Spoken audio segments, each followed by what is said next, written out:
something like that, like one time, and we need to just have that every time they do the same thing to us. It's like, you guys think we're saying something stupid? You guys just don't believe in what we say. It's not that it's stupid, but you guys, oh. I'm not sure it makes sense to advance like sort of alternative interpretation without, some kind of, I guess, Christian sect or denomination or whatever it is. Really, Nadia? It actually follows it and such. Sorry, say that again? An alternative interpretation, you said? An alternative interpretation? Yeah. Oh, okay. Yeah, I'll just say that's what deep. Yeah. There's some passages you just can't interpret a different way. You know what I mean? Well, I mean, especially I just can't get enough of DPR's. I mean, and he was dead serious when he said that about how. There's no way you can interpret that in that fashion. No way. Oh, that was eisegesis like a mug. How do you get Noah coming off the boat? And the reason why he cursed Ham because Ham called him masturbating. I mean, but here's the thing, Becco. I mean, if your doctor said, hey, your blood pressure is high, you need to laugh more, so you can have like that sense is good for your body. Just watch DPR's video concerning his hypothetical way. Yeah, I mean, that was funny. And there was interpretation and such that, I mean, I wouldn't necessarily consider it, credible to say, okay, this is something you guys need to worry about, unless there's like some Christians somewhere that are following it. Right? For instance, go ahead. No, I'm just saying when you said that, like some Christians following that, like if a Christian is following what DPR just said concerning what Noah did off the boat and got off the boat, I'm,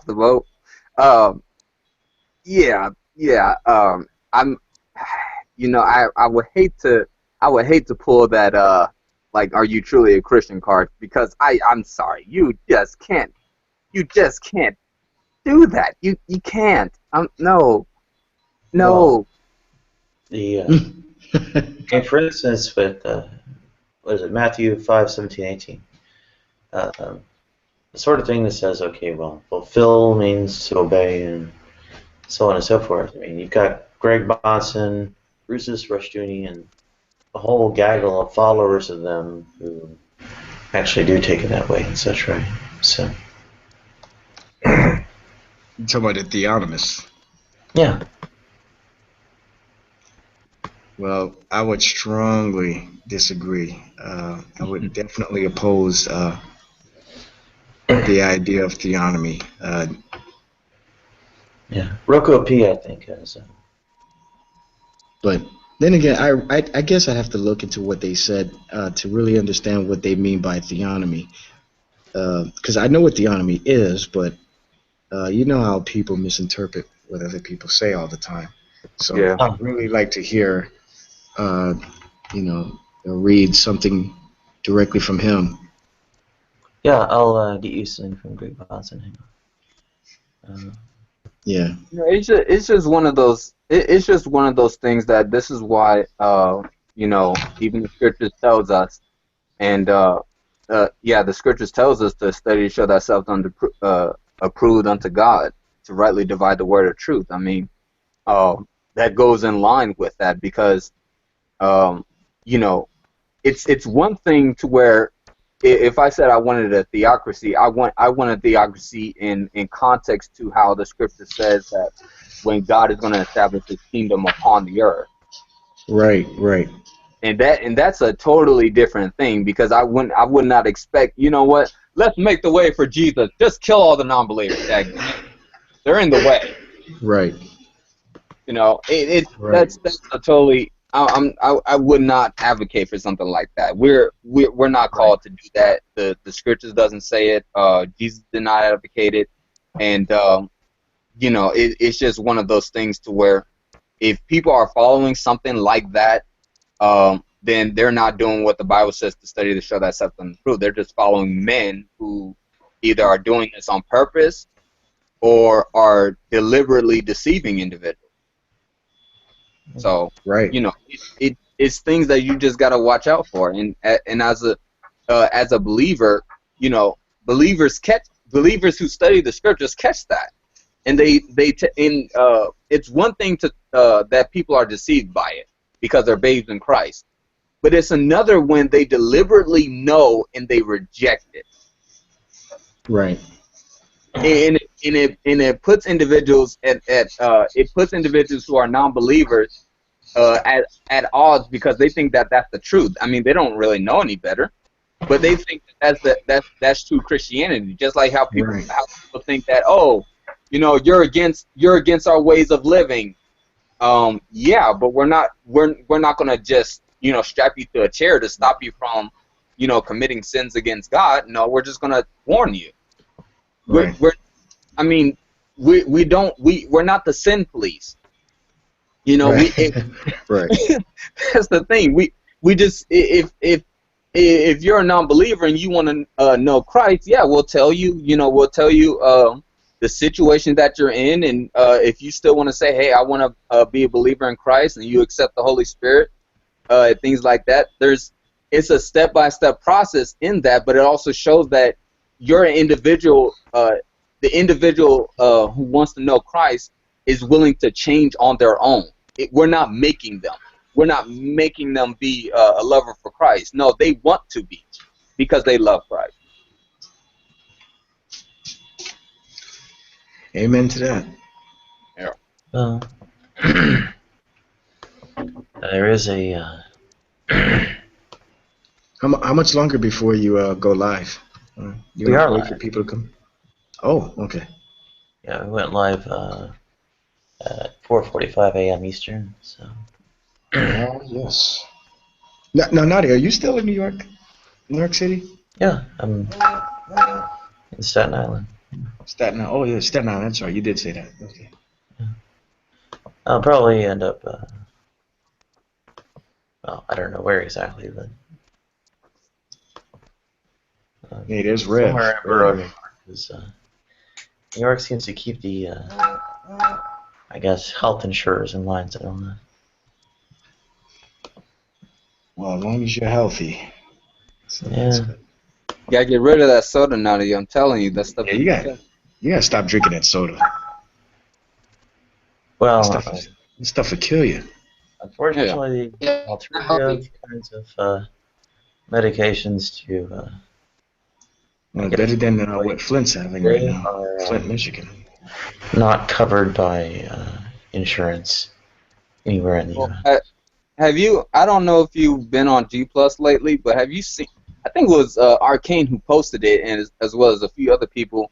Like if you drink, like if you put milk in Coca-Cola, like what happens like after a few hours or minutes later, and then you see like sediment at the bottom of it. Like I don't think, yeah, I don't think I would want to drink that again. It's coming from the milk? I don't know where it's coming from. I don't know where it's coming from. I'm telling you, it was Coke that was not opened, except during the time where milk was it had to be open for the milk to be poured in it, and then after just a certain amount of time, you see like this it looked like just raw dirt, like sandy dirt, just at the bottom of it. Yeah. Oh, you know what I'm talking about. Oh, okay, so yeah, that's for you, Nadia. You don't drink that. Well, that sounds that sounds kind of gross. So, I suppose. It's just a lot of sugar in it as well, Nadia. I mean, there's not a lot of sugar. It's everything I drink is diet. Yeah, but diet has that sugar that causes diabetes, causes diet has heart problem. Diet like has No. I'm telling you, if you look at the ingredients, because it has that stuff that makes that stuff that is that inorganic sugar, whatever it's called, it's either aspartame or something like that. If you look at that stuff and the medical problems that it causes, that's one of them. It causes heart problems and a lot of other stuff. Like it's really, really bad for you. Well, number one, And I have no pancreas, so I don't have to worry about getting diabetes. Number two, there's I think some misunderstanding regarding these kinds of artificial sweeteners. So this kind of neither here nor there. Like you don't. main thing it's probably doing damage to is my teeth, and that's simply because it's acidic. And alternative ways of having some kind of stimulants to keep me awake and so on are probably more the way to address it than Drink some tea. that's Yes, please. Has a lot of caffeine in it, and it's good for you. It doesn't Antioxidant oils. It doesn't have a great deal of caffeine. Yeah, it does. It has more caffeine in it than coffee. No, it doesn't. Tea? Green tea? Yeah. No, it doesn't. That's what I heard. Veckel, brother. Yeah. I wanted to commend you on your explanation of Deuteronomy, what is it, 7:3? Oh, yeah. Yeah, the other day. Yeah. You did well. You know, I talked to you about this, that people want to take these Old Testament verses out of context, and every time you come in here, and you give the explanation. And I just want to say praise God for you, brother. You do. Ezra chapter 9, verse 2. What about it? And thank you, Brother Rev. Appreciate that. Praise God. I think in the King James. What about Ezra 9? Calling, I guess, the Jews the holy race. Oh. Ezra 9? Yeah. It's What verse you said? 2, I think. It's early in the chapter. I'm reading it right now. It says, they have taken their daughters for themselves and for their sons, so that the holy seed have mingled themselves with the people of those lands. Oh, is that ESV? No, KJV. It's KJV? I read the ESV. For they have taken some of their daughters to be wives for themselves and for their sons, so that the holy race was mixed itself with the peoples of the lands. Yeah. Okay, so and he has the holy race and KJV has seed? Yeah. Huh. So you're saying that this is another verse that people can use to assert that God is a racist? No, there's no God. Dadgummit, those heathens mixing with my holy seed. Yeah. No, the religion would have racist doctrines. I mean, just because other religions have racist doctrine, and doesn't mean Christianity does. I don't see how that makes sense. Yeah, right. Right. But see, we have to make a video that says one day Americans will read again. No, you gotta do it like a Martin Luther King speech. I have a dream that one day that the non-believers, whether it be black men and white men, Asian and Polynesian, will come together and read the scriptures in truth and in spirit. That What the gave holy indication not by the color of their skin, but by the content of their character. And they Right. read it in eisegetical and exegetical fashion. Well, we don't want them reading it in eisegetical fashion. They're already doing that Oh, now. right. No, they're all breaking up from Galatians chapter 3, verse 28. What about Galatians? Well, is it all kind of like branching out from Galatians 3, verse 28? You heard the song, Jesus loves the little children, all the little children of the world. They are yellow, black, and white. They are happy in his sight. Jesus loves the little children of the world. That's I true. almost thought that was a Amen. song. I Amen. really thought that It was is a song. Never It heard is a it. song. My mom used to sing it to me when I was a little baby No, all the no. time. I'm talking about a psalm in the Bible, like that. Oh, That's a where. psalm. Oh, okay. Yeah. I've never heard that. But Man, He that's loves like the a white people. He man. loves the black people. Man, I almost thought that. Now that was like one of those black churches to where that song came out. I mean that thing lasted forever. You knew that song. Wait, If you what didn't, you song? did not go to church. Oh, the song I just quoted? Yeah, Jesus loved the little children of the world. Like, come on, Yeah. come on. usually the kind of thing I hear is that, the whole Galatians 3:28, there being neither Jew nor Greek in Christ Jesus is. Yeah. That's a great passage to look to. I'll say it again. That's a great passage to look to. Preach on, Nadia. Uh, That's right. Thanks, Nadia. I'm preaching the. We're going to get you converted. Yep, no time. Exactly. Oh, at Exactly. least I remember the By verse. God's grace, of course. But Oh, at No, least I but remember. Beckel, I want to commend you so much because there were people trying to twist that verse, right? And you came right in there, and you said the reason that they were separated is because those other people were taking them away from the Most High. And yeah. I'm telling you, brother, you come in here so many times to try and explain to people these Old Testament verses, and they twist them, and they don't want to hear it, and I just respect you so much. You do a great job here. You really do. I appreciate that, brother.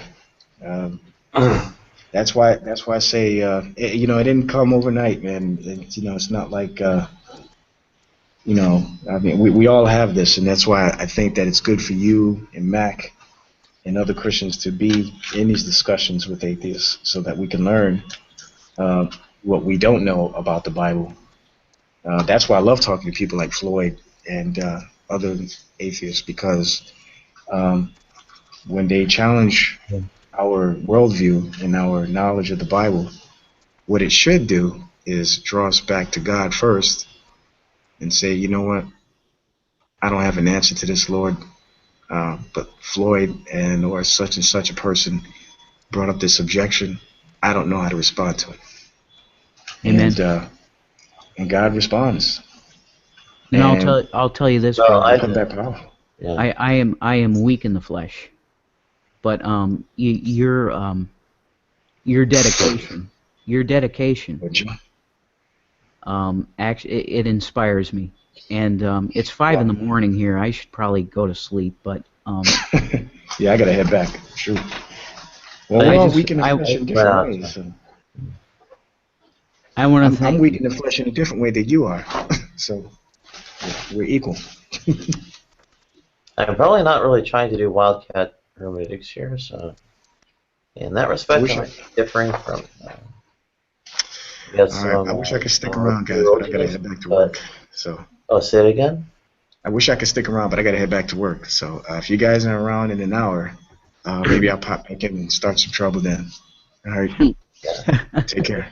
God bless you, Mac, brother. Rev, go get him.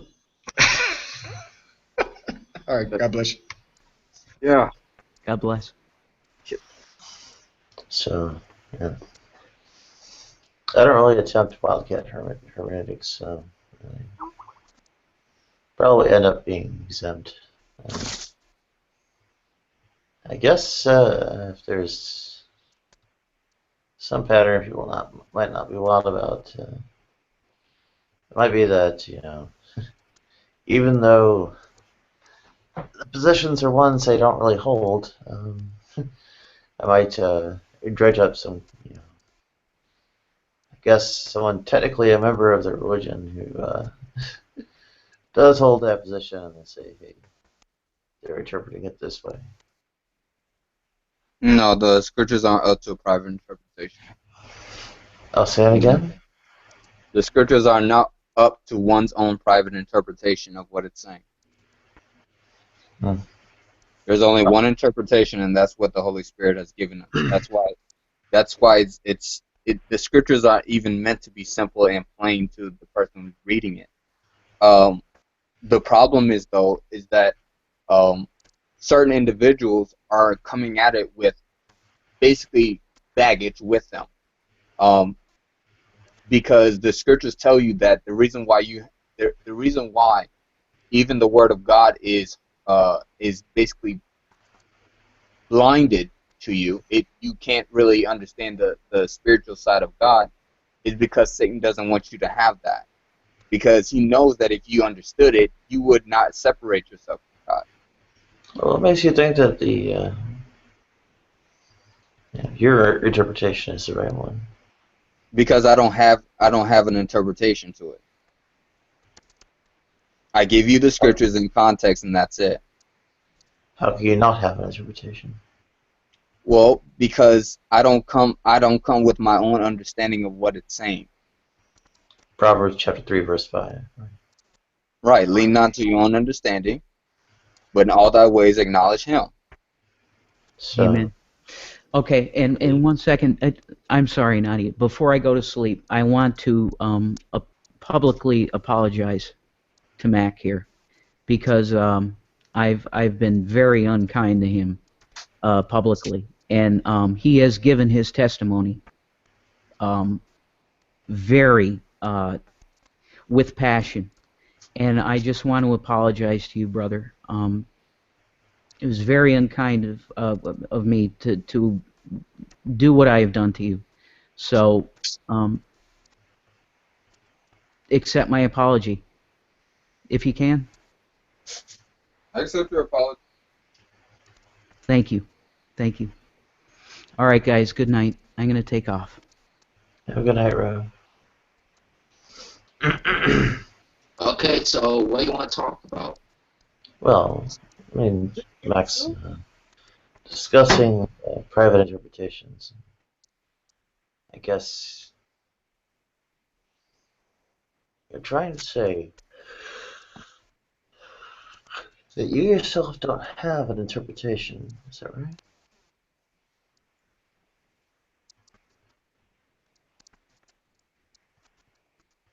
Wait, was that a question? Yeah. Oh, you said you asked me, do I have an interpretation? Yeah, I think you were saying that, what you were doing was not an interpretation. Is that right?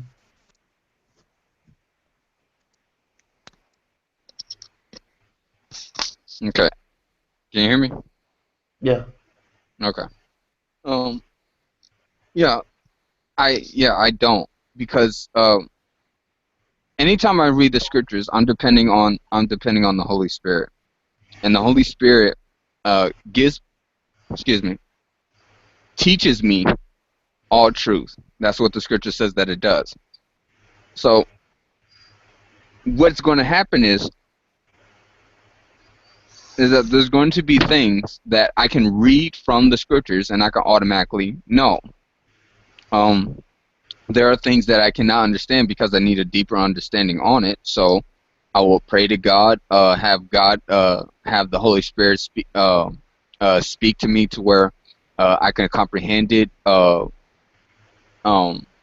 in some cases, the Holy Spirit will have me look to other scriptures to where it has, like, the context is the same in this scripture, and they're basically parallel to each other, and they're talking about the same thing, but it's giving me a better understanding in a verse that I could not understand initially.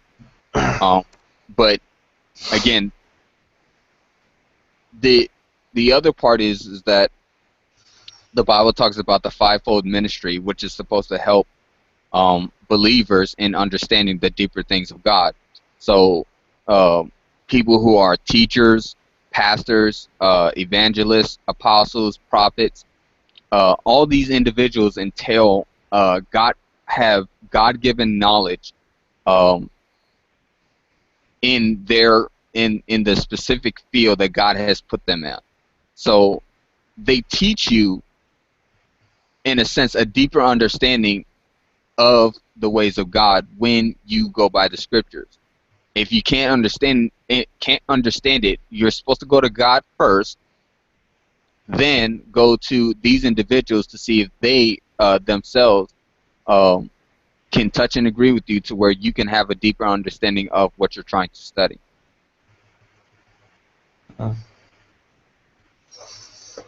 Does an understanding rely on interpretation, though? You said, does my understanding rely on my own interpretation? Well, not just yours. Wouldn't any understanding from anyone at all rely on an interpretation to be understood? Well, an interpretation relies on a own person's cognitive abilities. So if you're relying on your own understanding, your cognitive abilities on how you comprehend things, then yeah, it would be. I'm not sure that's necessarily so. I think maybe understanding would, but the interpretation, kind of the well, I guess corresponding something to what it means, the authorial intent and all that. That I think can be in some respects mindless, but go ahead. Well, the thing is that the scripture says that individuals have who are non-believers have tried to disprove the Bible. The interesting thing is that like going by historical the historical background of the Bible itself, when individuals were trying to when it was all in the process of individuals persecuting Christians at the time, what they would do is they would have someone in the process of studying the scriptures, so they can show up as if they were a Christian to kill basically spy on the Christians so they can basically kill them all from the inside. The downside was though it has been documented that these individuals became believers just by studying the scriptures, studying the scriptures themselves, and actually becoming believers of Christ. How is that possible? Well, Jesus said, "My sheep will know my voice," and it goes to show that no man could can come unto me unless the Father draws him. So God will always draw people to himself because he wants you to have a relationship with him. The problem is that when you're that individual who is stuck on yourself, your own understanding of things, and you do not allow the Holy Spirit to work in you to actually teach you the truth of the scriptures, then you're basically putting up a wall of deceit, a wall of blindness. You're basically blinding yourself to the riches that are behind this wall. So it's like an individual. Let's say an individual wants to seek after knowledge, but let's say that there's a library that's right in front of them, and they're building a wall. They're building a wall right in front of that library. So when the individual is saying, "I'm seeking for knowledge," but you're blocking the area to where you can receive more knowledge, how does that help you? It doesn't. Not unless you tear down the wall. And you say that the thing that's like building a wall is what again? It's like you building a wall of deceit. I'm sorry, of it. Dang it. No, that is the word I'm looking for. Deceit. Yeah. You're deceiving yourself. And Because you're seeking after the very thing, but you're seeking after the very thing that you're denying. and I think you mentioned earlier how this was being done.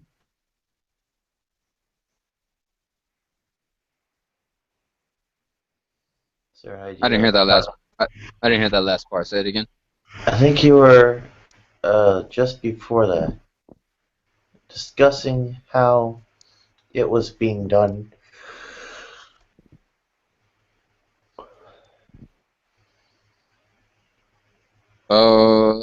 Well, it can be done in many ways. The influence is from the influence is mainly from yourself, from your own understanding. When you have an own understanding of the scriptures themselves, and you don't allow the Holy Spirit to teach you, then yeah, you're blocking yourself from understanding the truth.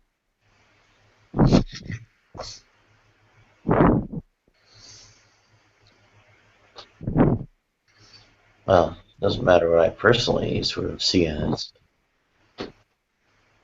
particularly as I'm not a follower of your religion. Right, but you try to disprove it, which, in order for you to do that, you actually have to know something about it. Yeah, I'll Right. go back and do that. Yeah. So that's what I say, that you have your own interpretation of how you read the scriptures. Because what are you trying to do? Disprove it. How does the individual do that? Well, once they study it, how do they have to disprove it by doing what? Finding utilizing their own understanding of what the text says. So you're deceiving yourself, because even when a text gives you an answer for what you're looking for what you think is a contradiction, you brush that off. You don't accept that. You reject it. Generally, I rely on what Christians and so on have to say about it.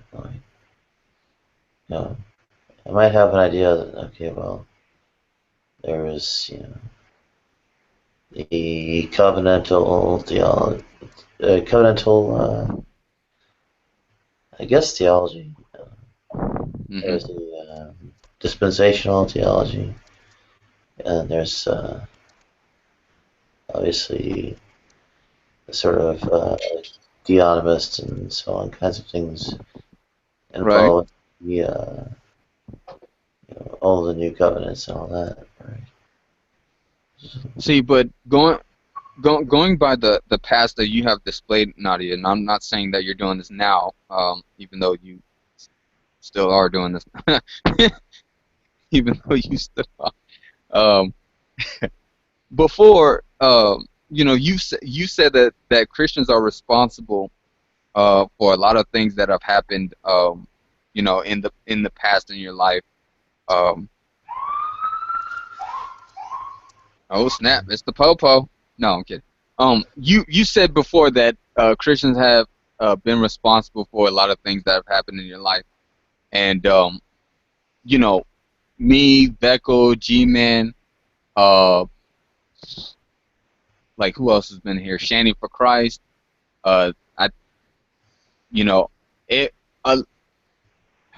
a lot of the Christians, Arcane, Nephilim Free, but a lot of other Christians in here, and I know there's more that have been in your channel before, have told you can't.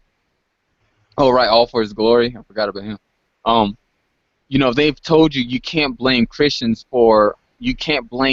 Christians or the Christian religion on things that have happened in your life. Well, why is that? Well, because let's say an individual proclaimed to be a Christian and he went out to murder 10,000s of people. Going by the understanding of what a Christian actually is, we know that that is not the case. You cannot be a Christian and still murder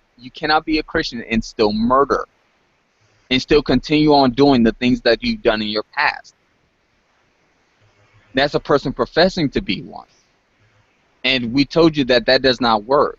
But you still, even though we've given you a scriptural basis to where that still does not work, you'll deny that and keep going on with your own understanding that no, these people are Christians, therefore they're Christians, and they've done this to me, and I have every reason to blame them.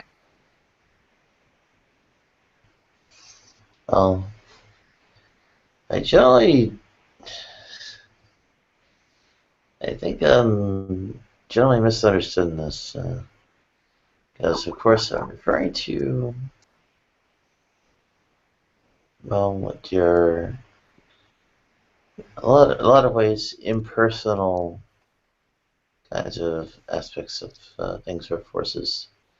So it's not that a Christian or individual Christians or whatever it is are calculating and doing something terrible. It's a very different kind of affair involved with Christian cultural hegemony and Christian doctrines regarding things and so on. Can't use that either. Really? Yes, really. Okay. Because Christian doctrines, one, does not affect the law of the land. Two, I never said it was by force of law. no, I understand that. But I'm saying it does not affect the law of the land, and you cannot necessarily say that it affects the thoughts of people that you personally know of. Because even with that concept that you just said, Christian hegemony, and the cultural,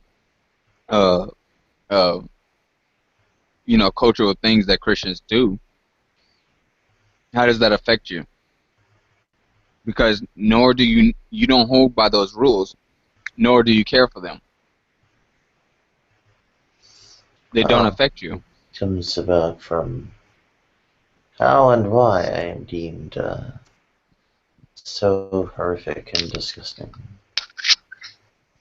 No one is willing to tolerate me in places of residence or work.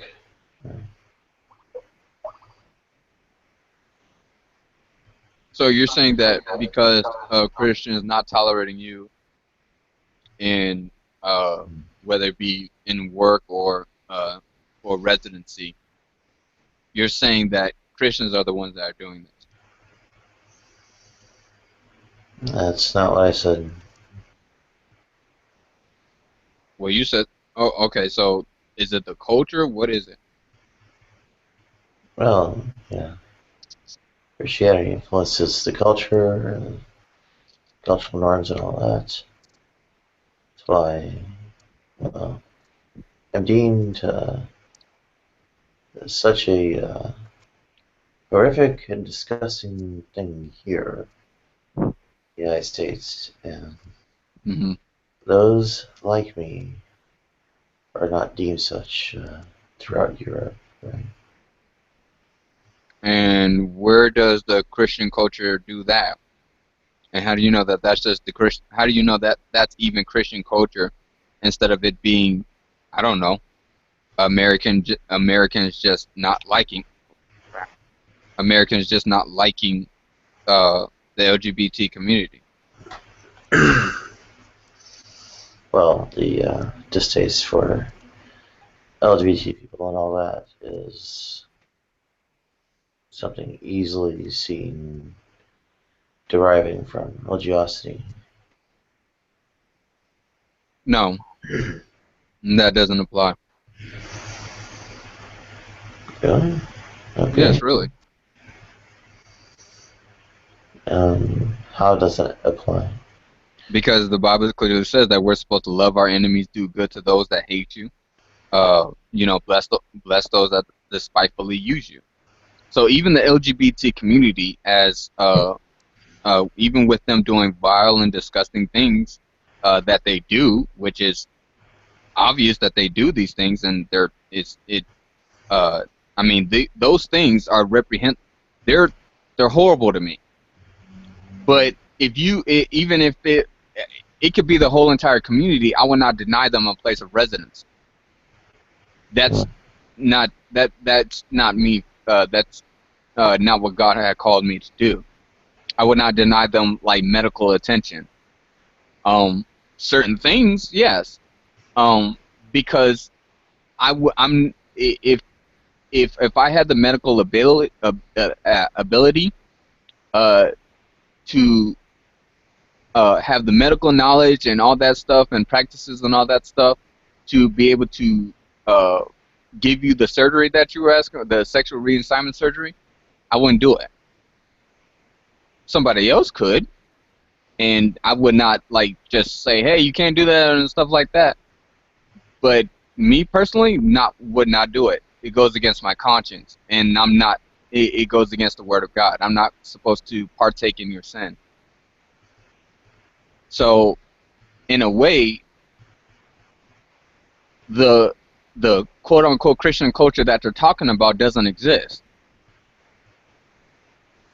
Well, the two advisors to sought after in 1981,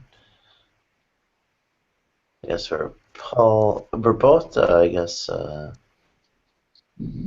at least one was a doctor of theology, and of course, Christian study and doctrine, all of that. The other one's, I guess, relatively well known as a rather devout Catholic.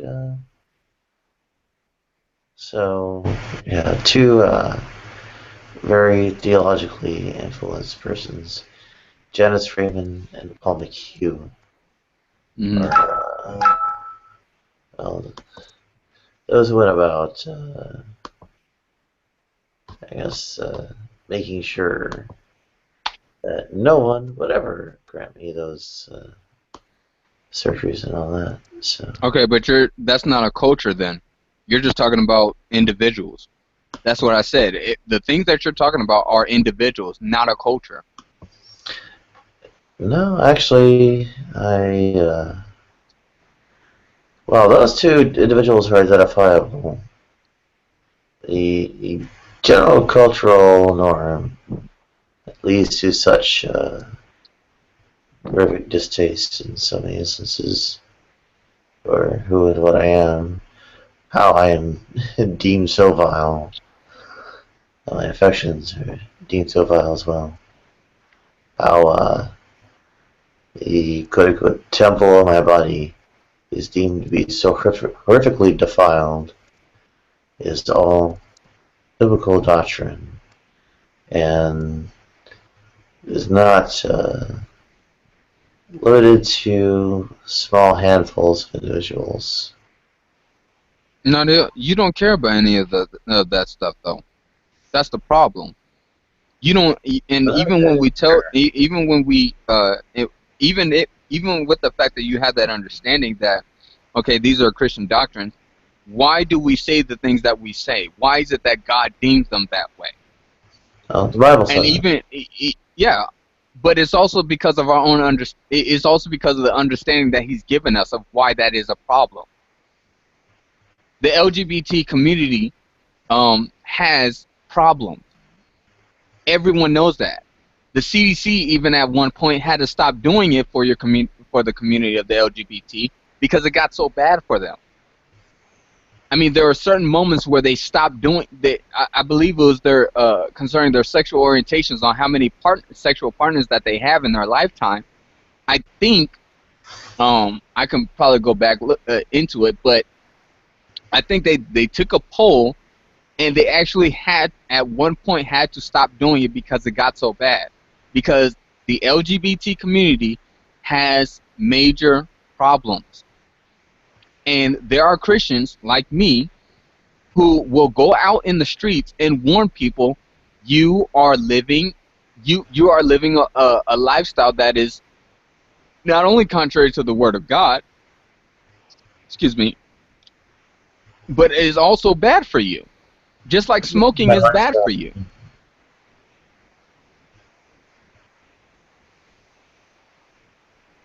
I didn't hear what you said. What do you think my lifestyle has been? It's contrary to the word of God. That's what your lifestyle is. No, maybe. Yeah. Right. It includes What else? includes fornication, uh, disobedient to God, disobedient to, to his authority. Um, I mean, the list goes on and on. You have no, uh, you're not grateful, you're not thankful to God. Even that's outlined in Romans 1. You understand the scriptures, yet you have lied multiple times concerning what the scriptures has said purposely. You have been corrected on it. You don't accept correction. You don't have the fear of the Lord. I Which mean, case? all of these. So what? Which case I lied? You've lied about a lot of scriptures that me, Beckel, and other Christians in here have outlined to you multiple times. Like concerning one of them was concerning the pick up your cross and follow me. You assumed that no. Yeah, it was. Yeah. You assumed that it was a literal cross and that we had to be crucified on it. That's not what I assume. You said that before, Nadia. Like, because someone in the previous hangouts that was going on said that people in these other countries actually put themselves on a cross Philippines. and actually crucify themselves. And you said that's what that scripture means when it says pick That's up your not cross. No, I didn't say so. You didn't say nothing like that? I didn't say that the Philippines, literal crucifixions were mandated biblically.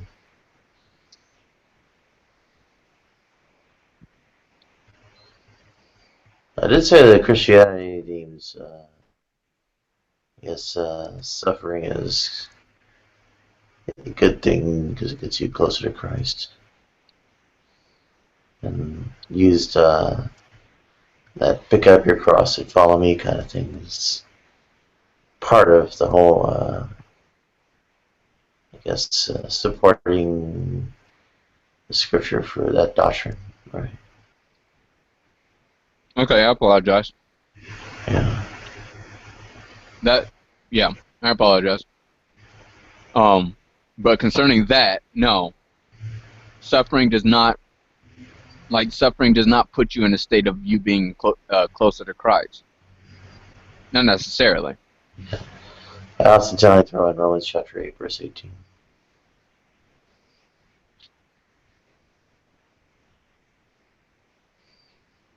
Because suffering is meant to teach you to depend on Christ, not to be. It doesn't necessarily bring you closer to Him all the time. Because there are some people who cannot accept suffering, and that's why people quit. No, wouldn't they just be called reprobate? I mean, you suffer even as a sinner. I don't see what. I mean, the difference is that the suffering that you're taking in is for a cause that actually benefits you. For a cause. Mm-hmm. Benefits me. Mm-hmm. How can this benefit me?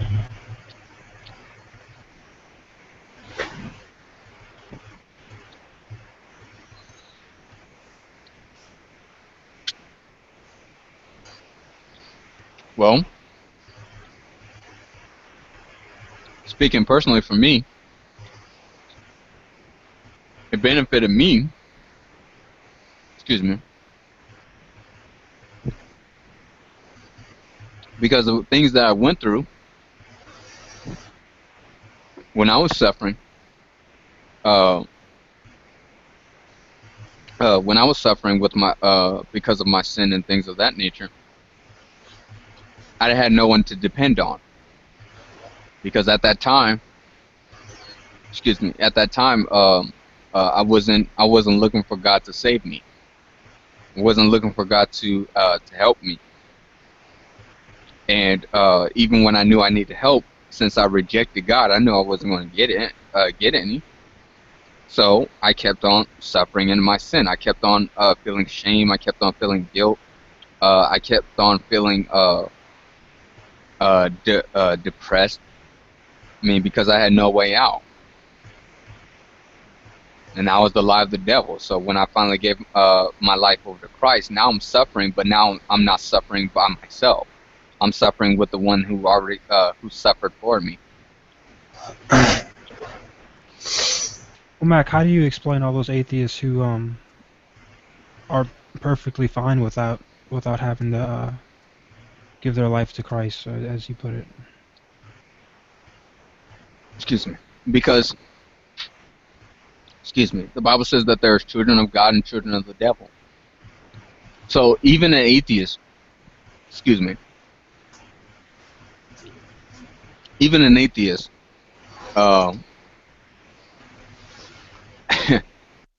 in a way, is outlined in what is outlined in Romans 1. They're going to do what they want to do, and how the scriptures describe is that they're going to sear their conscience like a hot iron. So yeah, sin. Even the book of Proverbs says that sin is pleasurable for a season, but once sin is done, at the end of the day, what is going to lead to is death. So sin feels good. Being an atheist, being a non-believer. This is the thing about being a non-believer.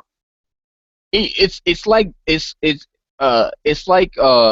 is a salesman for you, and what he's telling you is that basically you live for me. If you basically do what I want you to do, and that is just to not live for God, that's it. Then you can do whatever you want. There's going to be no consequence. You at the end of the day, there's going to be no consequence. You don't have to listen to me. You don't even have to listen to God. You don't have to listen to nobody. You're the authority. Do what you want. Yeah, it's liberating. Yeah, it's liberating. But once you get that, what's the end of the deal with that? You lose your soul. Well, and the thing about your the thing about your empirical evidence for that, though. Right, and that's the deceit. Well, so is it the thing though? So because there's no empirical evidence that no, there's just no empirical evidence to you that you accept. That's deceit, though. That's no, deceit? no. To say that there's no empirical evidence is that's not true. There is just empirical evidence that you will not accept. Well, no. If there is empirical evidence, I'll accept it. No, because that's like saying, is there empirical evidence for wind? Someone can blow wind in your face right at the very moment and ask you, where's the empirical evidence for wind? Well, I mean, we know that no, that's not. No, hold on. that wind moves. But there are people who are like that, to where if you're going to say wind is there, where is it? And if someone blows something in their face, they're going to say, okay, where is the wind? Where is it? There are people who are like that. Well, I'm not like that. No, that's not the case. Because now to finish it, you said that there is no empirical evidence for a soul. There is empirical evidence for a soul. It's just that the very thing you will not accept it. I said that there's no empirical evidence that sinners will lose their soul. That sinners will lose their soul? Yeah. Oh, then yeah, that's something you will not accept, even though there is empirical evidence for it. I mean, if there's empirical evidence, then I will accept it. No, you won't. How do you not? Well, try me. Really?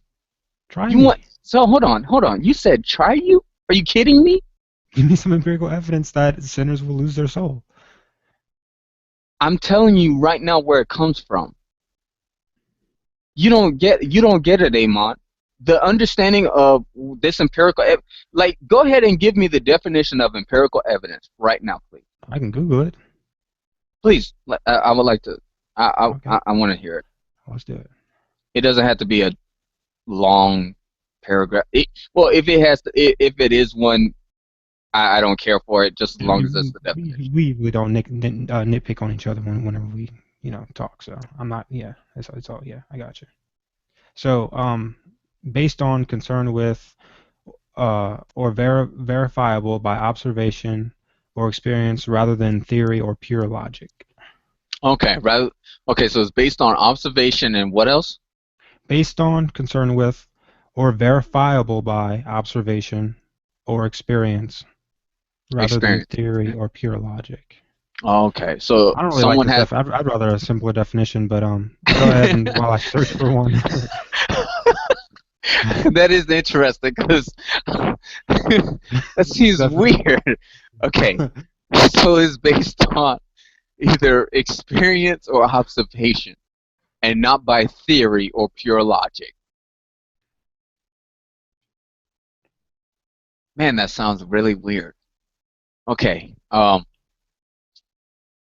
could still use it, but that still sounds very, very weird. Other ones, yeah, based on observation or experience, empirical data. Okay. So this is empirical evidence based. Oh, okay. You know what? So you see, that was. I'm sorry. That was the definition for empirical. That's not the definition for empirical evidence. So I should probably look that up instead. Well, they probably Okay, so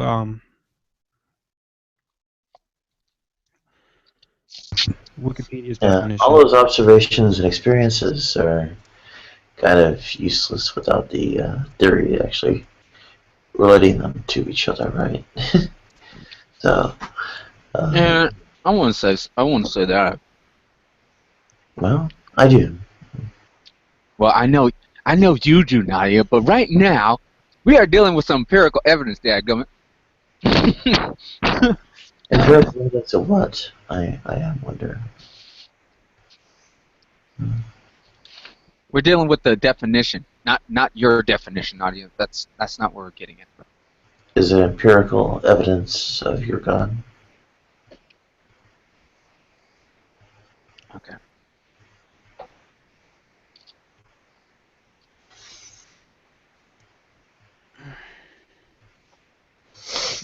I'm not sure there can be such a thing.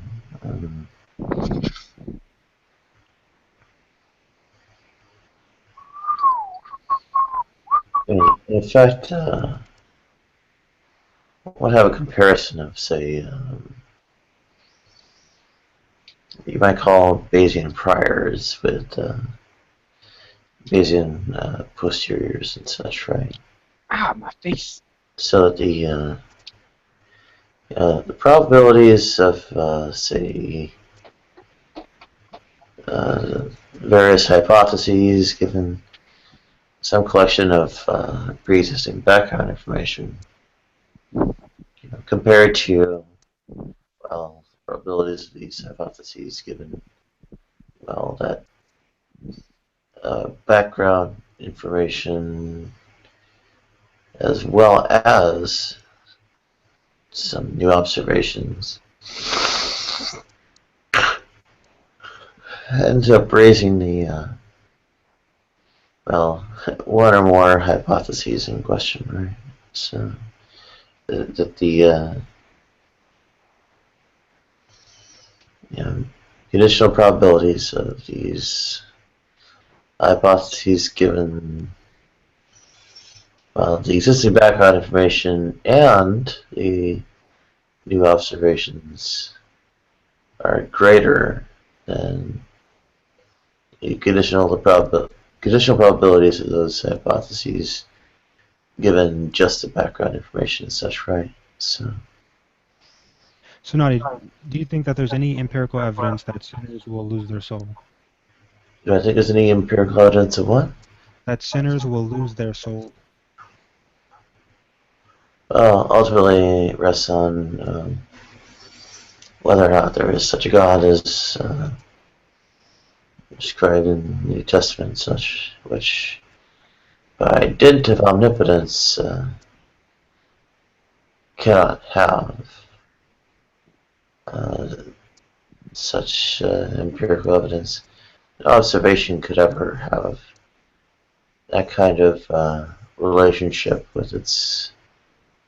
Sorry, no observation conditioned by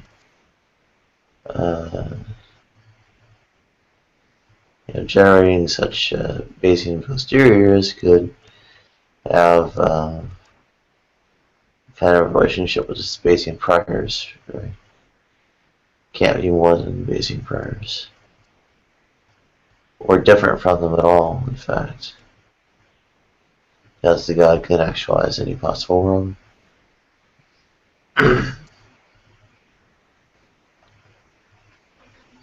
So evidence that God exists would be evidence that sinners will lose their souls.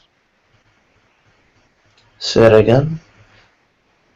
Evidence for the God hypothesis would be evidence that sinners will lose their souls. Well, vice versa, really. And of course, because the God hypothesis basically cannot have that kind of conditional probability being different.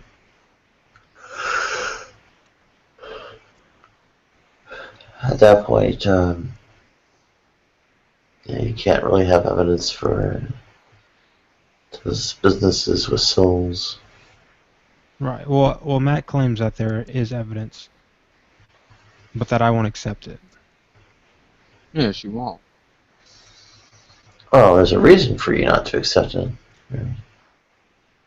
No, there's not a reason for him not to accept it. But you can go ahead. Oh, yeah, I've actually given the reason. Oh. I don't think that's the reason. But, yeah. These things that are... Oh, sorry. Go ahead. Yeah, so empirical evidence basically means is based on observation and experience. Okay, so you personally, Amon, have never had experience with, losing your soul. You haven't had that. Have you? Other people have, though. And other people have who? Yes, other individuals who have testified. Even there are atheist testimonies, and you can look these up on Google about heaven and hell. They've testified to them. So yes. How do you know that their claims are true? Because they have no idea where they come from. They have no understanding of what heaven or hell is. They were atheists, never touched the Bible. And they claim what now? That they were in it, that they knew who Jesus Christ was, and that either there's two parts to this. Some of them have been experienced where they've been in heaven, to where they said that there's a literal heaven, there's a literal Jesus, and they met him. Others have done both, to where they've been to a literal heaven and a literal hell, and they went to both places and knew the difference. And they would tell you this, and they said, I've never cracked open a Bible, but I did not know hell was like this, ever. I mean, just because they've never opened a Bible doesn't mean that they've never heard of Jesus or heaven or hell. I mean, most people have heard about that. I mean, you'd have to be under a fucking rock to not hear about Jesus. Right, but they don't have I mean, again, these are atheists who claim that it's not real. Heaven and hell is not real. Okay, well, just because they claim that it's not real. Right. Wait, so they claim that they've seen it and that they met Jesus, but all at the same time that it's not real. No. Their initial understanding was heaven or hell is not real. That's their Yeah, that was before that happened. And then they had a nightmare, and suddenly they... Well, no, some of them experienced this through either life or death situations to where they nearly die and that happens to them. Others experience to where others have said that in their dreams to where some individuals have experience this in their dreams, and they don't know why this is happening to them. So all these people have alternate explanations. Right. Like a near-death experience or a bad dream. Something like that. Yeah. Right. So people who don't go through these crazy experiences don't claim that they assume that they don't believe God exists. They're not. I mean, they're not going to just claim out of nowhere for no reason that Jesus, that they've seen Jesus or been to heaven or hell. Wait, say it again. I'm saying all these people had reasons for the crazy claims that they made. What would that be? Alternate. So you said all these people either had like a near-death experience or experienced something weird during the night while they were asleep, a weird dream or whatever. Some individuals and their experiences on how they came to this understanding is different. I mean, you even have individuals who have taken drugs before to where they've talked about how they experienced demonic entities actually attacking them. So that's what I'm saying. So there's a physical explanation for all of these things. No, it's not. No. Book of Job, chapter 4, verses 13 and 14. Chapter 4. What does it say, Nadia? In thoughts from the visions of the night, when deep sleep falleth on men, fear came upon me, and trembling, which made all my bones to shake. Yep. But, like, oh, thank you. That was actually a good one.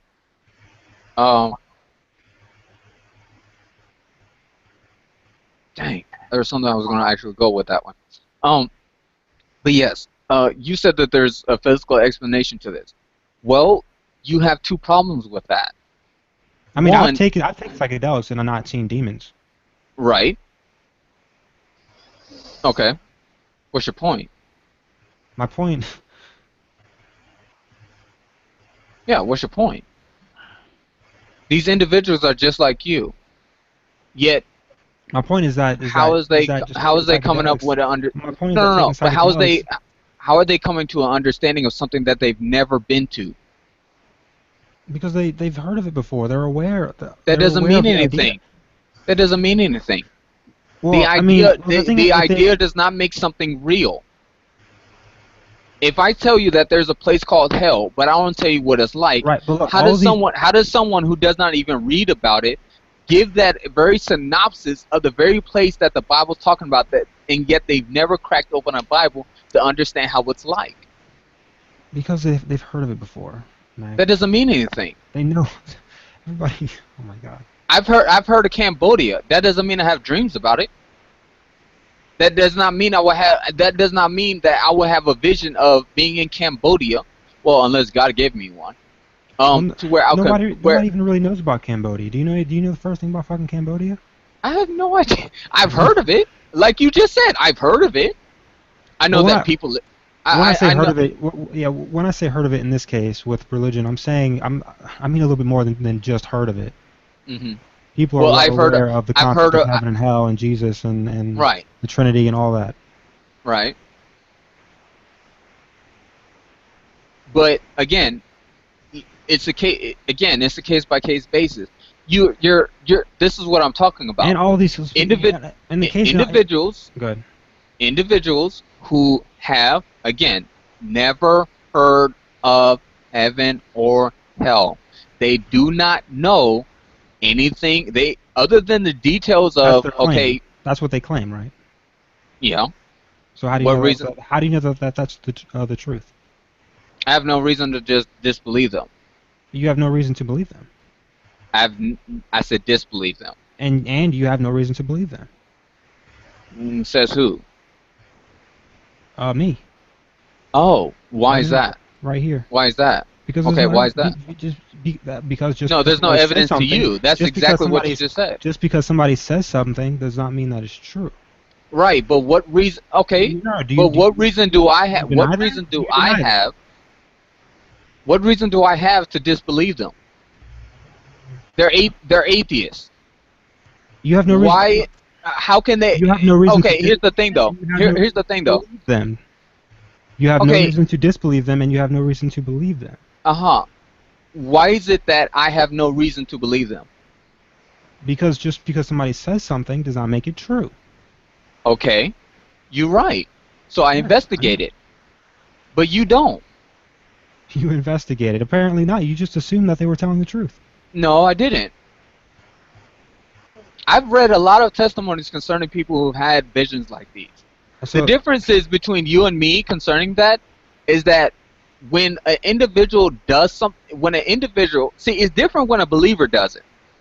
It's different when, because I've heard testimonies like that where believers said they've been to heaven and hell, and they describe, they'll read about it in the scriptures, but it's one thing to read about something. It's another thing to experience the very idea of what it is. okay, see, my other point is that all these people were in altered states of consciousness. Like what they see or hear cannot. I mean, they can't. It's not. Mhm. What? I'm blanking out on the fucking word. Right.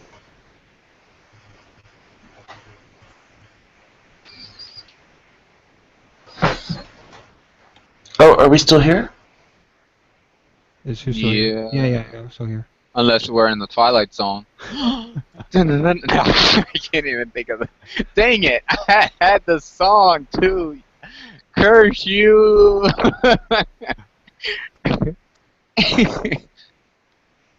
Dang it! I was looking for the stupid. You're in the Twilight Zone, an alternate dimension of infinite possibility. There we go. Yeah. But go ahead. What? You still? Right. So,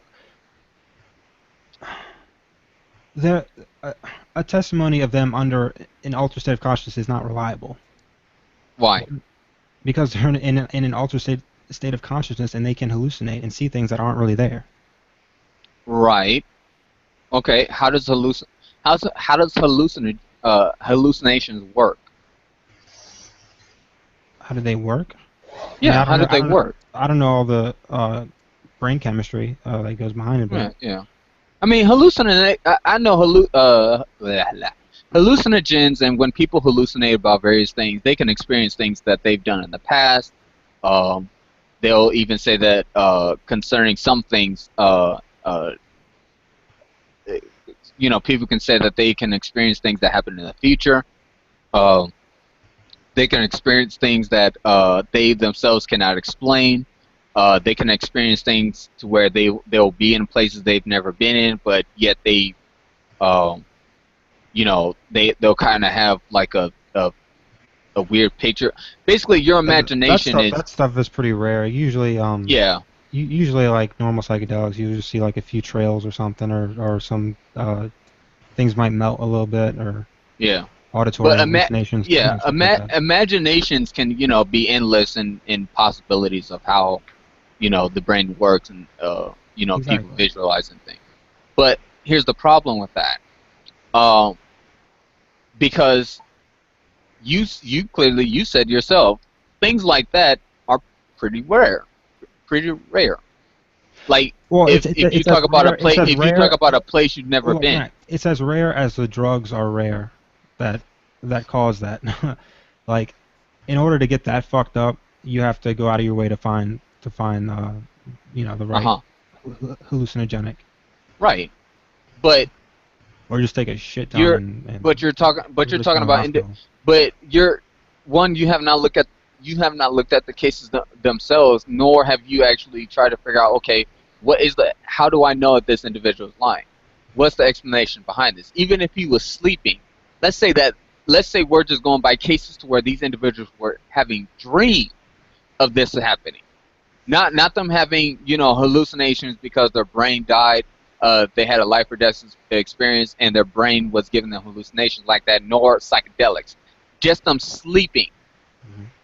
And this is a place they've never been in, but only heard of it. What reason do I have if an individual is telling me I went to hell and I experienced this pain, this agony, and all these various things that are described in the Bible, but yet I've never touched the Bible, and I never knew hell was real. I mean, people have bad dreams, Mac. People have hellish dreams. Oh, no, no, no. I've had a hellish Put you dream straight. before. And it's weird because I've never read it. Never never really read the read Bible? about. No. I've read the Bible, but concerning how hell was, to experience it, that's different. And also, I mean, hell is depicted in movies and No, it's TV not. shows and cartoons. No, it is not. No, it is not. Yes, it is. No, it is not. No, it is not. See, You've never seen a cartoon where hell was depicted. dude, I've watched Family Guy when they try to do hell. They had a dog, like they have hell for dogs, and it was Satan, like scaring them off with a vacuum cleaner. Like, are you kidding me? They even had, for instance, the best analogy I've ever seen concerning hell was probably at best Left Behind. It was either Left Behind 1 or 2, and this individual committed. He was and I don't think he was an atheist, but he was like skeptic of the belief in God and all that stuff. He was saying hell is not real and all that stuff. But he had an he was a doctor, and he had an individual who he had woke up. He had brought in a sense brought back to life. You know, and he said, in the individual that he saved, he was mad at him. He said, "Why did you bring me back? Why did you bring me back? I wanted to die."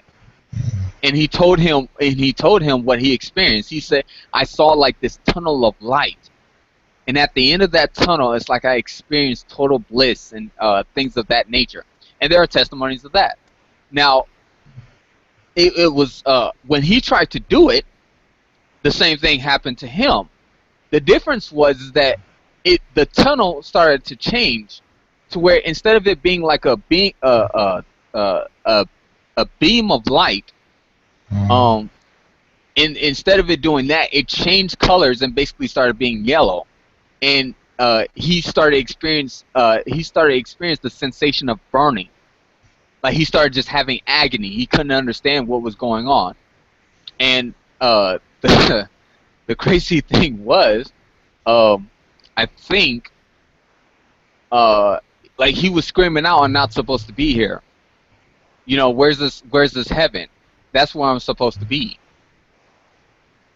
But you know, from what the scripture says is that, that happens to you is an angel. Once you die, an angel is going to take you up out of your body, and you're going to be well, in a sense, you're going to be in a place of torment. Actually, you're going to be called out of your body, and you're going to be sent to a place of torment.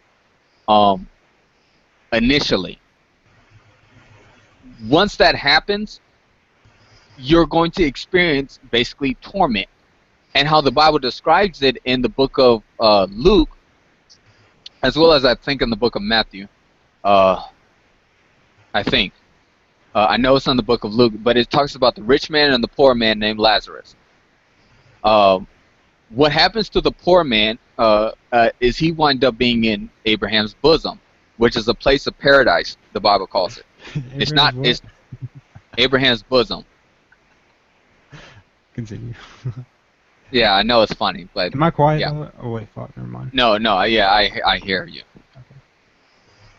But it's basically a place of paradise. It's not heaven, in a sense that's not. It's not where God is. It's how the Bible describes it. It's in a place to where you're in hell, but you're not experiencing the torment like the sinners are. You're in a sense of paradise. You're not feeling any pain, not any sorrow, no sickness, nothing like that. You're perfectly fine. But where you are, you see everyone else burning in front of you, or suffering torment in front of you. And surprisingly enough, it doesn't bother you. So, I mean, this is all anecdotal, and no, it's not. you're taking an anecdote and trying to make it match Oh up no, to. no, No, no. I mean, none See, of that that's what was I none said. of that That's what was I said. evidence for the afterlife. Empirical evidence does not work for you, sir. It doesn't. But it's not, Because it's not evidence. I mean, I'm being real here. You don't accept it on face value because one, you have not experienced nor have you observed it. Well, in a sense, you don't accept the observations of others. It's not that it has not been observed. You don't accept their observation, and you don't accept that they've had a true experience like this, even though there is no evidence that they could know this otherwise. Well, I mean, There's no somebody can way have an that they could know this, observation. Somebody can have an observation, but right? if they don't, But you won't accept that. That's what I'm talking about. You did exactly what I knew you would do. You said I want empirical evidence. What is empirical evidence? I had you define it for me. You said it has to be is based on experience and observation. Well, you have that. What did you do? You were skeptical about it face value. right, but this is a You didn't testimony. even look. These are testimonies. No, but that's the thing. You have not looked at not one of them. One. You haven't given me a link. Why should I give you a link? This is something I studied. This is something I wanted to get an understanding with. Even when I was rejecting God, this is what I looked for to see if it was true, to see if heaven or hell is real. Because I myself have had an experience of hell. You talking about the bad dream, then? Yeah, kind of. It was I'm not. sorry, I'm not wasn't- gonna take somebody's bad dream as evidence for hell. Right, I understand that. That's I'm silly. just saying it wasn't. People have It wasn't bad a. dreams. Yeah, but it wasn't a bad dream. No, not like this. So No. you think you actually went to hell? In a sense, yeah. In a sense. What does that Yeah. mean? In a sense. That Because- you didn't really go to hell? No, I experienced every single bit of it. Yes, people have bad dreams. I understand that. Right? No, it was not a Bad bad dream. dream. It was not a bad dream. So you went to I'm hell? s- Yeah. I can't really describe it to you because I'll show you like this. Imagine, and I know you can't really do this, but imagine your body is burning. It's on fire. Okay? The thing is though, it's never going out at all. And all of your memories, and this is what it felt like to me. It felt like all of my memories were gone. Like everything that I cared for in life was fleeting away. It was all basically leaving me. Like I started seeing like the flashes of people that I knew and individuals that I care for. It's like it started fleeting into a like a black abyss, and it started just leaving out of my mind. And the only thing that was left was pure and utter pain of burning. And it felt like it was just burnt. I felt like I was just burning over and over and over again, and it did not stop. And the one thing that felt really weird about it was that I saw another individual that I knew, and what freaked me out was that he was screaming out in pain as well, and it was like maggots were. It was like lava and maggots were coming out of his body every time he screamed out. I don't see how there's evidence for hell. Because I've observed it and I experienced it. You asked for empirical evidence. That's what you got. I don't think dreams count. How so? Because dreams aren't reality. So what? So what? Yeah, so what? That's my point. So what? So No, it's no, not, that's so it's that's not my evidence. point though. No, that's not what you asked for. That is not what you asked for. Remember okay, so what you you just think said. so? All right, Hold so on, Max, no, remember what you said. So Max, you think that because you had a bad dream that hell exists? That's not what you asked for. I just now asked for that. No, you didn't. You asked for empirical evidence. That's why I gave you. You want me to ask? I'll ask it again. You think that just because you had a bad dream, that hell exists? No, not because I had a bad dream. No, that hell exists. No, it exists. So, Whether I so did you experienced it or believe not, it so exists. did you believe before the dream that hell existed? I knew that there was a place called You hell. knew I that there didn't was a know place much called about it. hell. Okay. Yeah. Did you know that there was fire in hell? To be honest with You you, probably knew that. probably. Yeah, Yeah. probably. Like I know that it was considered a lake of fire, something Yeah. like that. Yeah. Most people do. Yeah. What's your point? My point is that you knew about it beforehand. You had a bad dream about it, and it convinced you that it was real. No, it didn't. It It didn't. didn't convince me that it was real. So something else convinced. Yeah, it was a few other things that convinced me that I was still rejecting Christ at that moment. And So even what? in What the was the thing that last made straw? it, the What thing was the that last made straw? it weird, the thing that made it weird is that if this was a dream, I've only had two dreams like this to where I felt like I still remember them to this day because I have bad memories, and I know I don't get dreams that well to where I can remember them. And I've only had two that stuck with me even after even after 10 years, excuse me, of experiencing this.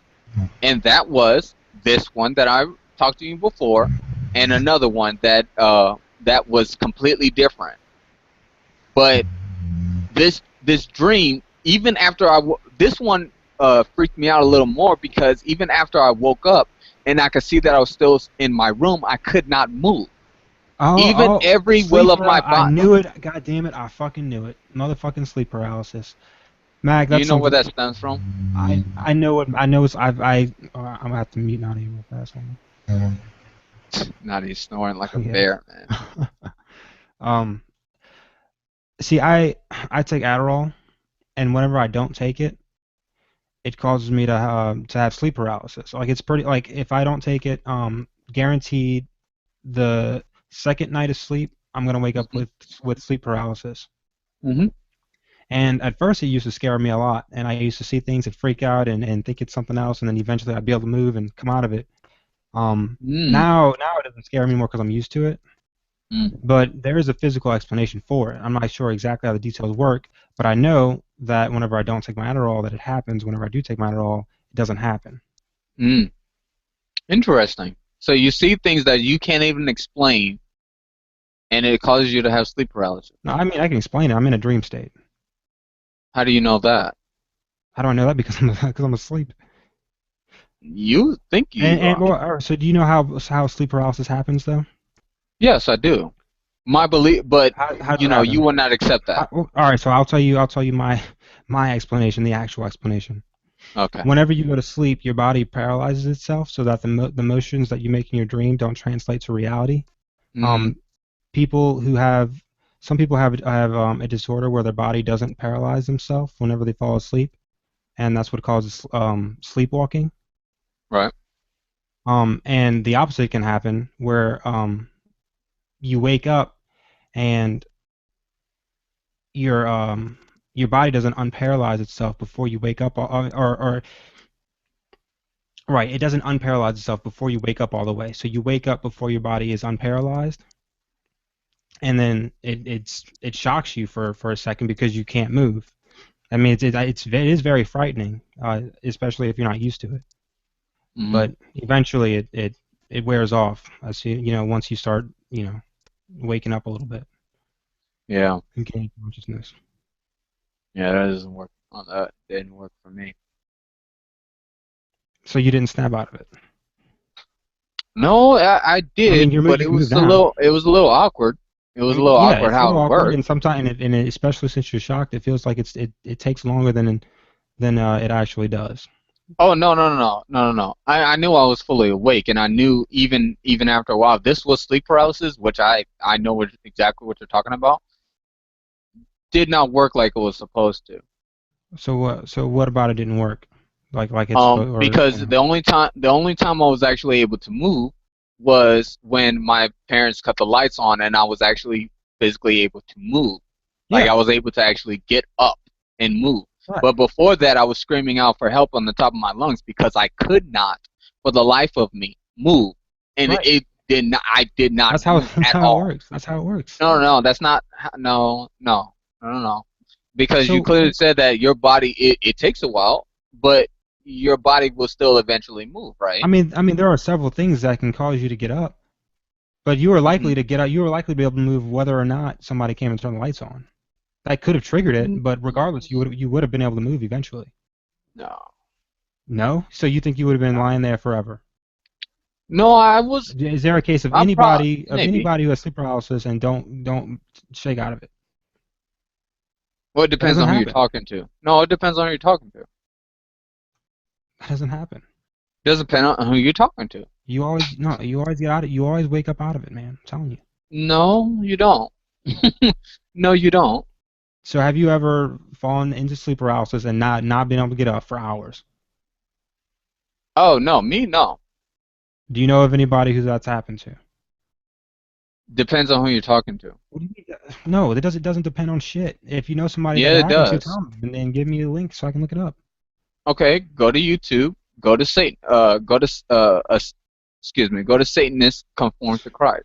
Satanists conform to Christ. Okay. Yeah, Satanists coming to conform. Christ. Yes, a Satanist. And I believe he's Mexican. I know that. He's Mexican. I know that Satanist, much. you said? Yeah, Satanist. Conformed. He's yeah, gets born again through Christ, like meets Christ, and he's Mexican, and he'll give you his whole story about him being attacked by demons, and he could not, and he was struck with sleep paralysis because the demons were demonic activity was happening around him. Mac, I'm telling you, there's no demons. It's just scary whenever you get sleep paralysis, dude. I'm telling Yeah, you. tell that to him. Yeah, somebody should tell it to him. I'm sure many people have told it to him, and he didn't fucking listen. Yeah, you're right, Now because he goes on fucking YouTube. there's no He reason goes to on, listen to individuals like you. goes on fucking YouTube to spouting this bullshit so that people like No, you hear it and believe it. no, I was already a believer by the time I even heard this guy. But he, on the other hand, was not. And he tells you his life story. You, on the other hand, have no idea what he goes through. You have no experience in it. Mac, I've been through sleep paralysis plenty of times.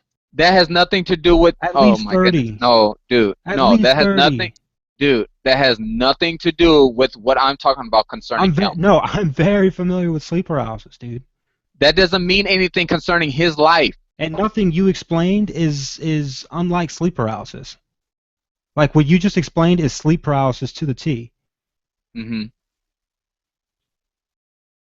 It's nice that you think that, but it's not.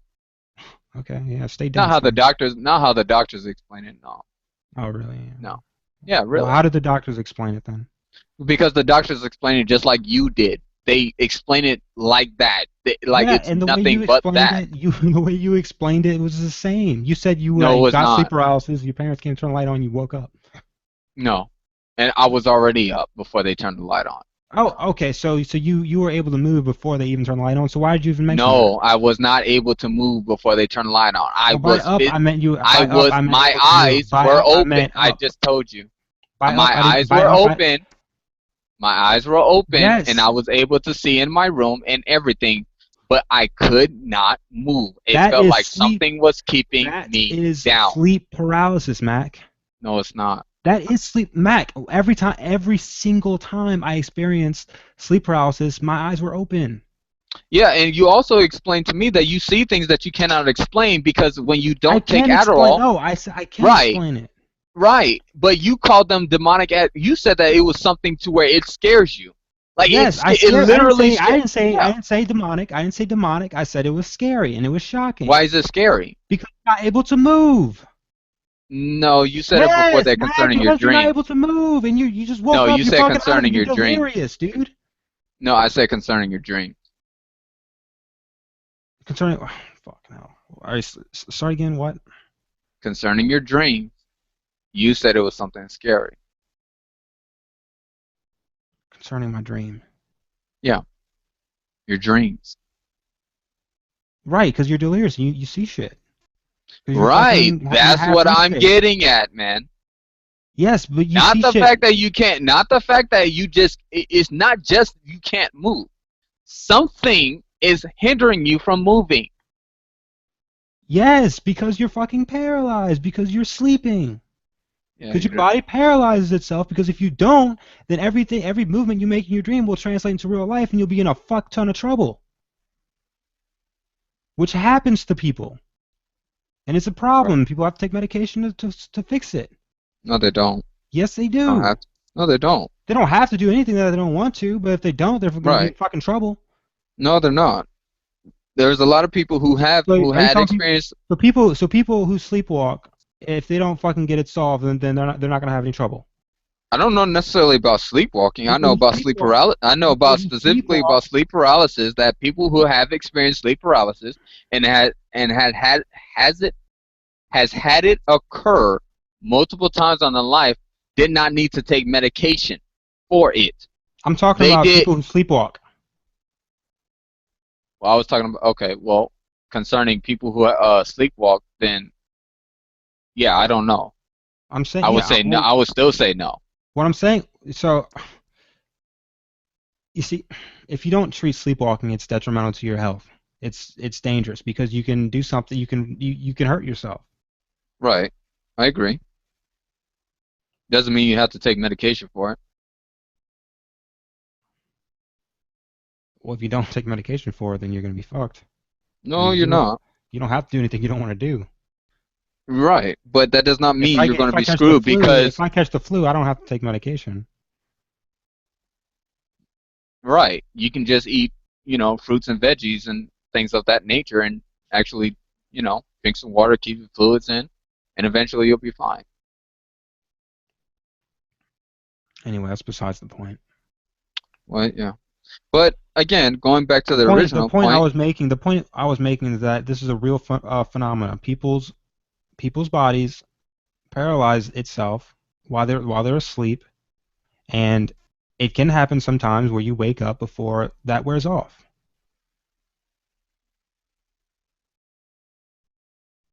Ooh, this is okay. It's let's see. Hold on. Can I copy this link? Is it possible? Dang it. This is the guy I'm talking about, but think I don't think his hold on. I think this is the guy. Is it a Satanist to Christian in parentheses incredible testimony?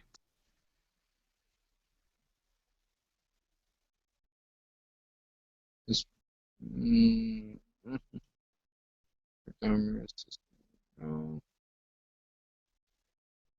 no, no. Yo, Miley virus.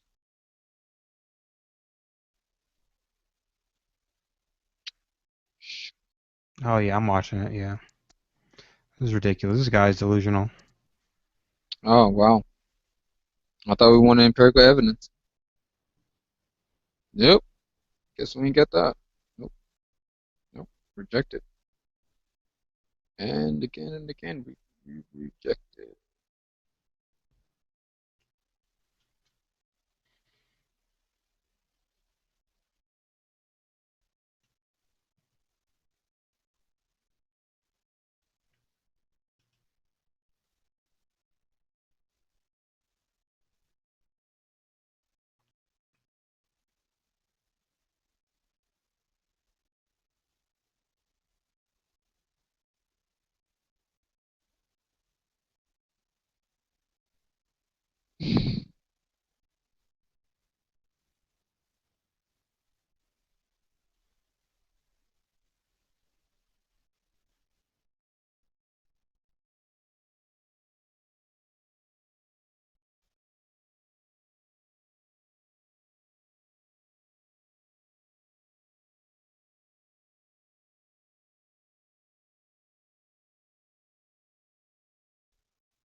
Yeah. I'm reading up a little bit more about empirical evidence, and Please do, because you're rejecting it already. sources of evidence such as memory and the testimony of others are considered secondary or indirect evidence. Right, but it's still empirical. I mean, regardless of what you just said, you're proving my point. You're going to reject it, and which you have the whole time I've been talking to you. Okay, well, I guess you win on that battle, but Right. Thank you. Because you I guys, mean, your evidence is it's fucking ridiculous. This yeah, crazy Mexican motherfucker. Oh, the Satan told me to go to war or some bullshit. Come on, man. He had a bad dream and some sleep paralysis. right. That happens to people, and most people don't fucking jump to conclusions like that. Yeah, you assume that. And I don't think that's the same individual because he tells you his life prior to that, how he was a Satanist who how he was a Satanist to where he had killed individuals by taking their blood from the accident. Like if an individual died in a car crash, he would take the blood of that individual that died in the car crash and put a curse on another individual that he didn't like, and they would die the same way. So I don't think you're I mean, talking about the same Mac, person. it seems like this guy was delusional before he even had the sleep paralysis.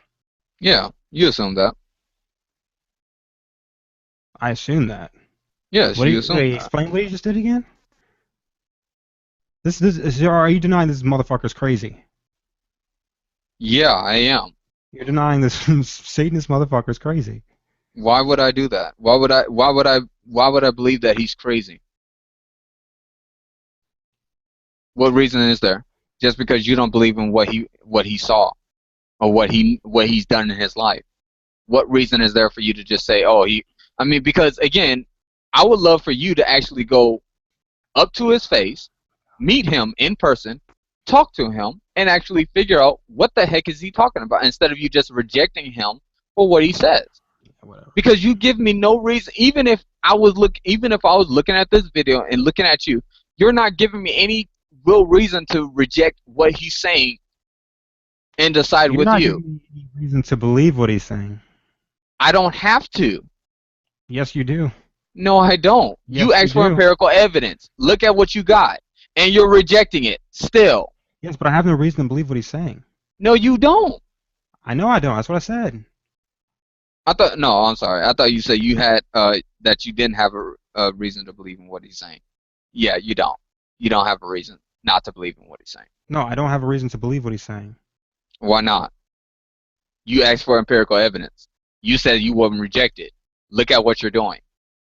Is it me or are you talking? No, hold on. Is it me? Is it me or are you talking on both sides of your mouth and you don't see the problem with that? There's more rational explanation. Is it just me or are you talking on both sides? Mac, I have my own experience. Okay, I have my own empirical evidence that says that what he's saying is fucking bullshit and that he's fucking delusional because I've had sleep paralysis before and I didn't fucking see demons and shit. Okay. That's what you think, but okay. That's what I know. No, that's not what you know because you even said that the dreams that you were experiencing, you could not tell what it scared you because you were seeing things that you could not explain. Mac, I was scared because I couldn't fucking move. What don't you understand about that? It's sleep paralysis. Because you said concerning your, I said concerning your dream. Oh my God, you're so fucking retarded. I swear to God. Dude, I said concerning your dreams. You're still not listening. You're not listening to what I just said. Okay. Whatever. Not concerning sleep paralysis. Sleep paralysis has nothing to do with dreams. Nothing. It occurs after you're in a state of awakeness. Mac, did you get my message? Yeah, I did. Okay. Yeah, I did. Yeah. I watched that again, and I'm really sorry, man. That was uncalled for. Yeah, you're fine. I'm sure it was warranted, whatever it was. No. You guys dense as fuck. There's something like, I think Mac is really wrong about a lot of stuff, but to call people names, it's Mac's an alright guy. He's just. Oh no, he's an alright guy, but he's fucking annoying as shit sometimes. God damn it. Yeah, but you're not listening, Amon. Oh my God. Whatever. What are you guys It's talking true. about? I don't even know. He's saying that people. Amon asked me, okay, I want you to give me empirical evidence of such and such. No, I'm sorry. And then he sent me a fucking hold testimonial of the on, people who hold had on, sleep paralysis. hold on. I don't even. I Not still finished. don't know what you guys are angry about. Here's the thing. No, here's the thing though. He said, "Give me empirical evidence of sinners when they lose their soul, they're going to go to hell." No, Okay. no. I That asked sinners him. lose their soul. Okay, that sinners lose their soul. Because that was the Okay. point you made. I asked him, "What is the definition of empirical evidence?" He gave it to me. Here's the problem. When I gave him the very thing that he asked for in the definition itself, I gave him the very thing that he asked for. What did he do? He rejected it. And the whole time I told him before I even gave this to him is that you're going to reject it outright. I know you will. And he said, "No, I won't. I'll accept it." I said, "No, you're not. I know exactly what you're going to do. You're going to reject it regardless. You're not going to pay any attention to it, and you're going to brush it off." And he's doing it's like checkmate. Well, I'm not really sure. How did so? Okay, you were asked to supply evidence that. See, we were talking about sinners losing their souls, but we eventually moved to Mac. How Mac had sleep paralysis one time, and he thought he saw demons and stuff. And no, did not say that. Oh my god, I don't even know what the fuck we're talking about anymore, dude. Honestly, I'm so confused now. Yeah, it sounds very confusing, actually. I'm not really. Well, what was the? Well, it sounded, Mac. It sounded like you said you asked him for the definition of empirical evidence, and then you said, in that definition, it was the answer to his question, and that really, I was. No. Well, so most of the definition of empirical evidence says that that's based on observation. So it's based on observation and experience. And so evidence, and yeah. So if someone observed something or if someone experienced something. And so he gave me testimonials of people who had of atheists and sinners, in general, who had sleep paralysis. Or sleep paralysis, okay. And saw demons and stuff. So that's like proof that hell exists, apparently. I think something that needs to be remembered is that a lot of stuff is actually it can be considered evidence, but it's just I'm sorry if this is gonna sound kind of douchey, Mac, but a lot of times it's just really, really shitty evidence or something. Doesn't matter. You get my point though. You can't present evidence for something it's just not good evidence or something, right? So I think. Okay. Well, Mac, I think this is just something just in general. If someone goes, "There's no evidence for that," it seems like it's to quibble. It's like, okay, you do have evidence, but that evidence it sucks. Right, but that's my point. There's no reason to present there's no reason to present evidence that you're asking for. When I give it to you, you're going to reject. Again, this is why I say this. You're going to reject any evidence concerning something that you're asking for when it is something that you deliberately don't believe in. That was right. No, I don't think that's the case. You say okay, but here's the problem. Amon said the same thing. Guess what his actions show? That he's doing the exact same thing that I said he would do. Yeah, and it's not. That's my point.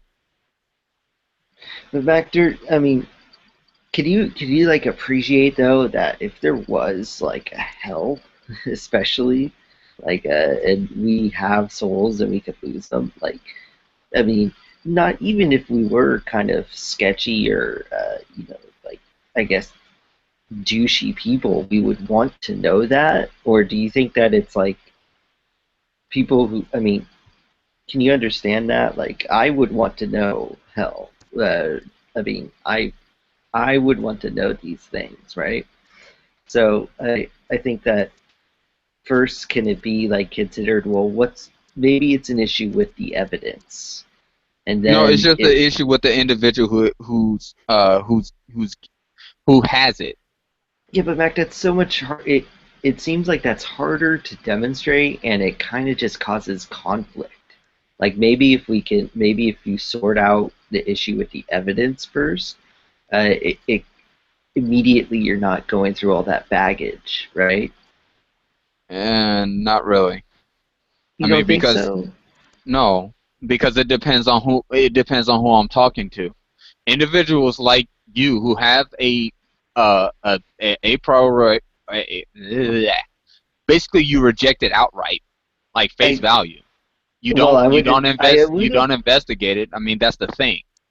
well, that's the thing. I mean, I think that we're investigating it right now, first of all. I work But on evidence, I and tried to explain how I don't think that's the case for me. Um, that it's something that I would like to know, right? I mean, it seems reasonable to think that a lot of people would like to know if there is a hell.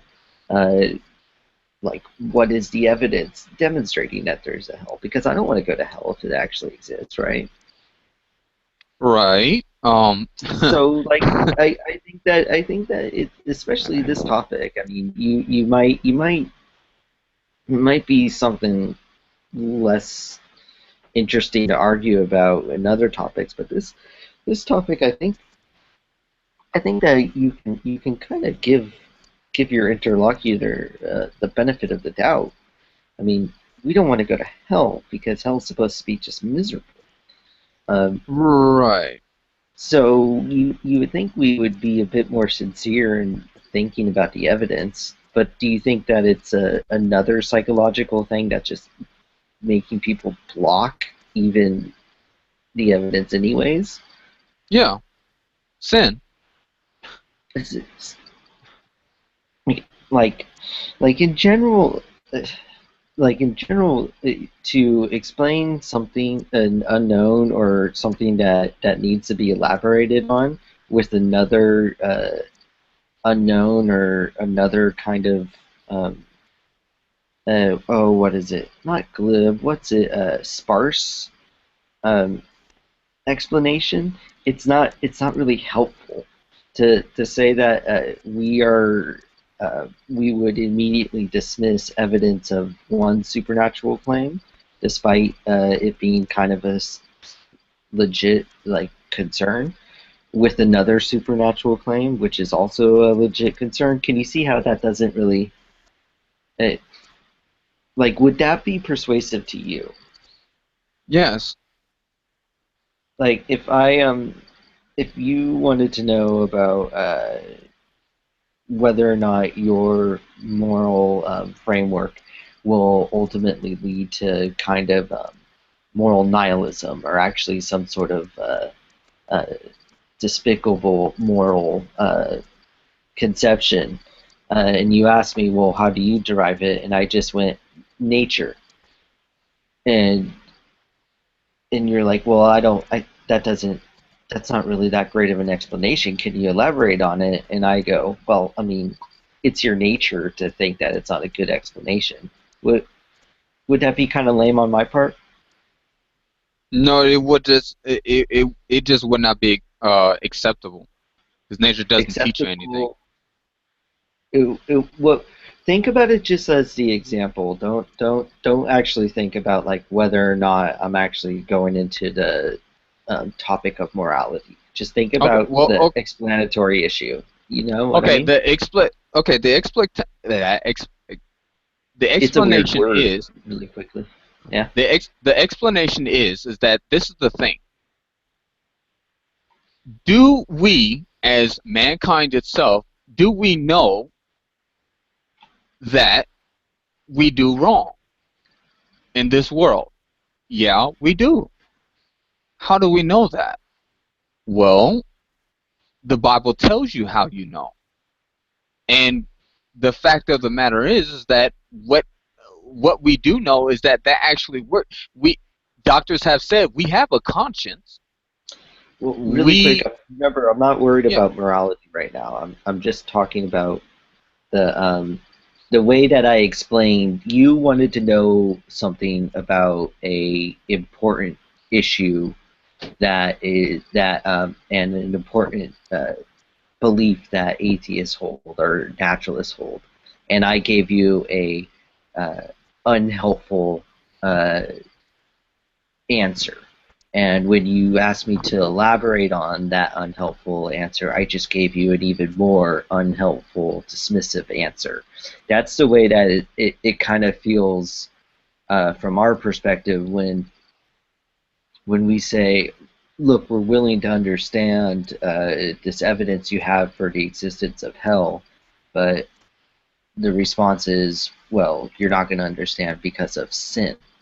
You know what I mean? You asked me what you asked me. Okay, if you explain, if as a Christian, if you explain something to me, what other, and I'm not getting it, what other thing do I need to factor in that keeps me from not understanding what you're saying as a Christian? Do you And think that's I explained it to you. It's sin. You know what sin is, though. I That's why mean, I did not have to explain any further unless you need me to, because we talked about sin so many times. I assumed that you already knew what it is. I mean, I know the conception of sin is sin something that's specific. I mean, I know that there's like two different types of sin when Nicholas was trying to explain it. Um, if you want to elaborate on it again, I'll actually write it down this time. Just okay. What? I'm gonna write it down, bro. Huh? Oh, were you I talking? Okay. No, I wasn't talking to you. Oh, okay. Sin is basically transgression of God's law. Okay. You're breaking God's law. That's what sin is. Mm-hmm. So sin would entail a lot of things that mankind has done, and you know, the Bible has given multiple chapters as well as verses of sin that mankind does that God condemns for it. Well, like So yeah. everyone sins. Is it a specific type of sin? Is it the sin of being an unbeliever that makes us not understand? Or is it just sin in general? No, well, in the sense that the Bible says that all have sinned and come short of the glory of God. That is true. Right? The problem is that Jesus Christ has said twice, stop sinning. That's essentially what you're supposed to be doing. Now, Stop do you sinning. think that, well, do you think that because you guys are attempting to follow that, correct me if I'm wrong, it's just everyone sins no matter what, right? I mean, the only No. person who didn't sin was J-Man. Yeah, Jesus Christ was born. Jesus Christ had never sinned, yes. Yeah. But he tells us, okay, now once you have repented and accepted me as your Lord and Savior, Okay. stop doing it. Stop doing the sins of your past. Because of someone like repenting from the sin, they're able to understand the explanations better. A little bit, yes, because the Bible says that you have become born again. That's essentially what happens to you. And the whole process of you being born again is basically repenting, changing your mind, changing your concept of what sin is, who God is, who Jesus Christ is, the Scripture. All of that changes, and now you're more susceptible to the Holy Spirit being able to teach you giving you the knowledge of truth. As for you, as you being a babe in Christ, you're going to be able to be taught how to understand what to do and what to not do as a Christian. I wonder if because Jesus didn't have to go through all that, do you think it's hard to explain this kind of stuff to him? No, he did go through it. He had to repent? No, he didn't have to repent. He didn't need to. That seems to be the key thing, right? Well, he didn't need to, but... Well, no, because the thing is that the same temptations that cause man to fall, he went through those same temptations and did not fall. that's why he didn't need to repent, because he didn't do anything wrong. And he Yeah. went through, and he basically the example to show you the same thing that I went through, and I was able to succeed and not falling into temptation, not sinning against the Father, is the same thing that you can do. Follow my example. And you're able to do that if you're following Jesus Christ's example. Because Jesus Christ does not lead you to sin, nor does the Father, nor does the Holy Spirit. So that's how you check. That's how you know, okay, if I'm following God, how do I know that I'm following God? Well, you're obeying his law. If you're breaking it, you're not following him.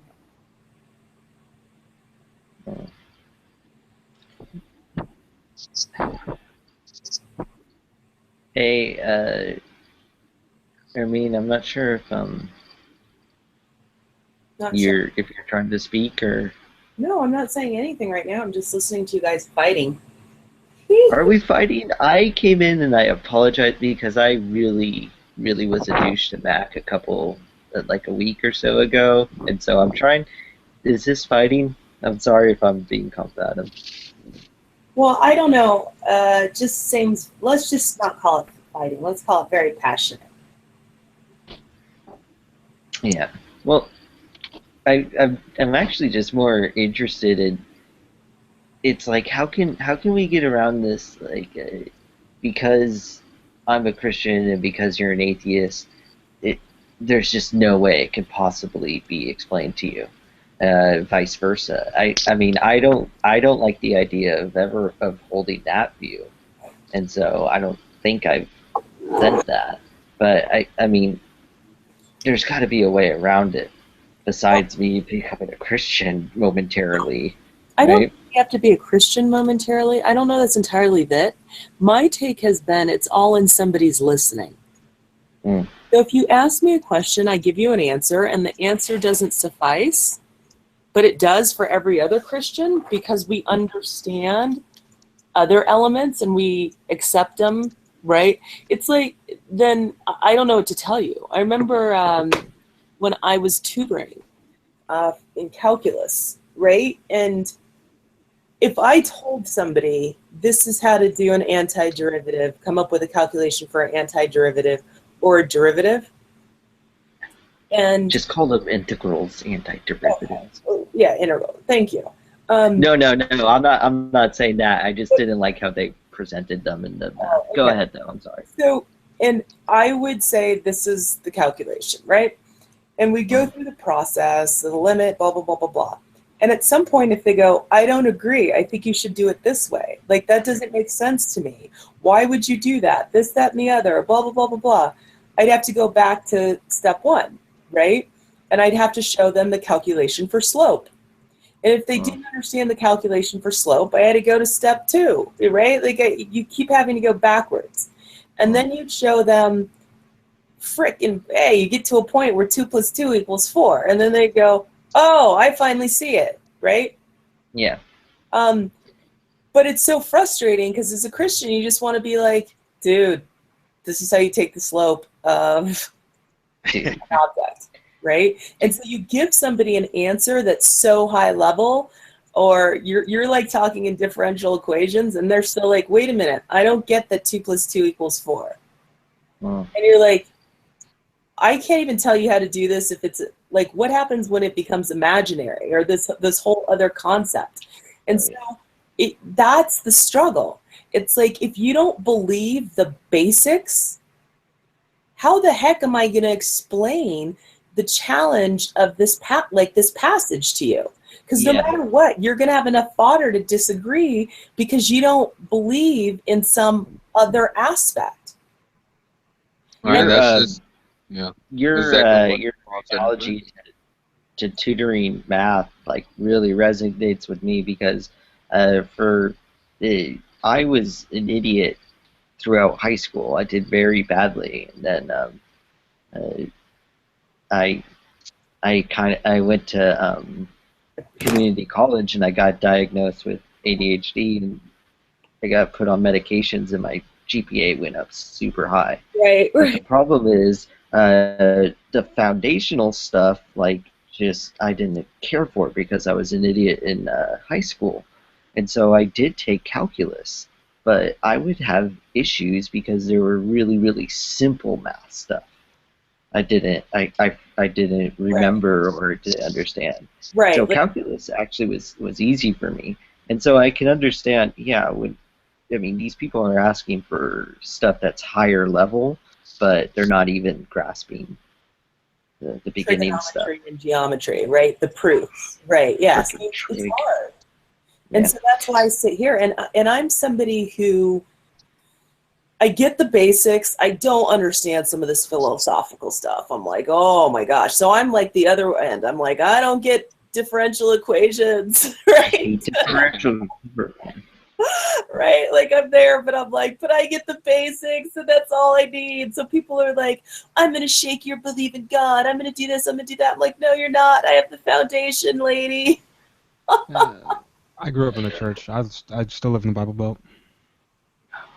Oh, what is it? I actually did well in calculus. It's actually very intuitive. Like I liked it more, but the thing is, all of higher math seems to be trying to get whatever you're doing into an algebraic formulation.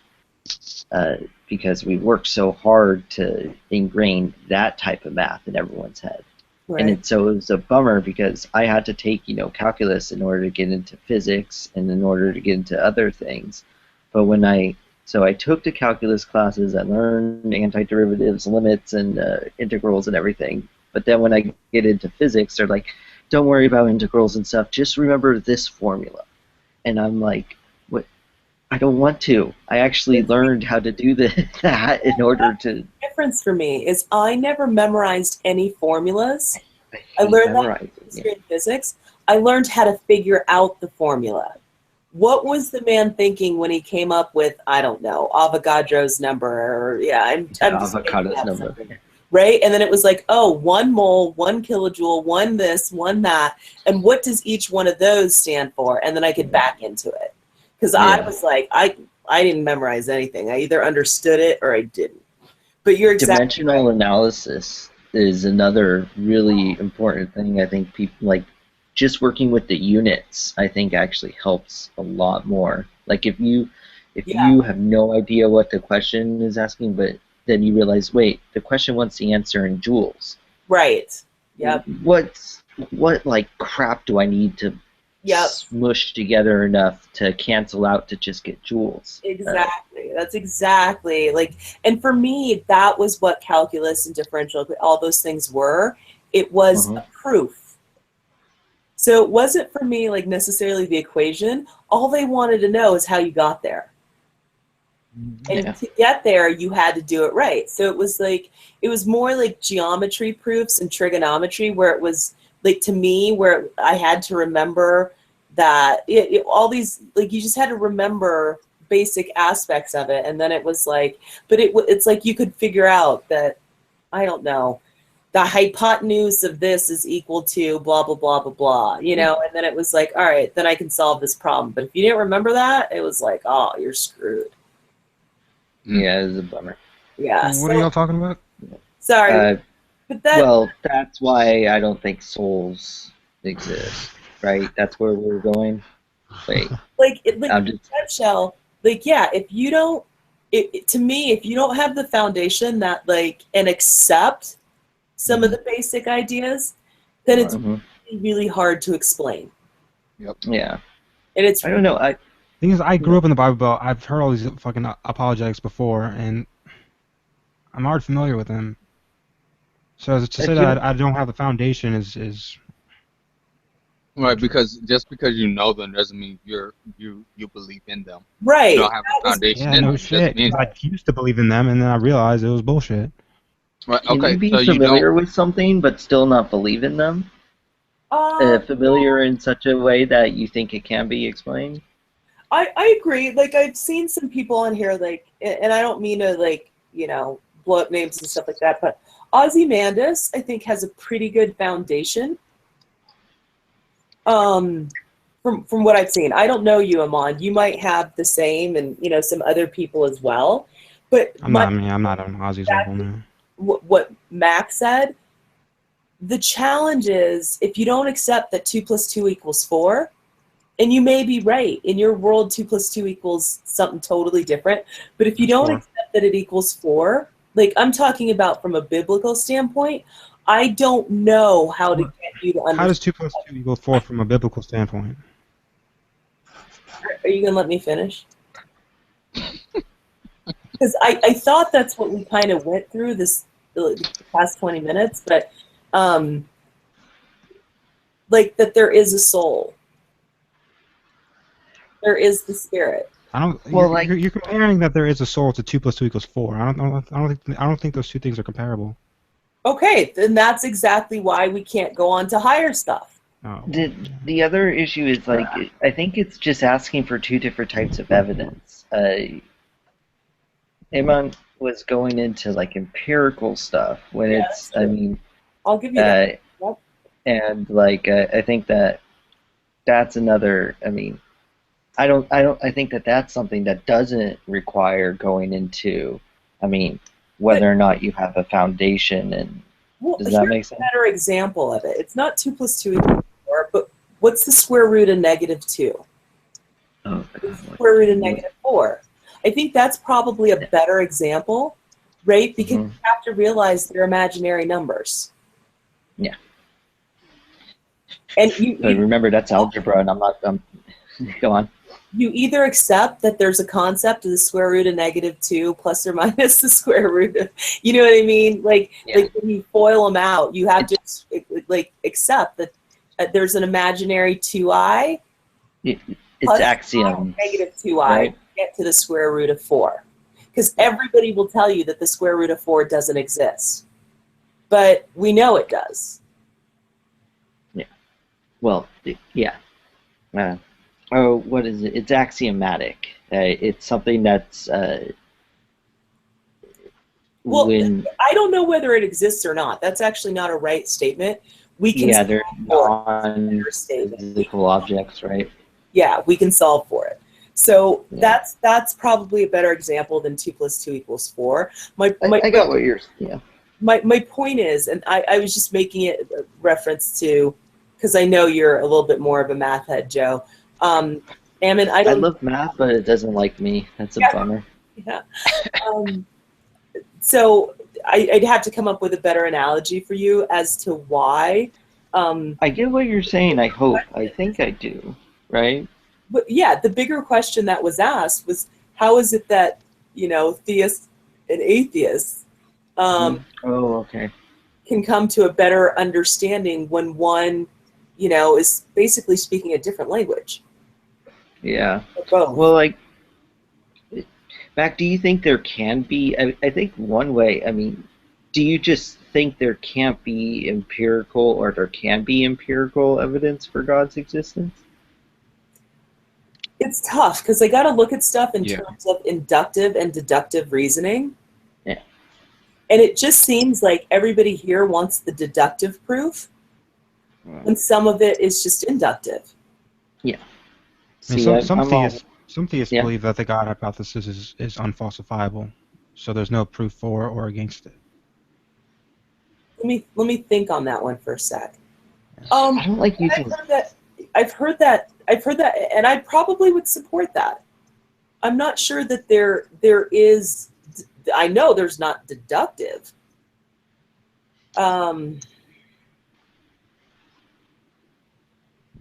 Proof either way that you can get there. I think what I'm learning to respect in the community, I have a real hard time with the anti-theist. I'm sorry, like the atheist, I'm like, cool, whatever. The anti-theist, I'm like, I don't get it. Why so hangry? Right? I'm like, eat a Snickers. We're all just hungry, right? Yeah, exactly. They're not satisfied. But I think the ones that You're acting like a diva, right? The ones I'm really respecting are the agnostics a bit, right? And in the scale, because it's kind of like, I don't know, I don't have the biggest dog or pony, but for me, I don't see it.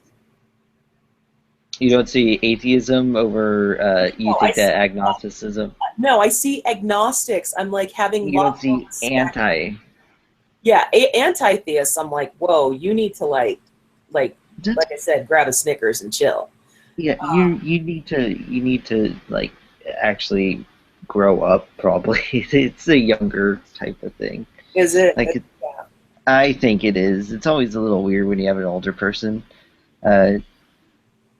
And the new atheism when that came around. I mean, frankly, I don't like crapping on the new atheism because that's how I got involved in everything, or it's one of the ways.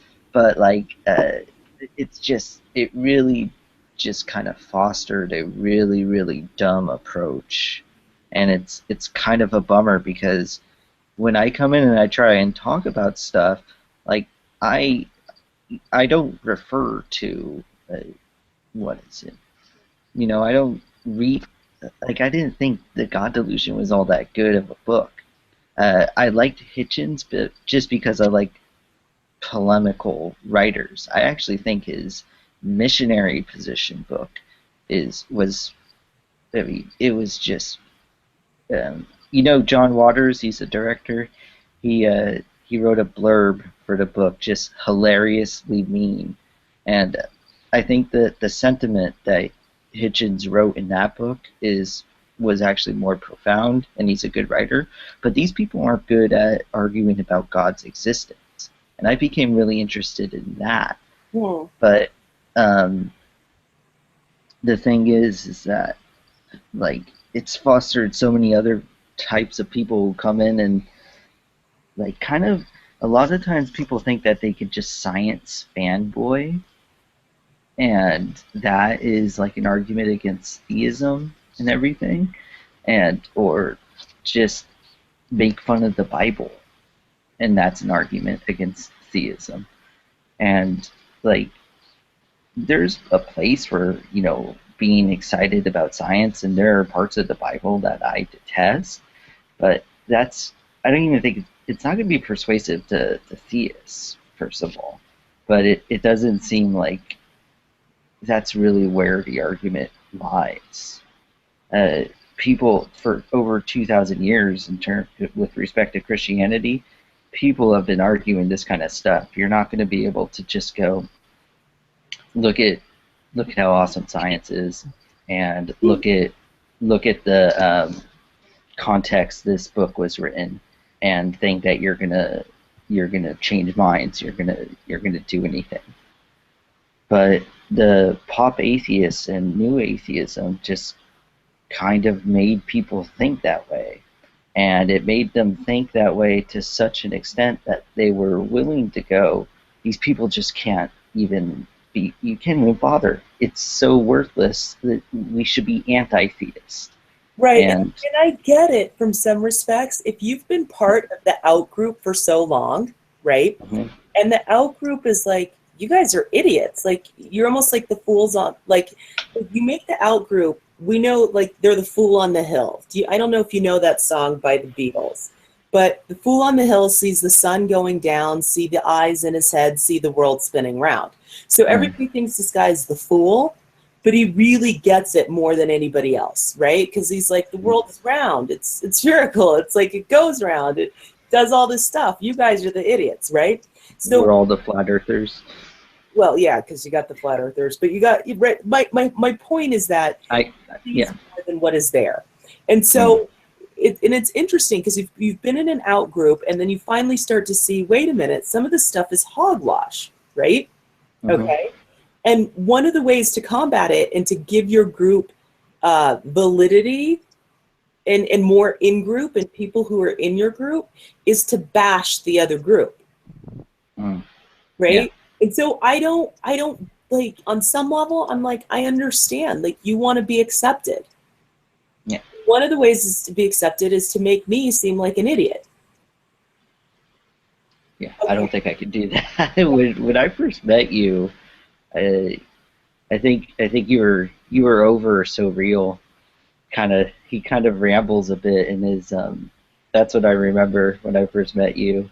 You just were like So Real. He's a very, very outgoing like non-denominational Christian. He has dreads in his picture. Oh, okay. Yeah, and he kind of rambles a bit, and I think we were in Deidre's room, and you were just like halfway through one of his. I don't even know what he was talking about. You're like, does this have anything to do with what we're talking about, or is it going to act you were just over it? And I'm like, I really like this lady. I don't think she's she's not an atheist though, but I still like her the way she's going at things. And I don't. I mean, and I will rip people like Dionysus when they're being ridiculous, but I'll also rip people when they're being ridiculous towards them. Right? Like if he says something and you read it a particular way, I'm like, dude, that's not what he meant. And I'll get on people's cases for that. Or I will tell people to like get to the point. Yeah. It sucks with Dionysus because after a while you start he's just an idiot. It's not that he hasn't met people outside of his like just his periphery.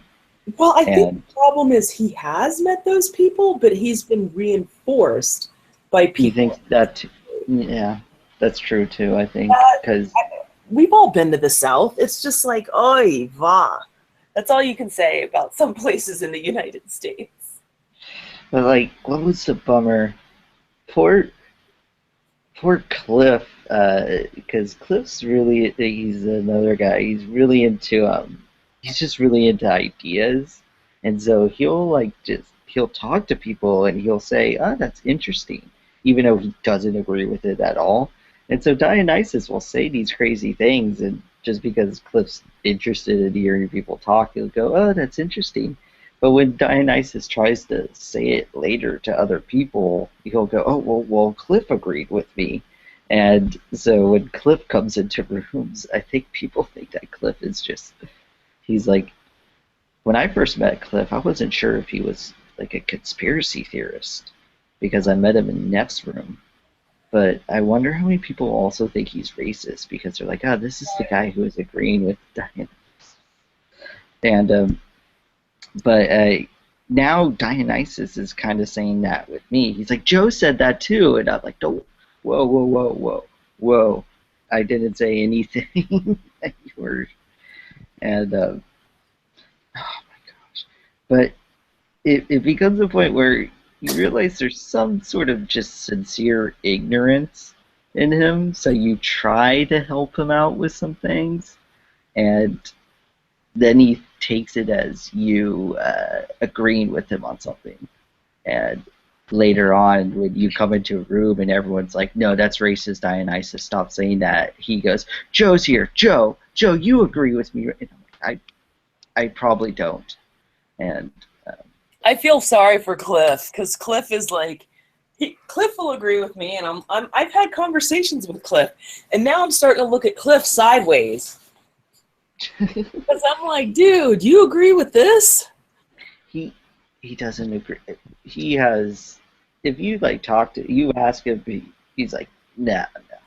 But he's really like, I think he's also, you're an open theist, right?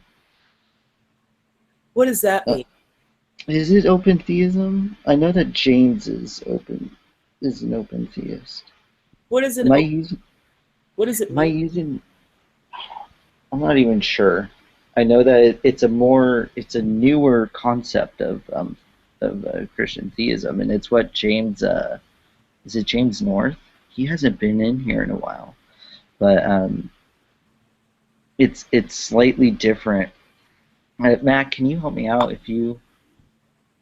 I'm at a loss. Open theist is? Yeah, I can help you. This isn't like some crazy thing. Really heard of that.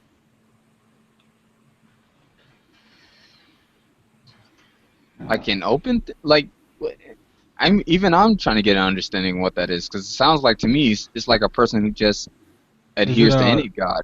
Is it free will Oh theism? no, that's the free will decision that almost says God is not all-knowing, because it, from what I hear, is that. Let me just give this quote.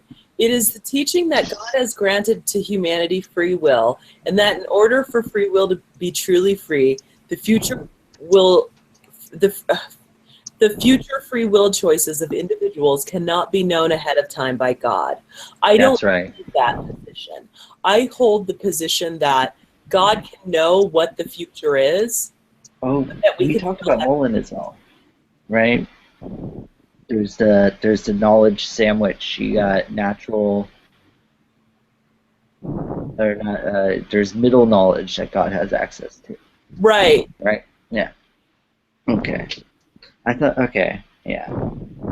And hey, Mac, there's a lot of wind going on. Really? It might I'm be you in. breathe. Do you have? No, don't worry. No, I think could it's. be wrong, man. I think you're breathing. I think it's breath from your nose. You're breathing on the mic a little bit. No, I know people say that happens from a mic, but Do every you have time these kind of I headphones? did, yeah, I have a headset on, but and that's what I'm talking about, because I keep thinking like I'm not breathe. I even intentionally It's- stopped breathing on purpose just to see if it would still happen, and it does. It's So, yeah. not that. It's just it brushing against stuff. It happens to me too. Oh, is that what So, it is? Yeah.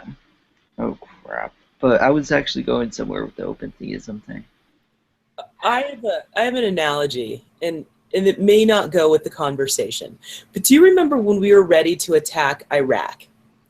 And everyone's like, there's weapons of mass destruction. We got to go in there and take them out.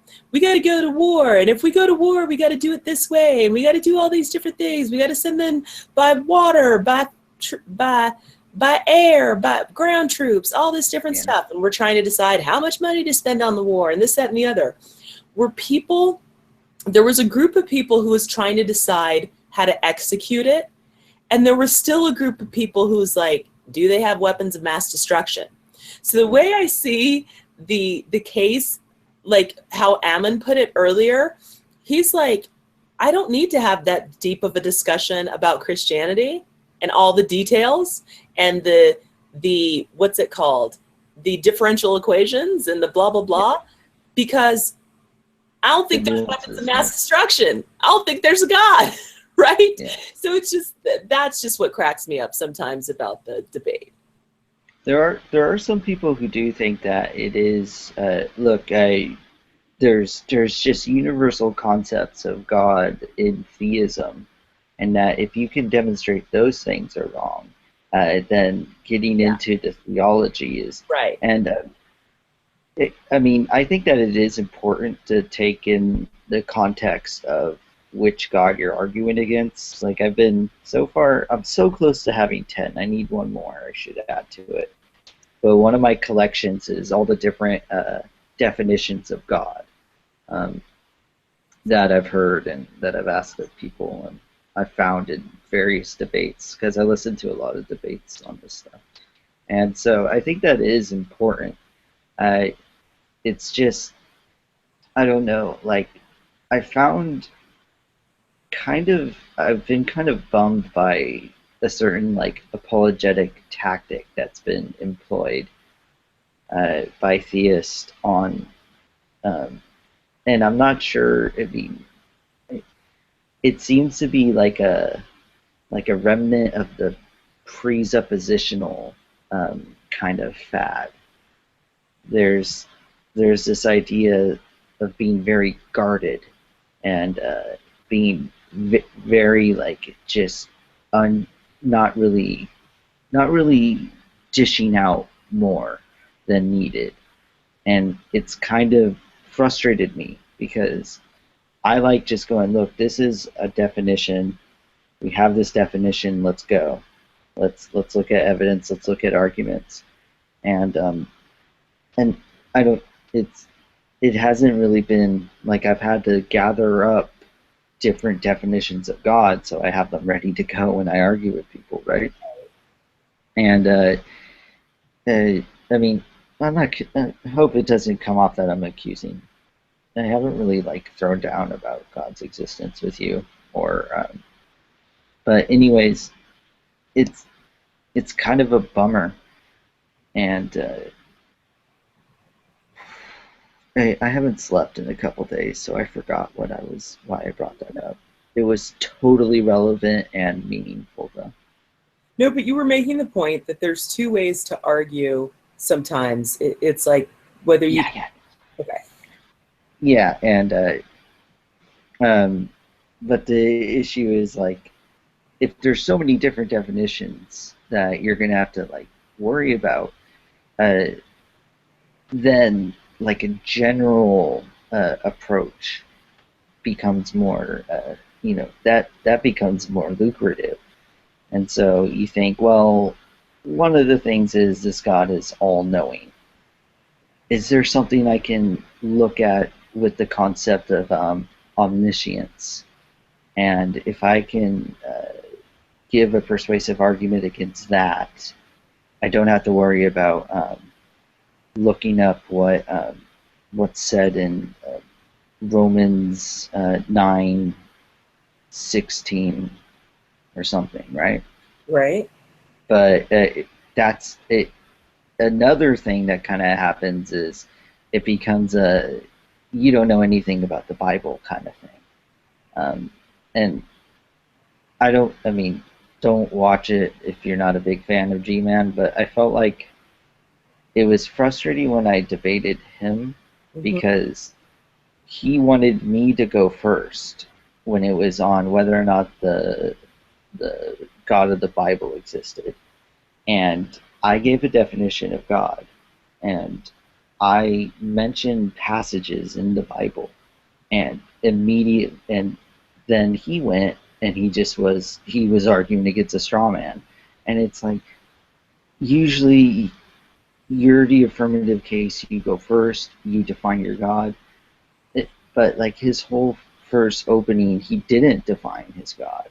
And I had to ask him to define his God in the second thing. So already over 40 minutes of the debate was gone until he actually defined his God. But now I have it in my collection, so I'll use it if I ever debate him again.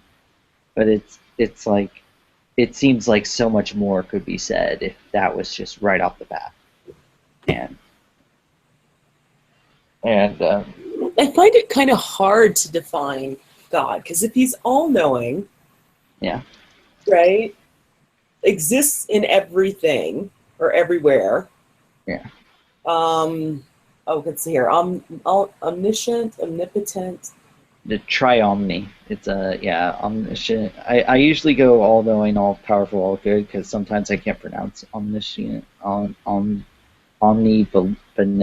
Omniscient. Omnibenevolent. Benevolent. That's all good, pretty much. Yeah. Okay. Yeah.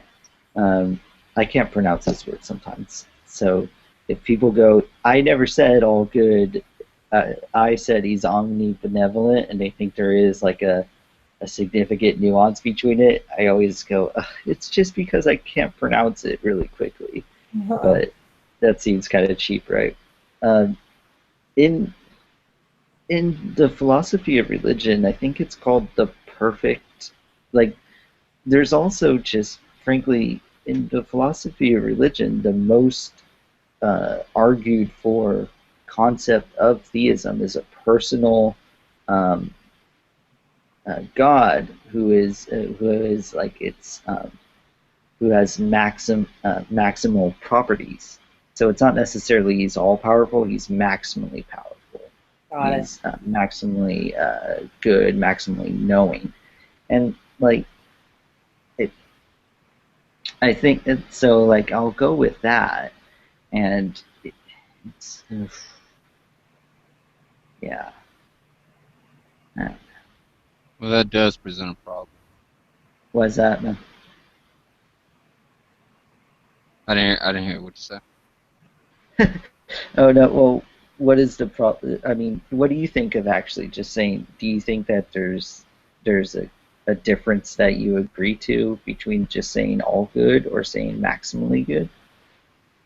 Well, well, maximally good. Yeah. Uh, that's I don't. That's not what I was disagreeing to. I think it was the part where you said after, where like maximally powerful or all powerful, something like that. Yeah. Well, I thought like, do that's you what I think? heard you say after. Yeah. Well, I threw around a whole bunch of different like attributes, right? Like, do you think that there would you prefer maximally powerful or just all powerful? Well, I honestly would prefer neither because in a sense that uh, when we say all powerful, in what sense, in what sense are we saying that he's all powerful? Um, because Yeah. that's where it does get confusing because people can't imagine something being like the Hulk is all powerful. I mean, Yeah. And people will Superman bust is out all like the powerful. logical. Can he lift a rock? Can he Yeah. make a rocket? That kind of So stuff. yeah, Um, in it, I would give that I would give that caveat in the sense that he there it's not that he has any limitations on his power. It's just that there are things that he will and cannot do. Um, so I there's don't a know in a uh what what idea I could put in that. uh, William Lane Craig actually gave like a pretty all right. Someone asked him, well, can God? He asked him the thing I just said, which is I don't I think that's yeah. But someone asked him, and Craig said, well, he could do everything that is logically, that is logically possible. And if you think about it, what is it to do something that's not logically possible? Possible. It's meaningless. It's not. It's trivial almost. And then if you think about it, well, he could do everything that's logically possible. And then, well, can God make a rock that's so big that he can't lift it, and then go and lift it? Yeah, he's God. There. I mean, that's just as acceptable as saying no because it's illogical. So I'm fine with the God could do anything within logical. I mean, that's logically possible because what is it to say he can do the logically impossible? Does that make sense? Well, If it didn't, I can yeah, understand yeah, why. and It's like that wouldn't make sense. William Lane Craig is a better redditor. He can pronounce words for one thing. You But say he yeah, can pronounce words. yeah, I can't say a red. What do you say, like rhetorician, like rhetorician? You He's mean good at speaking shit well. restoration? No, like rhetoric. So Rhetoric? you're a good rhetorician. I'm gonna find a freaking word. Oh, okay. I was about to say, like, what are you? He's good with rhetoric, right? I thought that's Um, what you were saying. yeah, but you could say someone is a good rhetorician. He's good at saying shit well. He's good at singing stuff. Yeah. That's Rhetorician. I'm just making shit up. Rhetorician, is it just that? No, I'm making that up. I don't know. yeah, government Amon, stop making stuff up. You know you're making up words like Obama. Like Obama. That's why it's Make even it funny how like black people. That's why even when black people like hear his speeches, they got to get dictionary. What did he say? Oh, hold on. Is I that a was word? that with Condoleezza. I was like, oh my god, that lady's so smart. Like, what is she saying? Condoleezza's well spoken. Yeah, she went on years ago. She went on a Daily Show and she gave like a very interesting interview. She wrote a book about her father and his uh, his views on the civil rights movement and how her father felt that he couldn't go and do the non-violent protesting stuff because he would be like when someone did get into his face, he wouldn't be nonviolent, and so he was kind of bummed that he couldn't contribute because he knew he wouldn't be able to handle it in the way that like you can actually. It's interesting. Like they had like workshops. Like they had them like meet up and practice people getting into their faces when they're doing like sit-ins and stuff, in order to prepare them for when they actually went and did it at like no color diners and stuff. The Condoleezza's dad was like, "No, I'll punch someone if he gets into my face," so he couldn't really participate. And so I'm like, wow, I didn't think I would like Condoleezza Rice, but this is a good interview. Yeah, I don't know what it is concerning people who, when you hear them actually have conversations, like they'll speak in such high level grammar to where you have to get a dictionary for every word they speak out of their mouth. It's Yeah. amazing though. I don't want to be that very person that wants to where I have a good speech pattern and things like that. But you know, but at the same time, if I'm talking to a person who wants to understand what I'm saying, they can't understand what I'm saying. But at the same time, I do that with the Bible because I speak as if everyone's already at my level of understanding of certain scriptures, and I forget who I'm talking to. And Well, the bummer, I've taught Sunday school classes, but it's just weird. you only read from King James, right? Yeah. Yeah, the bummer with that is the language of King James. It's like, I mean, It's I know I archaic. joke around.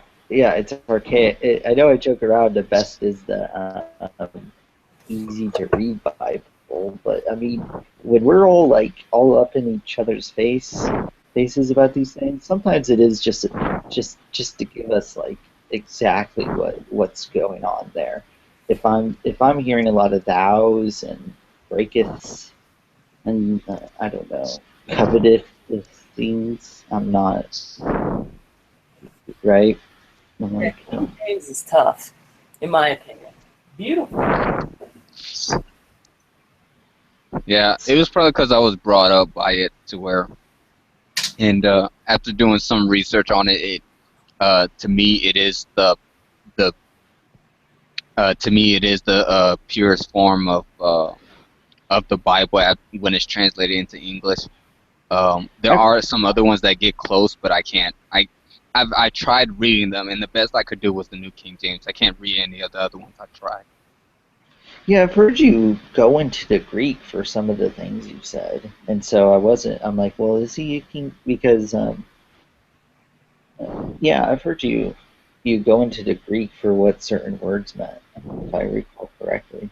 Yeah. Um, so, but I mean, if you grew up on the King James, yeah, it's don't don't go into the easy to Don't go into- I actually had.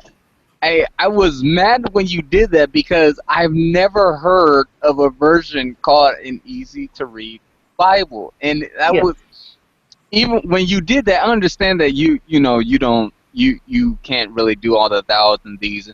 I mean, even my pastor at the church has to do that because he can't read it like that. It throws me Um, off. Like if I'm yeah, trying to, I mean, if it's like I have to understand this in order to continue with the argument, I don't want to be like, did they really? It's very repetitive sometimes, and the easy to read stuff actually kind of just goes. It doesn't need to repeat the same thing. We're good with just this statement. Uh, yeah, but what's a neat thing is Bible Faithful. That's an awesome site. And like things like Strong's Concordance and stuff, those things are cool. Like I like the Oh, the concordances are great. yeah. that's always kind of neat. Who was it? I think a friend. It might have been someone. I think Shameless recently got like an older. No, he just got a rare type of research book but I have a friend who I think got a original. I think it's one of the first. What's the other big one? The NIV. What's the one that Calvinists like a lot? I have no idea. I think Well, it's the NIV. that one. I like the Yeah. NIV a lot. There's two versions of the NIV. Yeah, I think the NIV is. I like the RSV. Yeah, but the NIV was one that I stuck to for a little bit because I was only interacting with these two like really, really hardcore Reformed people, right? And then I found the nuances of the easy to read Bible a lot easier on the See, but fly. man, those be I'm telling you, those be insulting to me. Those easy to read Bibles because Why? it's Some people I insults people. it's no, it's just me personally because when I studied when I'm sorry, not when I studied, when I taught Sunday school to little children, and they would have these like these cartoon comic book version type Bibles. I was like, oh, the pain, just looking at those things because like I have these comics called Crusader comics from Chick Publications, and the interesting thing about them is that Those are super racist, though, aren't they? what? Chick tracks? No, they're not racist. We can. That's that's a side thing. Go on with what you're saying. You have the Crusader comic, right? Well, yeah, they're not the same as the Chick tracks. They're different. Okay, good. Okay, sorry. My bad. There. But anyway, Yeah. they You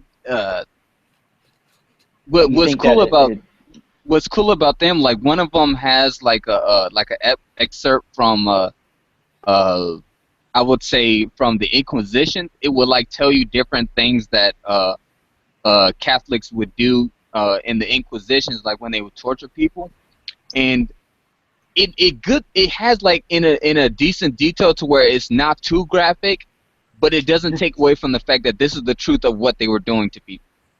Yeah. So yeah, it has like it's commentaries. It sounds like, but it's commentaries in like it's actually illustrations and stuff. yeah. Like it's on illustrations on actual history, not necessarily like it'll have like scriptures like in the side or at the bottom or somewhere in the part, but it will give like this is and it'll give like books that people have done concerning research on like the Catholic Church or the history behind the early church and stuff like that. So.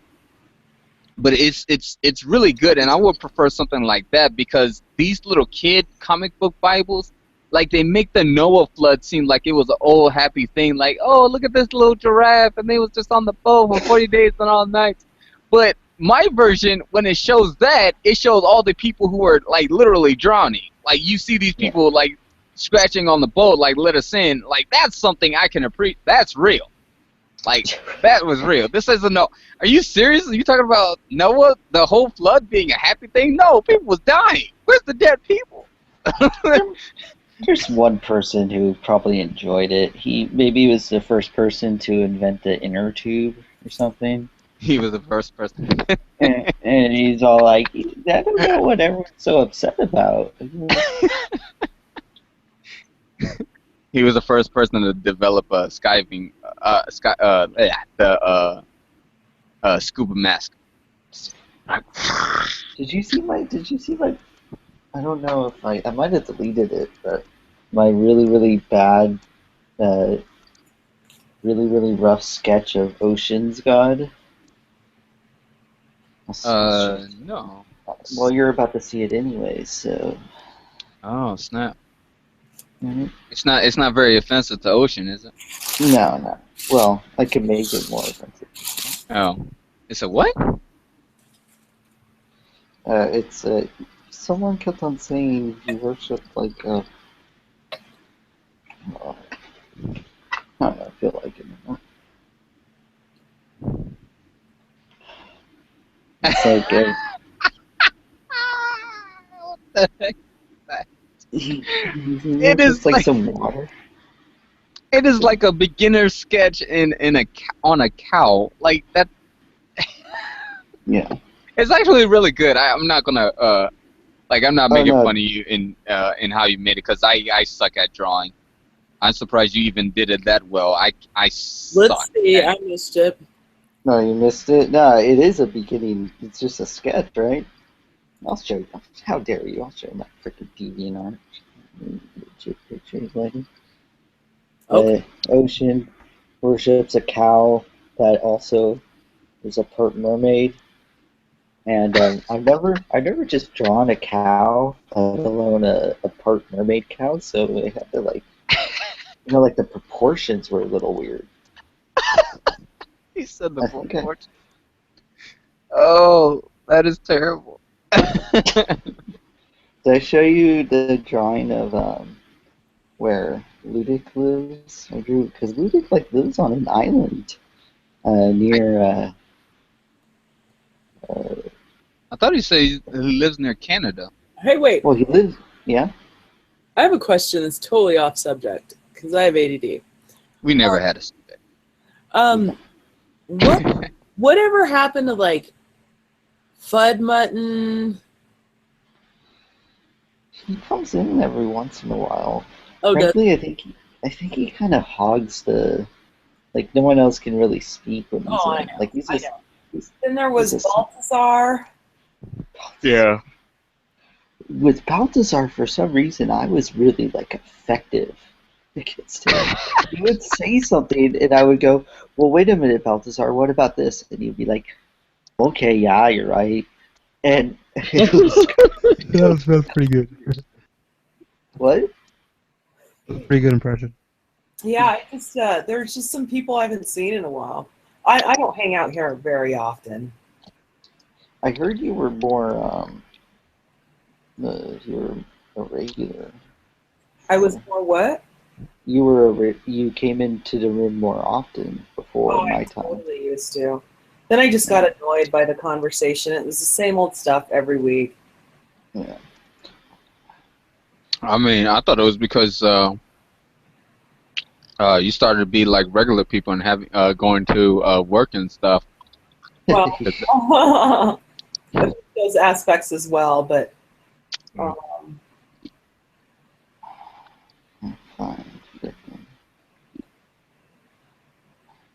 I almost felt like I was the same way. Like, hey, I'm starting to become like regular people, and actually going to work and not caring about anything. Because I used to just not be on here for like 2 months or a few months because I didn't have no internet. And it almost got to the point to where it was like this wasn't a crack edition anymore, and I didn't have to come in here to see what was going on, and it was like I was slowly being weaned off of it until until I had internet, and then Nadia had called me, and I was like, wait, what's going on? Why did Nadia call me? I didn't know I had phone reception to where Nadia could just I didn't give nobody my number on G+. What crap is going on? So there's a butt monkey in case. I guess at one point I needed to draw one. Remember Butt monkey. the butt monkey? Oh. Yeah, I have at least. Let me see how many different 1, 2, 3, 4, 5, 6, 7, 8. 9, 10, 11, 12. Curse you, evil butt monkey. I have like 30 pages of notes from the Hangouts we've been in. And I don't know. Well, it's like I don't like going. It always bugs me when people go, well, Hume said, well, Bertrand Russell said. It's like, come on, people have come up with arguments since those guys. And so instead of saying like Russell's teapot or something, I say, well, I mean, there could be butt monkeys floating around the moon, right? That's my go-to argument. oh, butt monkeys. that Art used that the other day, and I was like, dude, if you have monkeys coming out of your butt, we have bigger issues. Yeah. I mean, usually when you prove your point, then you also bring up awareness of the endangered butt monkey. I mean, you just don't believe that his butt is actually a third dimension. That's what you're missing, Ermin. You just do not. Sorry. Oh, Well, I gotta hey, say, some people can come up with the craziest stuff, whether they be Christian, non-Christian, whatever. It's just some things. It's just very funny. Ermin, when are you gonna twerk for us? When am I gonna? No. When are you gonna? What'd you just say? What do you mean What? no? I know. When are you gonna what for us? What? Twerk. Oh, Dude, twerk. don't. No, dude, that's a derogatory thing for black women to do. I haven't heard that word in a while, and Is it derogatory to twerk? I just want to see your ass shake. That's all. I don't think I've ever actually. I've only seen. I haven't seen her in real life. I've She's seen you. very still. You've never seen me in real life? You're looking at her in real life. What the crap? You all, how dare you? You all know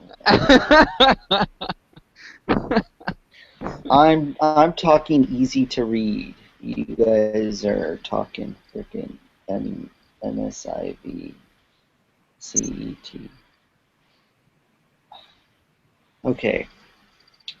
Okay. True empiricism always likes talking about ATP synthase. It's a thing in the cell, but he just throws the word out, the phrase out, so like, it seems almost like just blasé that I started calling it ATP mayonnaise, and before JD Kane's hangout started, I told everyone, I'm like, if we could just call it that, because we're probably going to be saying it a lot, but make no reference whatsoever to the fact that we're calling it that. Like, no, ATP mayonnaise, it just seems like we're all idiots and not saying it correctly.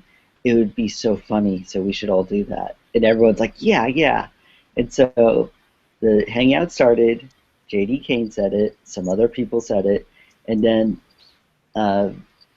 Dragnaut comes in and goes, yeah, ATP mayonnaise, I should spread it on my sandwich, right, guys? And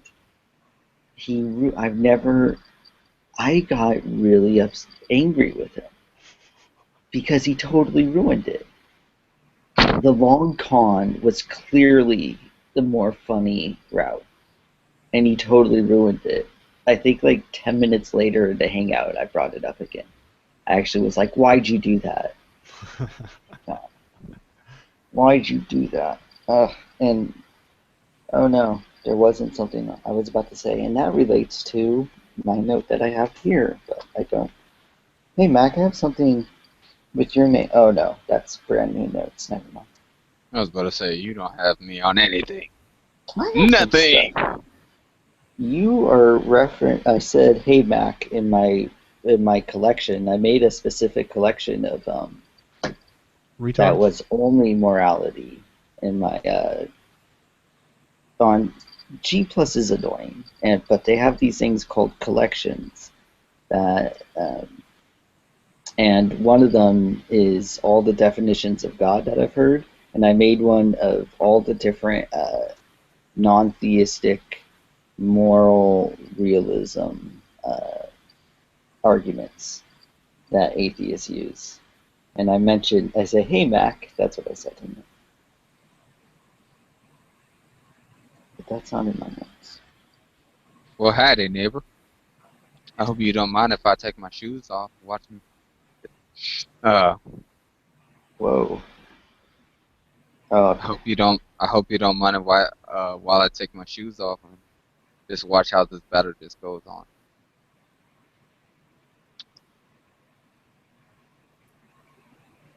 Well, you're gonna take your shoes. You can take your shoes off. It's okay. No, do you? Never mind. You didn't get what I was talking Is about. it Mr. Rogers, right? Yeah. The better when you're doing a Mr. Rogers reference, go with the cardigan or Yeah, but I can't be that white, man. I tried. Didn't work. The best I can do is just be old black. I can't be white. I can't venture but out that far. it's Hello, so leader. funny. It's so funny when black people do white person like there's nothing more Impersonations. funny. There's nothing more funny than what is Dave Chappelle? Just he's eating the chicken there. Just it's so The chicken. Now, how did he And, know like, I was going? How did he I know do exactly find what I was going to chicken- get? Yeah. I bet you like chicken, don't you? Yes, chicken is delicious. Most How did- people enjoy chicken. Now we all know that black men and chicken are well fond together. Now I cannot believe that my DNA was predisposed to like chicken. Cannot believe this. Look at Susanna, he's actually eating it. It's just like on the brochure. We do get them when we go into the South. I think someone who looks suspiciously like Dionysus hands them out.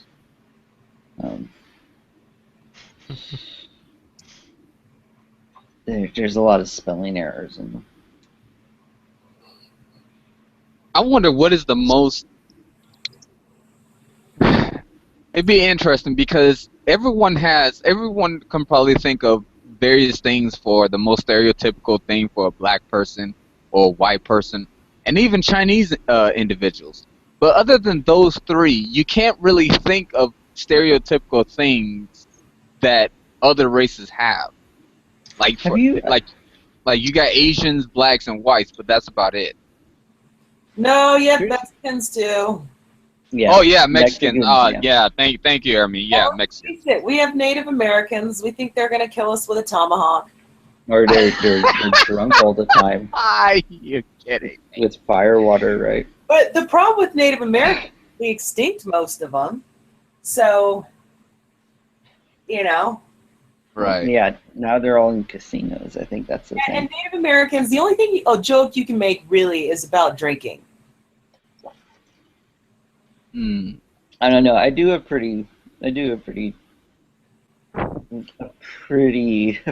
bad Native American.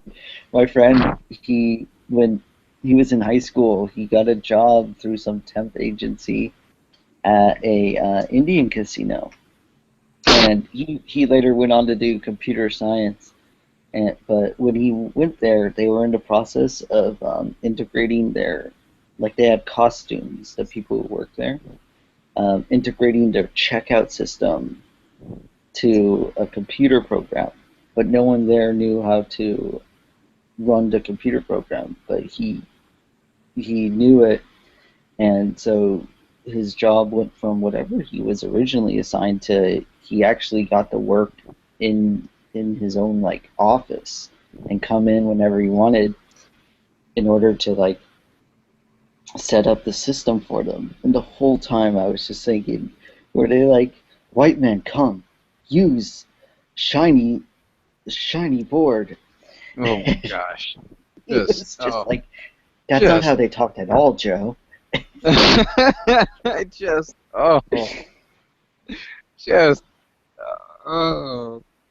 man, I tell you. My mom insists that we are part Native American or American Indian, and I'm like, no. I mean, it's in some sort of arbitrary ancestral thing, but she's like, you should put it on your college applications. Oh. They're gonna go, well, what tribe? What tribe? Everyone's gonna think of the easy one that they already know, Cherokee. Well, my last name is Creason, and so whenever I tell the story to my friends, they're like, "Oh, you're Joe, son of Cree." That was because there's the Cree, but the Cree are they're on the border of Canada, and those the Dakotas. Did they really need, I guess, to have 50 countries? But are there like rivalries between the people from Dakotas? You think? I could not help you there, man. I would not. Like if someone goes, "Oh, you're from North Dakota, right?" Do you think that if the person was from South Dakota, they would be like, "What? No, I South don't know. Dakota?" I don't think they had a separate like. I don't think they had a separate like that. No, but they were all. There was a difference between the Lakota and Nakota. Mm. We called them Well, all like, Sioux. We called them all Sioux, but they did have different tribes, and so yeah. I don't know if they got along or not. Oh, I'm talking about Oh. the states. Like there's North and South Dakota, but it would be cool. Yeah. Not just all the Indians are just they're all like they all.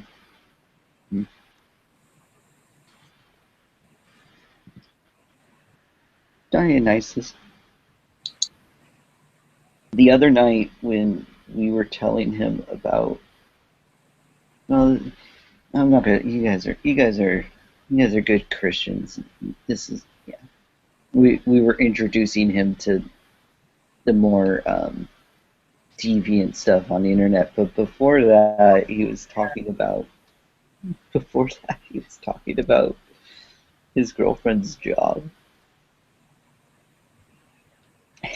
He was like Dionysus, which are the more communistic rodents? He's like, oh yeah, gerbils. And he kept on talking about how they had to put different animals to sleep at his girlfriend's work, as if that's all she did. It's like, there's something up with his mind, you guys. He's an interesting one. But it's kind of funny. He's expressed his more recent outbursts of anti-Semitism long time ago. What the But heck is that? there's not a lot of Jewish people who come and hang out in here. What is anti-Sepet? You said Sepet? Anti-Semitism? You don't like Jews? Anti-Israel. Oh. Notice. I mean, anti-Semitism, like technically could be anyone who's Semitic, right? But usually it's like it's reserved for people who are against like Judaism and stuff. Oh. Okay. But you haven't Like, noticed that in here? Everyone's like anti-Israel. Right. Yeah. Everyone's super liberal. Like I understand someone being anti-Israel. I just don't like when you. I just feel like why are you saying when you say Separatism, like what the crap is that? Semitism, right? Oh, Semitism. Yeah, anti-Semitism. You have no idea what that is. See, that's what Hitler was. I don't know Anti-Semitic. what that means. That basically is anybody who is against Semitic culture, but Well, Oh. that's technically what it Let me means. finish, dang. But specifically since the Holocaust, it's been towards Jews. I remember why you got really mad at me.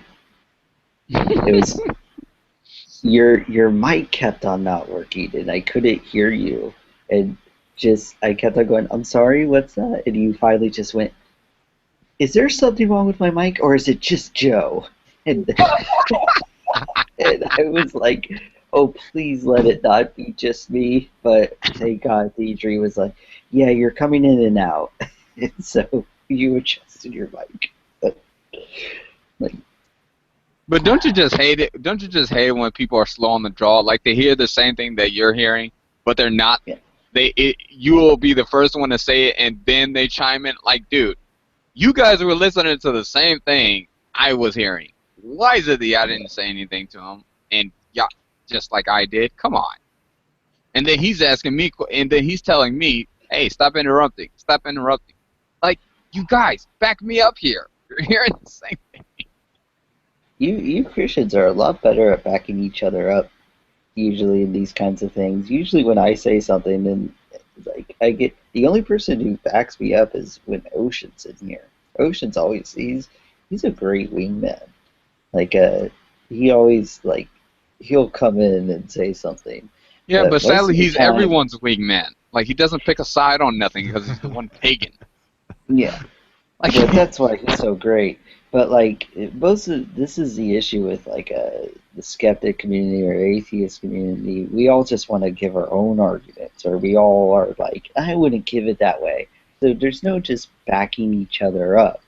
It's just like someone will come in and go, well, I think the argument actually is, and he'll essentially agree with what you're saying, but it sounds like he's crapping all over you. well, it's the same. I would include the same thing with Godless because, it's what's funny is that she'll act more of she'll act more like she's a theist concerning when a precept is in there. But other than that, if she's not talking about an atheistic not atheistic argument, something concerning Islam, she won't bother caring for any of the arguments that you guys put forth against us. She's very, very variable. It depends on who's giving her attention to. She's Right. very what? Variable? Like there was one time when I was just explaining, I was talking about the concept of culturally constructed concepts, which really, really bum out Dionysus. And I was trying to explain to him that just because you're saying something isn't like objectively true or isn't something that's derivable straight from like biology or determined it's not a reductionist argument, doesn't mean it's not something that's still very concrete. So if you're saying something socially constructed, that doesn't mean that it's like wishy-washy. It's whatever the hell. And I gave the example of like, and it also doesn't mean that there's no more concrete aspect to the culturally constructed thing. For example, the idea of nationality is a culturally constructed concept, but it can't really be understood without understanding the very, very grounded in the physical or material world concept of geographic location, right? I mean, nationality does reference something that's in the physical world, and it was weird how amiable Godless was. She's like, oh, that's a good analogy. That's a good way to explain it. Is this like a bizarro Godless girl right now talking to me? I don't. She's very variable. Is the lesson.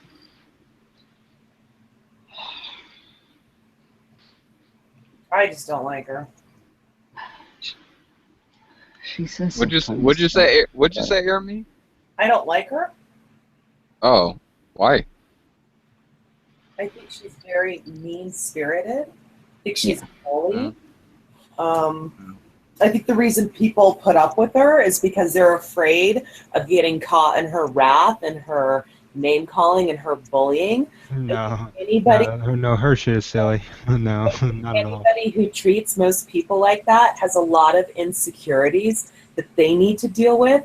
Because if you're that disrespectful to people because you see them at Starbucks and they are wearing Muslim garb, I'm absolutely afraid of.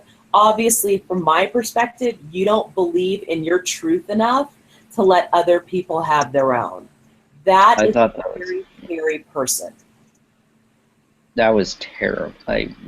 And like the fact that a bunch of people were like, they were still like, trying to joke with her and stuff. And I kept on going, did you guys see the video? And like some people would go, yeah, that's kind of bad. It's like, we shouldn't even be giving her the time of day until that video is taken down. Until she takes it down. The reality of it is, if we are Christians and we see other Christians treating other belief systems in that way, or even worse, let's face it, we've hung people at the stake, or we've put them on the stake. That's not acceptable either. But you don't go out because of your belief system. I mean, I've heard people be like, why don't you quit speaking Mexican and go back to Mexico? Like, really? Are you that much of an idiot? Like, it's stuff like that that people say that you're like, who are you? You bully? Go away. To think that that's something. Oh, it's time for me to go away. This is my alarm. No. That's my alarm. Yeah. To think that something like that is worth recording and uploading and showing people and thinking, look at how funny I am, is like, I don't know. That really upset me. I would upload more, because one of these days there's going to be something that she does in the wrong county, and she's going to get thrown in, get like a criminal account for it. And then she's whining it's free speech. No, man. Like, you can't run around in my county and say the N-word or telling somebody to go F off. You're going to get a citation. That's going to cost you $500. Hope it was worth it. I think she comes from a wealthy background. I don't get a sense of a wealthy background, because I get maybe a sense of money, but not wealth. Because if you really have wealth, you would know the stupidity in treating someone like that. Like, there's a certain level of class that comes with wealth. That even I agree with. Don't show it. Yeah, she was like when CK was like, "You are the trashiest person I've ever met," and she's like, "I have a $500 purse," and it's like, so who doesn't have a $500 purse? Weren't you given one as a, like, they're like, oh, this is a, well, congratulations, it's a girl, here's your $500 purse with your child, don't put your child in it. It said don't put your child. No, I don't get sense of money at all. I just get a lot of real challenging self-esteem, and she just knows that. She's like, I beat her in a debate. Yeah, on what planet? I wouldn't debate you. First of all, it's like, I don't have. You come at me respectfully, or don't come at me at all, because I'm not going to come at you sideways. I mean, the thing is though, a lot of non-believers do that, as well as Christians do that to others. I mean, but at the same time, when you have the way I see it, okay, fine, you have an attitude to where you're basically, this is you, like, you're just disrespectful regardless of who you're talking to, like, it doesn't matter. But I mean, the thing is that concerning people when they try to make arguments, though, is that's I would say that's where I draw the line as far as trying to have a civil discourse with someone, because if you're trying to make an argument against someone or trying to have a debate, fine, but don't bring your attitude that deliberately stops you from having a logical discourse with someone. It doesn't make sense to do that, because all of that baggage is just unnecessary. I mean, yeah, she shouldn't really be treated as, I mean, she seems to have like a grasp of more things than I was surprised by, but it's all, hey, darlings. I don't know if you're trying to talk or if you're becoming. Yeah, it sounds like you're swashbuckling squeaky boots. Just mute them. Yeah, yeah, but then I decided, hey, I want to eat this more. Just that you were like, am I not coming in loud enough for everyone else, or is it just Joe? I'm so. Oh, there are some people who I had to go off on Steve, because Steve just kept talking over everyone. There's something about talking over everyone and having such a shitty mic. And then there was Art, who just kept talking. You just kept talking. I went off on them one day, and then I rage quit. Dang. It was like I went off on them for 30 minutes about how disrespectful they were. I was That's there. that- I don't agree that they were being disrespectful. That's that black privilege right there. That's what it is. It's Black like, privilege. Yeah, yeah, black privilege. just drop the mic, son. You just got owned. Yeah, that is the only black privilege we have. I think we can say anything we want and dare you to say something back at us. Because in real life, you might get shot. That is true. That is true. I'm not gonna. I'm not gonna laugh in that aspect. That is true. That is true. That can come off as a threat. I mean, it's true though. Violence isn't the answer. Right? Really, Yo, really. what are you eating? Answer. Says no one who's ever won their rights. What? What? This is an interesting thing. When people say violence is not the answer, for the most part, I agree. But I don't know anybody in history who's ever had their rights given to them. Yeah. Well, I could be wrong. I mean, maybe there was the Glorious Revolution. That might have Wait, been. so you're saying that if somebody is disrespectful, it's okay for them to get shot? No, she's not saying that. That's You not know. what I know said. she's not saying. I know she's not Take saying a that. chill pill. The whole thing was a joke. Again, eat a Snickers. Oh my god. My point is that Art and Steve were not being disrespectful that day, and you overreacted. Oh yeah, that's right. There's actually something. Disagree, but I give. If that was your take, good for you. I think you should keep up for them. I don't think Steve. I don't know about Art.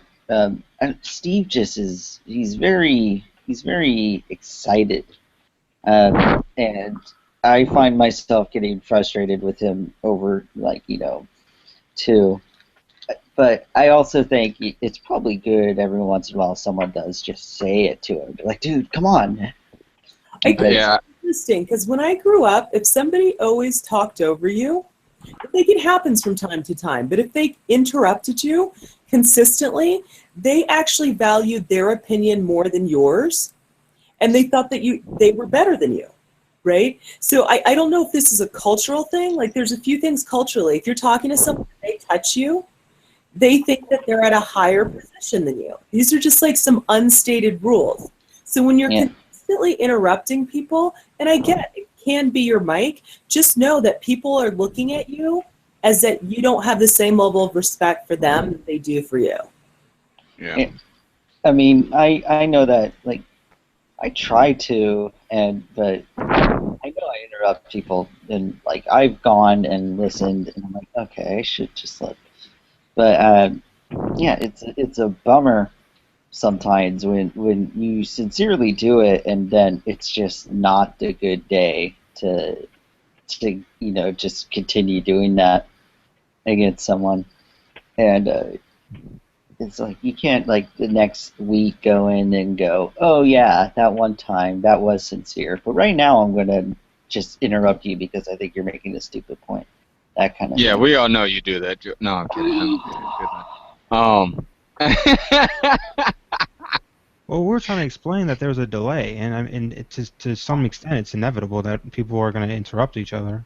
Yeah, that's the other thing too. I don't disagree with that. There was no disagreement when, to some extent. I think when the extent has passed over that, and it's consistently every time certain people start to talk, yeah, we have a problem, Right. Houston. Yeah, because my issue is that anybody can say, you guys can say as much as I want about G-Man, about his arguments and things like that. One thing I cannot say is that he knows how to moderate his room, though. And There was one time in I a was sense, in that room. Yeah. yeah, I mean, because in a sense that if he wants you to speak, and there's even if it's someone he disagrees with, if they start over talking you, he's gonna mute them, and he's gonna have everyone mute until someone makes a point. Now he does not do that, and then it's just one of those things to where, like, okay, someone is constantly interrupting you when you're trying to make a point. Moderate your daggone room, or don't give anyone mob powers who's going to keep muting people. I mean, it's just that these things just keep happening over and over in this room. Like the most the most I've ever muted people was because they were making background noise and it was bugging me. Like I just see it as I try not to. I mean, I'm sure I've done it. But I'm the queen of the background noise. I'll be cooking, chopping, doing dishes, emptying them. People are like, shut up. like sometimes it seems like people, they'll have this seems to be the case with Nadia a lot of times. Like it's really hard to understand her, but there's like so crisp and crystal clear when she's eating potato chips. It's like I've never heard. I mean, it's just, and it's such a bummer because she's. Oh my goodness. Now, who's Monopoly over here? It's Darwin's deity. Oh yeah, I met him the other day. Hi, Darwin. Hello. Hey, how's it going? That's okay. Joe, by the way, do you remember in a previous conversation you had mentioned the Angels of Mons? Yeah, you said something about that, yeah. Yeah, I looked that up. There was no one who actually claimed that they saw the angels. It was when you brought it up with me, I went and looked it up too. There were people who claimed it, but that's kind of part of the argument, though. The whole point is that this is Actually, no one actually claimed it. It was a fictional story.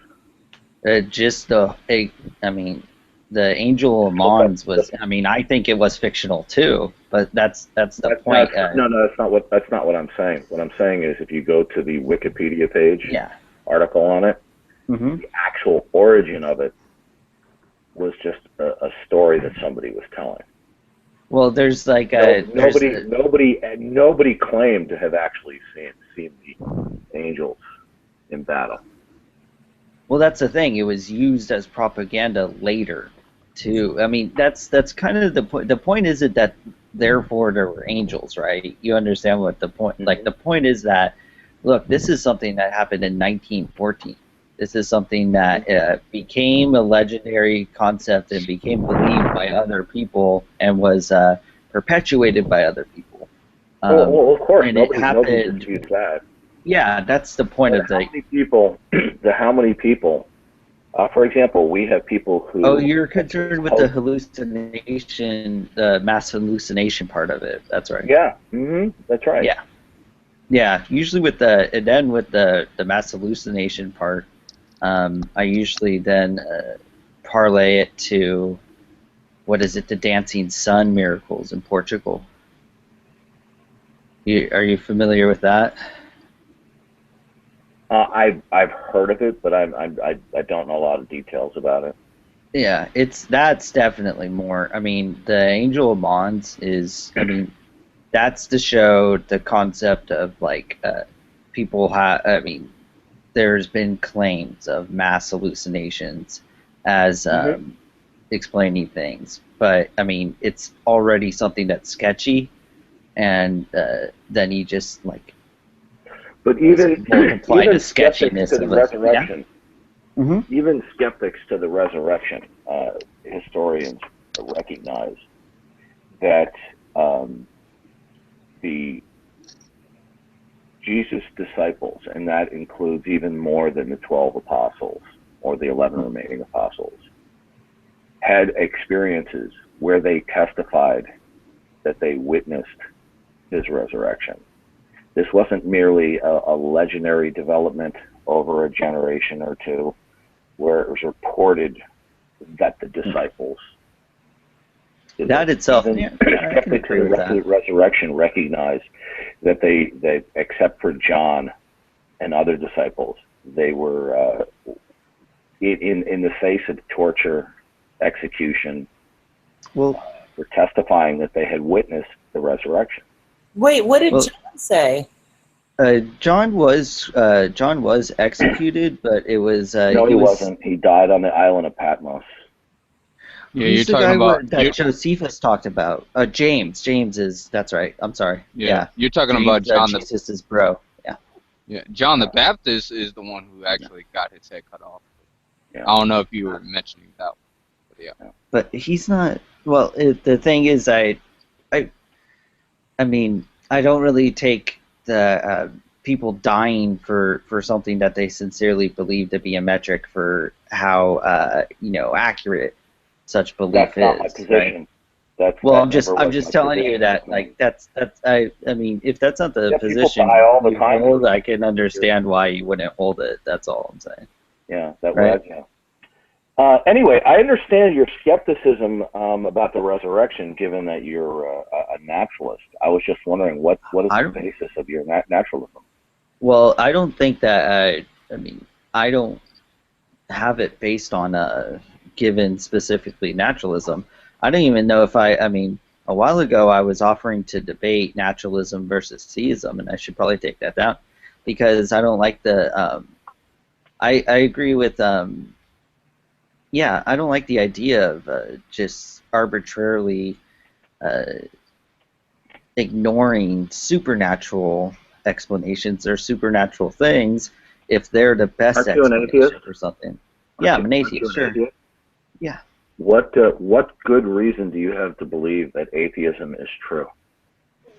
Well, there's a couple arguments for it, but I mean, do you have to, as an atheist, do you have to be a naturalist? Is that your contention? No, absolutely. There are some atheists who are not naturalists, but most atheists are. Yeah, that's what I mean, I prefer naturalistic explanations. I can't deny that.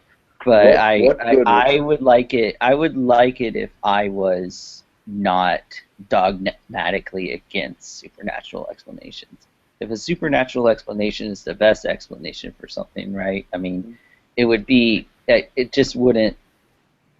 I wouldn't think I would be, honest or consistent or whatever virtues we would all like to have of ourselves. I wouldn't have them if I went. I can't take that because it's supernatural. You know what I'm saying? Okay. Like if the best explanation is that leprechauns are doing something, that's also cool. But that's the best explanation. We should let's deal with it. Is your right? atheism the position that there is no God, or that you merely withhold positive affirmation in the existence of God due to the insufficiency of reasons or evidence? Well, it's like I believe that there is no God. So okay, I think it's kind of there is no God. Well, there's different arguments. What would be one good reason that there is no God? The probability that you can calculate involving factors about probabilities involve background information, and if you're going to say that God is improbable, you're going to have to give us that background information. Oh, of course I can. Sure, wait a second. Okay, it's weird seeing him on the camera. I asked Joe, what is one good reason that there is no God? Which can I specify the God we're talking about? I guess the God I'm talking about. Well, I'm just using a generic concept of God. We could give the operational definition that God would be any. Can I just give an operational definition? Sure. Do you mind if I write it down? The idea of God is God would be a non-contingent or an eternal being. That is the origin of all that exists, and that God possesses consciousness and intelligence. Do you? So what would be one good reason that there is no God? Well, hold on. Do you think that you can derive any idea from about God's moral character from that? Well, I just linked you to a source that calculates the probability of a God, which is very close to 0%. All right. Okay. Well, you can put all the. You know what? I asked you on the microphone. I'm not really interested in looking up links right now, but I did ask Joe. What one good reason do you have that there is no God? Well, if we're not talking, Well, I asked you if moral character was something, right? Well, the operational I also definition think, that I aren't gave you? you You're did not familiar include with. a moral disposition. Yeah, exactly. You gave, I think it's like the Koppelstein definition of God in his debate with Russell. So yeah, I don't see any. I guess one of the things is that it seems like it's an unnecessary thing to posit. The explanatory power. Well, I mean, I can't see that positing such a being can really inform anything that I do in my everyday life. Why would that logically necessitate that there is no God? I don't know if I don't know if I'm. Is that what you were asking for? Something to logically necessitate? Because it sounded like you were. Well, I was under the impression you were asking me for a good reason. Well, I'm waiting for one good reason that there is no God. Well, there's that reason, but there's also the reason. The one good reason is that I haven't heard any good reasons to believe God exists. Okay, so how does the idea that God would be unnecessary as an idea, how does that logically necessitate that there is no God? Well, this is a different question. You agree, right? No, I asked for one good reason why there is no God. Your first, and I've given two, right? That God is not necessary. How does the idea of God is not necessary logically necessitate that there is no God? Well, I didn't That's claim not the that. claim. Yeah. Remember, I think that you're asking two different questions right now. You were asking what's a good reason to believe and now you're asking to logically necessitate. And frankly, like I'm gonna have to parse what you mean by that. Do you have a good reason that there is no God? No, I mean, I gave one. Oh, sorry, but I hate to cut off. But does logically necessitating support a good reason? That's my only question. Yeah, what counts as a good reason? Yeah. Logical necessity would be the basis for a good reason to believe something is true. So you don't have any reasons that are logically necessary. So why would you expect the atheist to have them? Oh, because we're just having a discussion. We're just starting off with the. Yeah, no, I was talking about Darwin. I mean, he seems to think that would be. So we can say that, yeah, that might be a good reason, but neither of us have them. So for both of us to hold our respective positions, we'd have to have something else to count for a good reason. No, it's true that this is a question that Darwin has not been able to answer. Right, and that's I get. Excuse me, what question did you ask me that I didn't answer that you're accusing me of? Have you got a reason that logically? No, I'm talking about who spoke before you, the person who just spoke before you. Ammon. You said I didn't answer a question. Ammon. You said I didn't answer a question. What was that, Ammon? Oh my God. Are you there, Ammon? Yeah. So, what is a good reason that God doesn't exist, or what is an example of an observation that could falsify God? Okay, well, you see, I don't believe that in an atheist worldview that falsification is even plausible or possible. Falsification is possible if the Christian God exists. Now, observations in and of themselves do not falsify anything. Optical experiences do not falsify. Also, you have the problem if you're going to raise the falsification criteria, you have the problem of theory. Observations are theory laden as well. Okay, and so you have for any hypothesis that you have about reality, you have an ever increasing concentric ring of mutual hypotheses that are not possible to falsify. So if you're going to raise the falsification criteria from an atheistic point of view, it's a very sticky and bad situation that you're going to be in. Also, if God is unfalsifiable, then that puts you classical atheism in the position of being untenable as well. Because if God is unfalsifiable, then nothing can confirm God's existence. Therefore, nothing can contradict or falsify atheism. So if you raise the falsification criteria, all you've simply done is brought yourself into the quagmire of agnosticism. It's the quine what? Now, Joe. So that means that you're also in a quagmire too. There is no God. I'm sorry? You have one good reason that there is no God. I told you one, and then I talked about the explanatory power of positing such a being. The first one that I didn't give it first, but then I remembered it. It's why would the concept of God be being unnecessary in your view? Make it more likely than not that there is no God. Why would it make it more likely than not that, yeah, if the God that you described, especially one, he's intelligent, conscious, I wouldn't mind hearing it again, by the way. But no, I just gave yeah, if such a God exists, I feel that his I think it's Paul Draper who makes the argument. I feel that it seems highly unlikely that such a God would not interact with our world in such a way that his interactions don't affect like scientific inquiry or even that's okay. The operational definition of God that I gave you would be more one under deism than under specific theism. And since I gave you an operational definition of God, would you mind giving it again? By the way, that definition, sure, I'll be glad to give it in a second. The definition that I gave does not necessitate any interaction with the creation.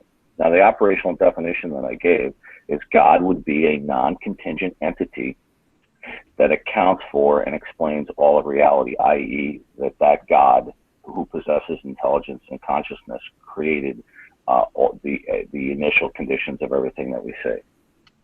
Okay. Okay. So if God is unnecessary, let's say, for example, i.e., naturalism.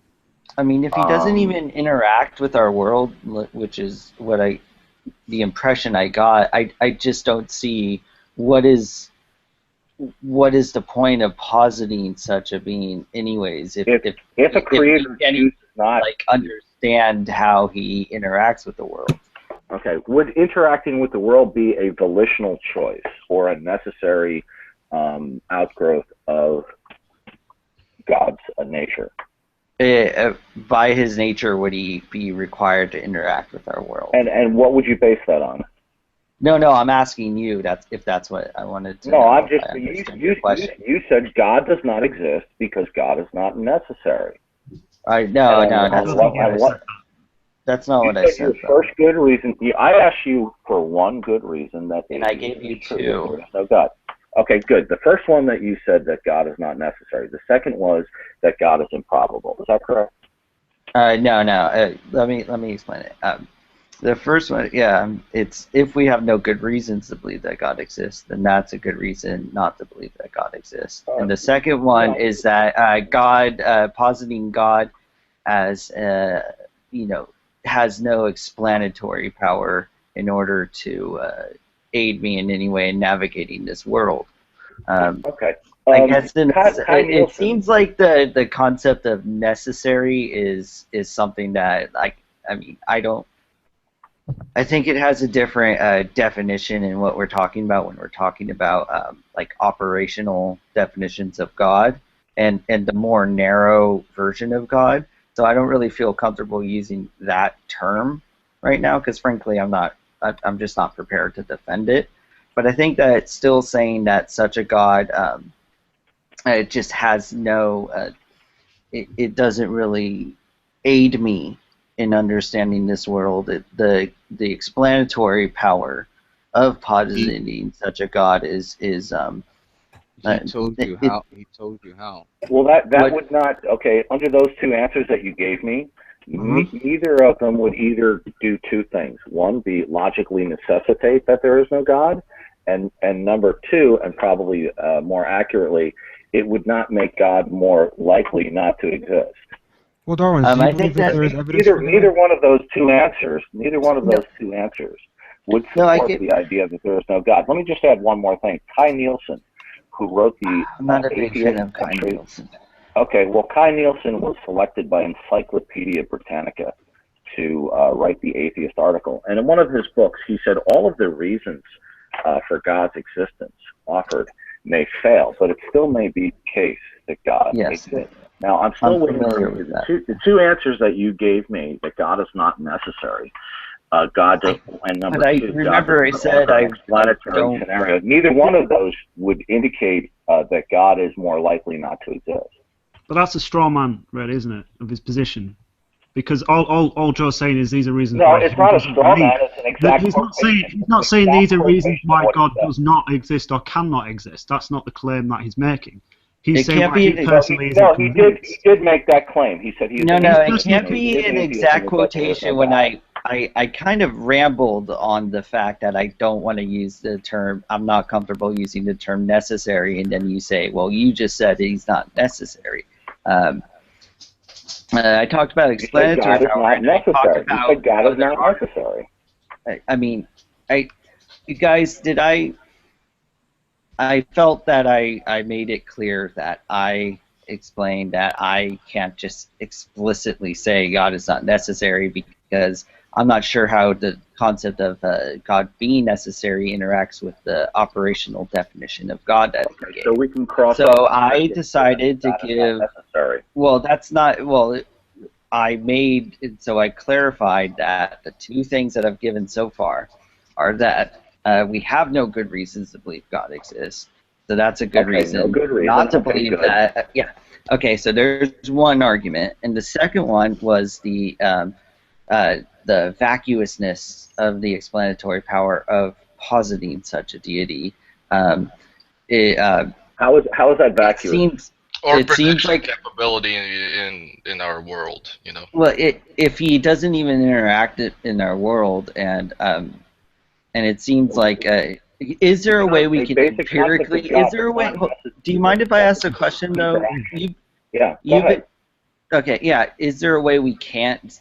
Since you said that this God doesn't interact in our world, or I think that's what you said. If you could clarify, I would appreciate it.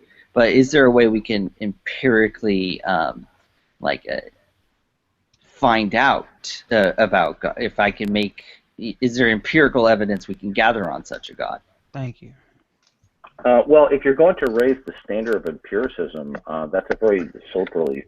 If you don't like that word, I think you don't want to go down that road. Darwin's, is there? But science can't even empirically support itself.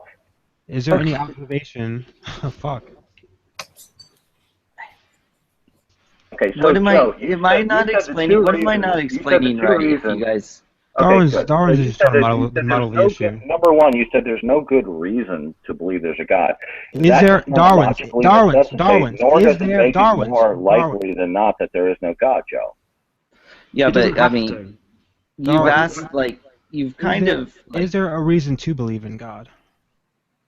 Well, first of all, I didn't assert that there was a God. I asked Joe to support. I asked Joe what his atheism was, and he said his atheism is that there is no God. That's not answering the question, though. And I asked him, excuse me, I'm trying to answer your question, Amin. You're not answering it. Now, I asked Joe earlier if he had one good reason to support his atheism. He defined his atheism that there is no God. In addition, I also gave I was an here. operation. You don't have to fucking explain all this to me.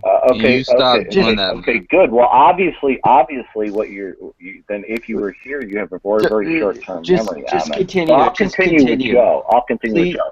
Joe, so you gave me two answers. You said number one that there's no good reason to believe in God.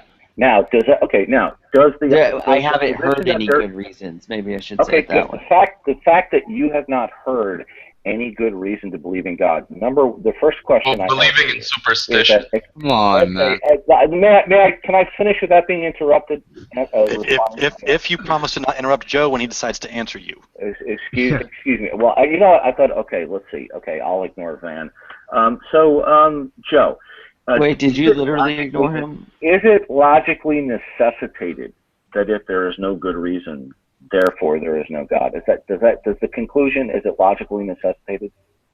I don't think so. Is it deductively? Does it deductively follow? Is it logically necessitated?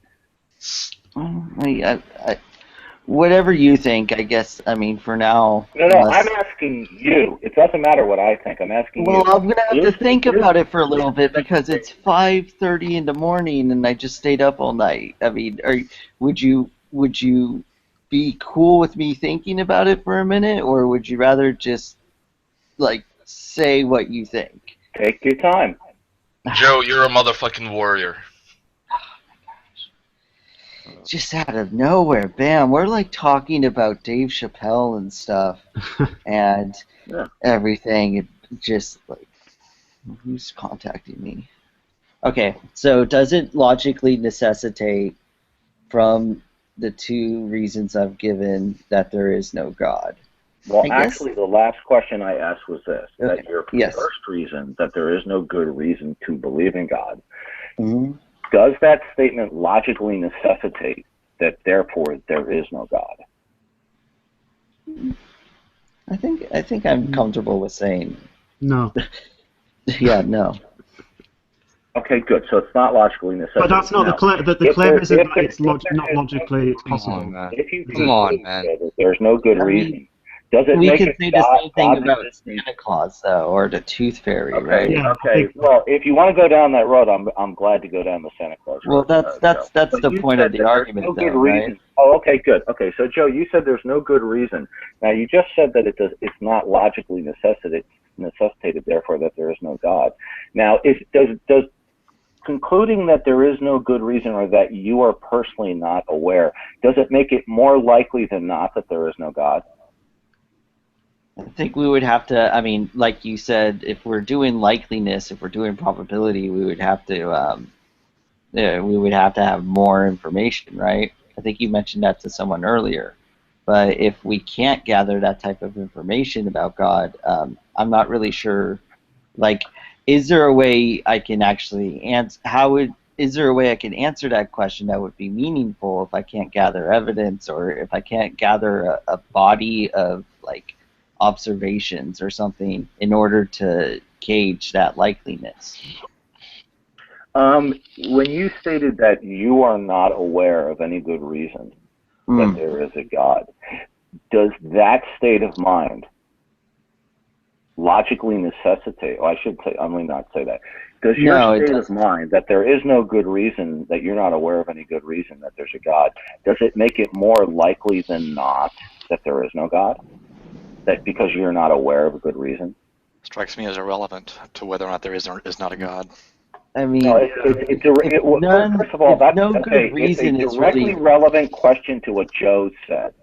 I think I've already answered this question, though. Yeah, you have. I mean, Darwin, you seem to be confusing ontological possibility with kind of epistemic warrant. So what Joe's saying is he doesn't believe he has epistemic warrant to accede to the proposition that God exists.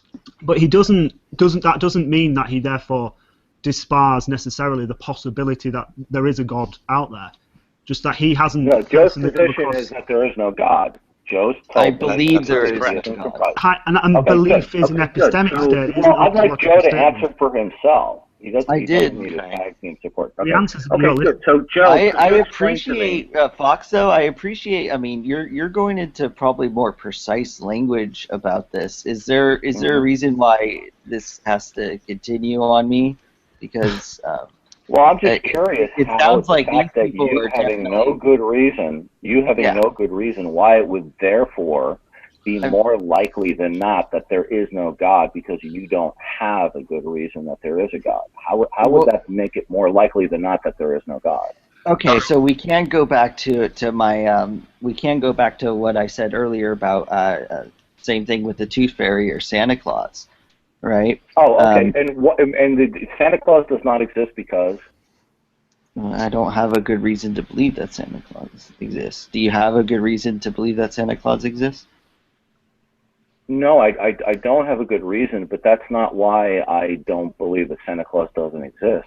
The reason why I don't believe in Santa Claus exists because were Santa Claus to exist, we would have a reasonable expectation that we would see certain evidences. And in the absence of those evidences, we can therefore conclude that there is no Santa Claus. For example, as Santa Claus is defined, Santa Claus is defined as somebody who lives at the North Pole, and that he, on Christmas Eve or Christmas night, all throughout the world, he deposits presents under the Christmas tree.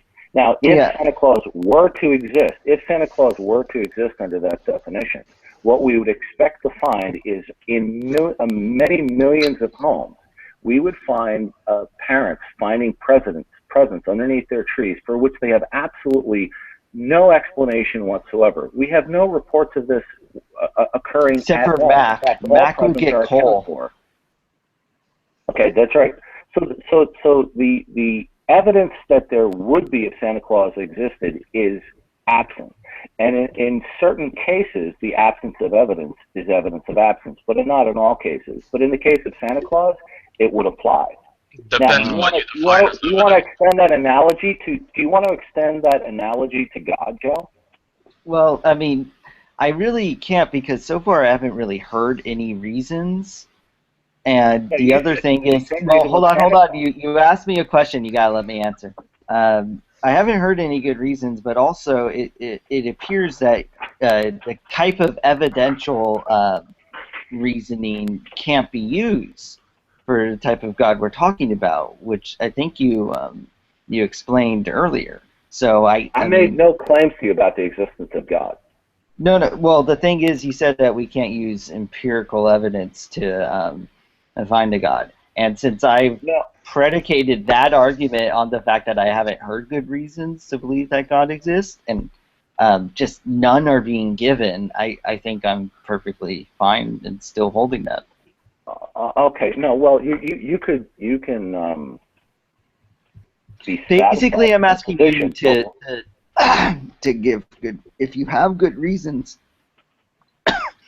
could someone No, I'm just asking for one good reason that there is no God. That was my starting question to you. Now, the two answers that you Oh, gave actually, me that wasn't your was starting that question. Look, Darwin's, does your okay, dog you're interrupting me. I'm responding to Joe. Please don't interrupt me. mentally Okay? torturing Joe right now? Okay. Now, your two responses to me that there is no God was that there is no good reason and that God was vacuous. I don't see how either one of those two responses, number one, logically necessitates that there is no God, or even more specifically, number two, how those two reasons that you gave me would make it more likely than not that there is no God. Except that's not the question you asked to begin with. It really isn't. Yeah, that is the Darwin. question I have to begin with, and thank you for trying to dodge and deflect Joe trying to answer my question.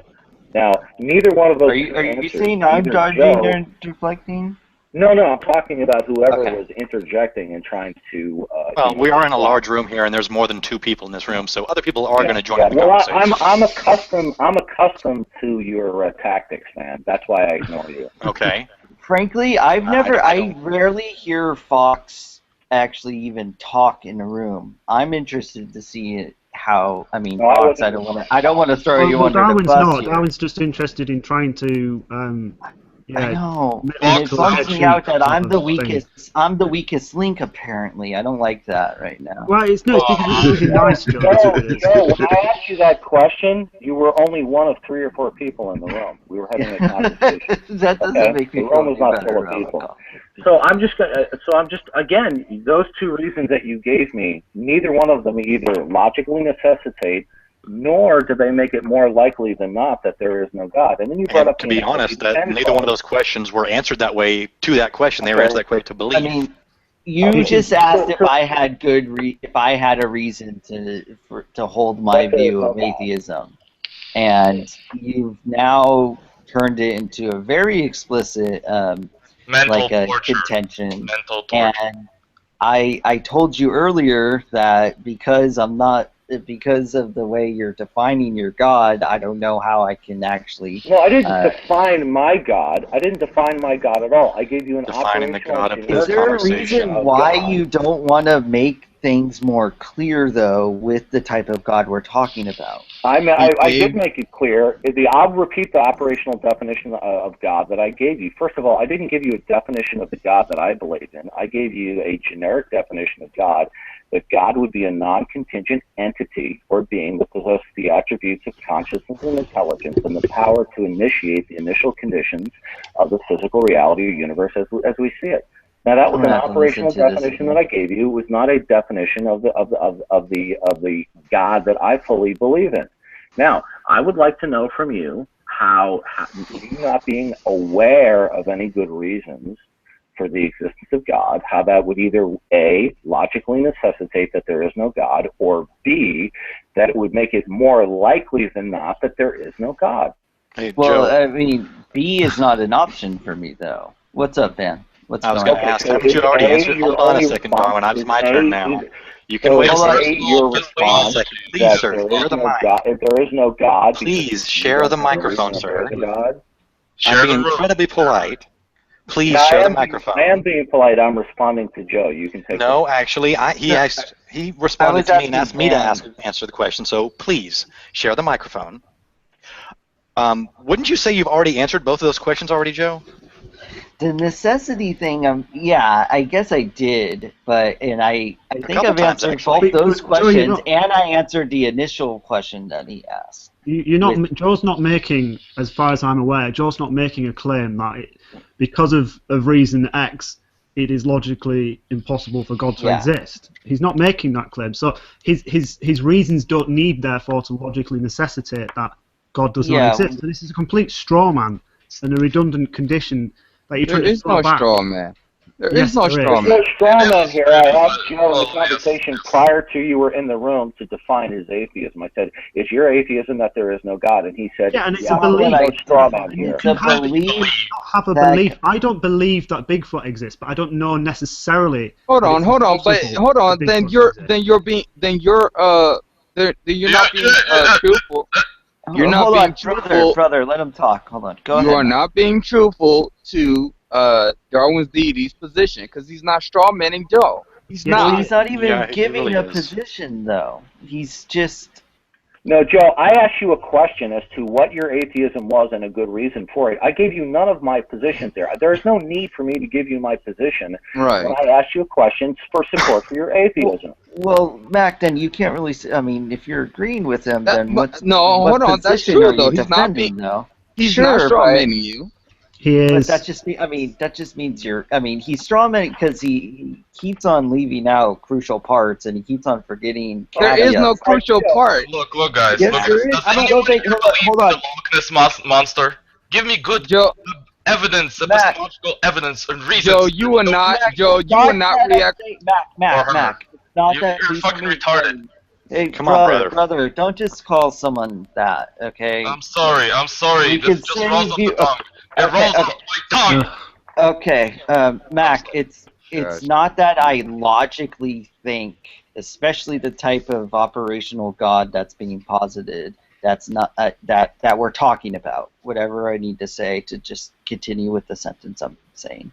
I'm not saying that God is that God can logically be demonstrated as not existing. I was asked if I have any reasons to not believe that God exists, and before that, I was asked if what do I mean by atheism, and I think that what I meant by atheism is I believe that such a God does not exist. And okay, good. So, well, so hold on. if you're not aware of any Mac. good reasons that Well, there is a God, does that make it more likely than not that there is no God? Please allow him to finish. Mac, and then I was asked, Mac, about what reasons do I have to hold that position, and I gave two, and then it was kind of made into a more explicit question. How does it logically follow from those reasons that such a God does not exist? And I said no, it does not. Okay, good. And all you're left with then. But then I said, hold on a second, Darwin. Wait your turn. Mac, so far though, is it I'm not saying therefore logically God does not exist, Mac. I'm saying I was asked what are the reasons and I gave reasons for it. But I'm not saying this is like bam, you guys need to stop believing in God, that kind of thing. I'm just saying that these are reasons that I believe God does not exist. Does that make more sense, good. Mac? So the second question is this. Mac, you got to answer. So the fact that you don't have, you are not aware of any good reasons. He might not be here. The fact that you are not aware of any good reasons for the existence of God, does that mean that it is more likely than not that there is no God? I think it's irrelevant to that question. This is such the Kent Hovind argument. Okay, Joe, do you need me to repeat the question since there were interruptions? I don't. I mean, I've actually already answered that though. No, actually, you haven't. Okay, the question is, Joe. The question is this: since you are unaware of any good reasons to believe in the positive existence of God, does it therefore make it more likely than not that there is no God? I believe so, actually. I didn't hear your answer. I think that I mean, given the next reason I gave, I believe so. Okay, how does you not being aware of a reason to believe in God mean that it is more likely than not that there is no God? Well, again, the next reason I gave, but also you gave like an explanation for why it is the case that what is it? Absence of evidence is evidence of absence. I wasn't really. I mean, if you think that doesn't, I mean, does that only work if we're given evidence, but we can't do it with a God that we're not given evidence for? Is it your position in the case of God's existence that the absence of evidence is evidence of absence in all cases or some cases? Well, in the case of the God that we're talking about, I mean, we have I think that it's actually, especially, and if it's further posited that this God we can't really, he's inscrutable in our universe. Is it your position that the absence of evidence is evidence of absence in all cases? No, not in all cases. Okay, only some cases. Well, not only some cases either. I'm not going to commit to a universal Well, negative. it's one or the other. Either the absence of evidence is the evidence of absence in all cases or some cases. Which is it? I mean, see, when I think of some, I think of a significantly smaller quantity. I guess I will have to go with some then. Okay, good. Is it your position that God does not exist because of the absence of evidence? It's I believe that God does not exist because we lack any evidence or any good reasons to believe that such a God exists. Okay, so I'd like to jump in here in a second. I've said this a bunch of times. Can you at least acknowledge that, though? And can I ask you some questions, bro? Sure, you can. You didn't even swear me in, like you didn't even. I didn't even put my hand on the Bible and say I swear to tell the truth. I know, right? You didn't read your amendment rights or nothing. Right. Absence of evidence for God. Is there? Well, hold on. No evidence for God. I feel that I. He's doing a lot of question asking. He ain't doing no answering. He keeps saying, "Yeah, you can ask him questions," but then he keeps dipping off whenever it's time to ask him a question. Which God do you think is more? You know, it kind of sounds like he has a apologetic scheme, you know. Darwin, which God do you think is He's more been watching Kent defensible? Hovind videos for sure. I'm sorry, I can't hear you. Can you guys? Doesn't sound like a person going with a on. personality. Guys, be quiet. Come on. I'm trying to. If Joe's gonna be the one asking questions, let him be the one asking questions. If someone else wants to talk, I want to go get something to drink. So. No, you're not allowed to, Joe. You've got to ask the question. I will be more than glad to, me and Fox and others. Okay, well, let me. I am interested in asking this question actually. Okay, good.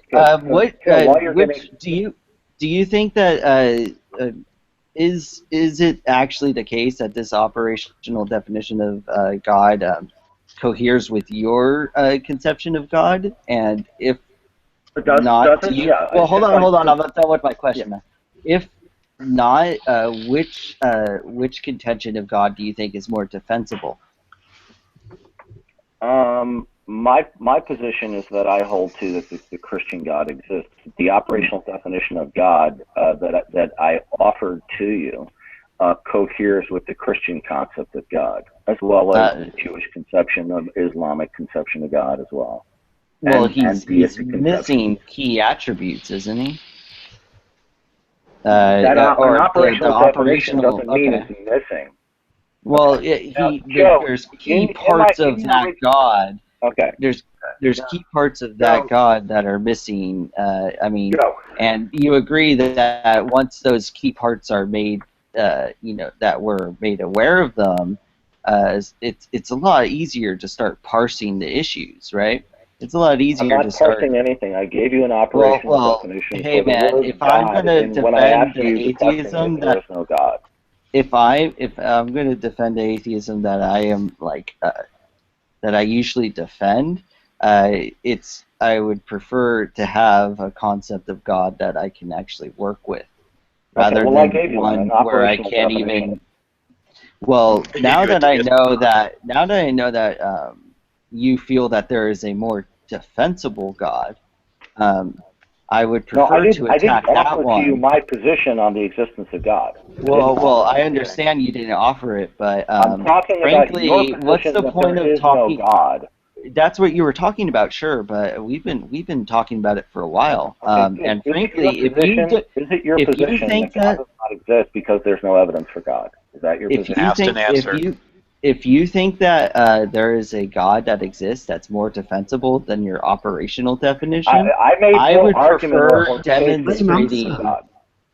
I would prefer demonstrating the reasons why I think that God does not exist. Good. Well, I made no argument for the existence of God. I'm simply asking you for one good reason why your atheism is true. Now, is it your position that God does not exist because there is no evidence for God? Is that your position? Definitely.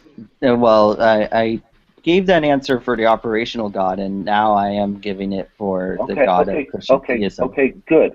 Since you stated that there is no evidence for God. I messed up. You're right. I messed up. I think that there is evidence, but I don't think it's. I mean, you can give evidence for the existence of God, but it's not interesting or anything that can help us actually come to the conclusion. That there's no evidence for God? No, it's not. So it's not you. So there might be evidence. Yeah, I said I messed up. I wouldn't commit to such a claim. Other than you not being aware of a good. Can I go get something to drink? Someone else. Now that we're talking about the God of Christian theism, though, I bet you a lot more people want to say some things, right? Let me go get something. Well, rejecting or denying the Christian God does not comprise atheism. Well, a God void of all personality and all necessary kind of. No, it's just this. If you're going down a really unusual route here, Darwin's, because I don't need a reason not to believe in something. I need a reason to believe in something, and I haven't been provided with any reason to believe in something. That's kind of curious why you're going down that route. Joe, the initial thread of this conversation was atheism, and I asked Joe to define his atheism, and he defined atheism that there is no God.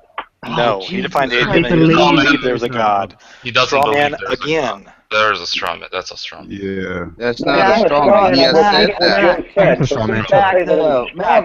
I'm repeating word for word what Joe said. No, you're not. It doesn't matter what Joe said initially. If he's clarified his position, then you should have the intellectual charitability. And I said from the beginning, I always make it clear that it's I believe. Yeah, I'm sure you did, but even then, you've explicitly said it about 3 or 4 times. And he just said so you're talking about belief rather than necessarily the case that there isn't a God. Exactly. It's I'm still bummed out that I'm the weakest link in the room, you guys. That's such. Because you've had 5 hours of sleep in the last 3 days. Well, exactly. Go get yourself a drink. Go get a sleep. What did I mess up on, you guys? I don't think you did. You didn't really. Yeah, he just had a bit between his teeth. You were just drowsy, you were just tired. Hold on a second. Did we just get the Trey laugh? Yeah, we got the laugh. Maybe it was this dog that laughs. I don't know. It would be weird for a dog to laugh. Your dog they sound so polar opposite to the voice. Just to hear these, the dog sounds very it sounds very small and adorable. It's like, ay. It's just like when we hear a very forceful person talking to you, but then you hear this little adorable dog in the background. It's like, what's happening? I mean, I don't. I think I posted. I mean, you guys. No, I'll have to BDSM, post it. BDSM, you know, all that shit. Have something to drink, man. Come on. We'll hold the port down for you. We're like a band. We should operate like a band on him, you know. I'm joking, of course. Depends on who he wants to have this discussion with. Probably not me. Are you referring to me? Yeah. What discussion are you suggesting I would I not want to have have? no idea. I have no idea. I said probably not with me. Then why did you say that? What do you mean why I said that? I just said it just to clarify. You said I would not want to have a discussion with you. To which are you referring to? Any discussion. What discussion would I not want to have with you? I do not know, but you sound like a very. Then why did you say it? And you don't like to let people ask questions, do you? I'll try a third time, brother. You said you're that an I would not want to obnoxious have a discussion individual, with you. aren't you? You're a very obnoxious individual. Brother, Really? you made a comment about me, did you not? Brother, did you make a comment about me? No, I just said that you probably won't speak with me. That's all I said. Why wouldn't I speak to be honest here, brother, you were obviously incorrect.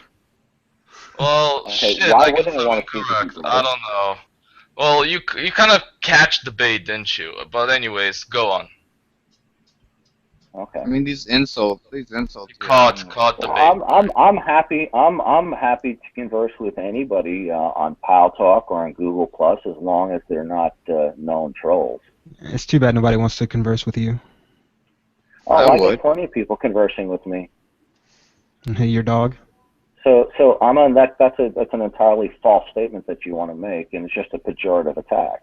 Oh, yeah. I mean, I want get plenty of people responding to me.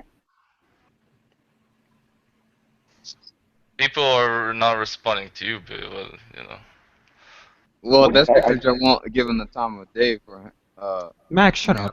Mac, he's been dominating the microphone for the last 30 minutes. It was only 4 of us in here. What the heck? He's been dominating. There's been more than He just got in here. Mac, there's been quite a few more than.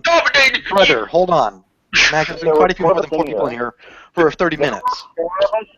He and that was at 7:10. He and Joe started to have a conversation before any of you guys got in here. I don't see what the reason. I don't see what the point for you guys. That was an hour ago. Mac, don't you understand what's going on? Don't you understand, Mac, what they were doing? Don't you understand? What are we doing? When an atheist is asked intelligent questions shut and they up, start brother. telling the other atheists want to interfere. Yeah.